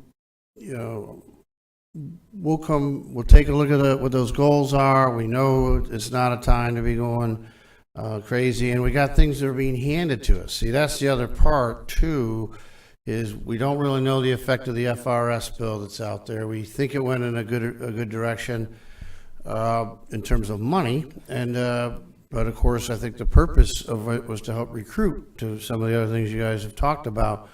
But that was a very expensive bill, and there was and the kind of the other fiscal cliffs we've talked about with Sunrail and other things coming at us. But it's certainly not our intent to go crazy. I think, you know, we always have a goal of, you know, keeping that tax rate flat. So, and actually, as you pointed out, we've gone better than that in the last few years. So, so I think that's good news for everybody, but it will be a challenge, and I appreciate you trying to give us the direction, and we will be doing that, and I think the goal setting will help cinch that up. Okay, Danny Robbins. Thanks, Chair. One thing I do want to be careful with, and just for the public's knowledge, I don't want them to think that we haven't been sharpening that pencil. We all have. But just real quick, I just want to highlight a couple things that we have asked and some things that we have completed as well. And they have a lot of cuts and a lot of new revenues on their plate right now that they're working on. But subsistence fees for the jails, they completed. They updated landfill tipping fees, they completed. Updated impact fees, which they completed. Combined departments, and that was staff initiated, that was completed. Adjusted user fees for the Marine Science Center, that was completed. What was in the process was exploring feasibility about going paperless. That's going to be a cost savings, completed. Energy efficiency, LED lighting, they started in the Ocean Center, that's completed. They've reduced VOTRAN services on demand for better efficiency and cost savings, that's completed. In the process of looking at eliminating business tax receipts, we've cut the sponsorship program. We've looked into, I think, our own travel budgets. We offered to cut the state of the county for next year to have it in chambers to not tie up 1,000 hours of staff time. We've looked at bus advertising. We've looked at the state minimums or the recommended minimums for our enterprise funds to see if we need that 10%. That was sometime in the past. We've actually cut positions that historically that we haven't done to lessen the budgets, and that was something that was initiated by them. And the list really goes on. That's just one of my lists that I track on our own. So I don't want the public to think that we're sitting at idle or staff is sitting out. They do have a lot on their plate, and I'm not saying that we shouldn't keep sharpening that pencil, but I do, don't want this going and being used as a going into political season, which is coming up fast in budget season, and make everybody look like the bad guy, and everyone up here, all 7 of us and all the staff. I just want to let the public know they are working hard. We are demanding a lot, and they're doing a lot of self-initiated stuff that they don't talk about often enough. So I just wanted to throw that out there. Good job. Jake Johansson. Yes, sir. George, as we go through this, and you mentioned a few things that are being handed to us. If we can highlight those, either break them out or just highlight them as we go through. There's things that I know that people don't realize. We had one of my colleagues talk about giving people the right pay to keep people here. Well, that costs money. And, we got some union contracts that we're bound to, and we can't keep our personnel costs flat, things of that nature. So if we can just highlight those to show people as we're going into the budget season that we might start out up here based on last year down here because of those things that we were mandated to fund, and then start looking at what levels of service we might not have to cut, right? So we'll continue to find innovative ways, but I think that'll help the public when we start crafting the budget and our goals. So appreciate it. Thank you. And I hope I wasn't misunderstood. I merely wanted Ryan Osowski, Aaron, and county managers to know, to have a sense of what the council feels. It wasn't an indication that they're doing something wrong, but they need to hear from us too. That was the simple request. Lastly, and I hate to, after saying that, I hate to end on a bombshell, but I'm going to I'm gonna make a little statement here. I got a call yesterday from Mark Harper from the News Journal, and he asked me, one of the questions he asked me is, what do you think of this council? And I told him what I thought of the council. So you're probably going to read it in the paper, but I'm going to tell you what I said. And because he said, really? When I got done, I said, we've been together for 4 months now. The first day, I said something about being a team instead of a group of individuals. Jake Johansson has said the same thing. After 4 months, I told Mark that I believe this council has the potential and the possibility of going down as one of the best councils Volusia County has ever had. That doesn't mean that we all agree, because we don't agree on everything, but we're moving to a point where when we disagree on something, we debate it honorably. There's not screaming back and forth and calling names, but we're able to, and I think the public deserves that. That's what they want to hear, is us be able to discuss disagreements and come to a conclusion. And sometimes I lose, and sometimes you lose in a vote. We're each one vote. Nobody has more weight than anybody else when it comes to voting. And so I say that just to encourage each of you and tell you that it's not gone unnoticed by me and by others as well, that you are coming together. We are coming together and working as a team. And I think that demonstrates the seriousness with which you view your service to the public and not to yourself. So that's it. And with that, let's adjourn at 5:45.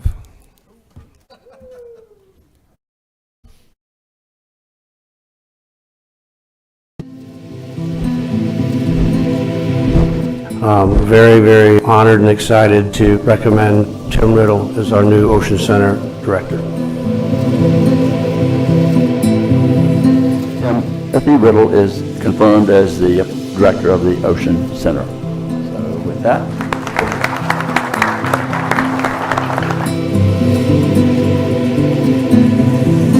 I think his passion is being a director of a convention center, and you can tell when you talk to Tim that that's the case. Our top priority is generating economic impact. The maximum economic impact we can bring to bear is when we have people who utilize our venue and do things outside of it, whether it's eating or shopping.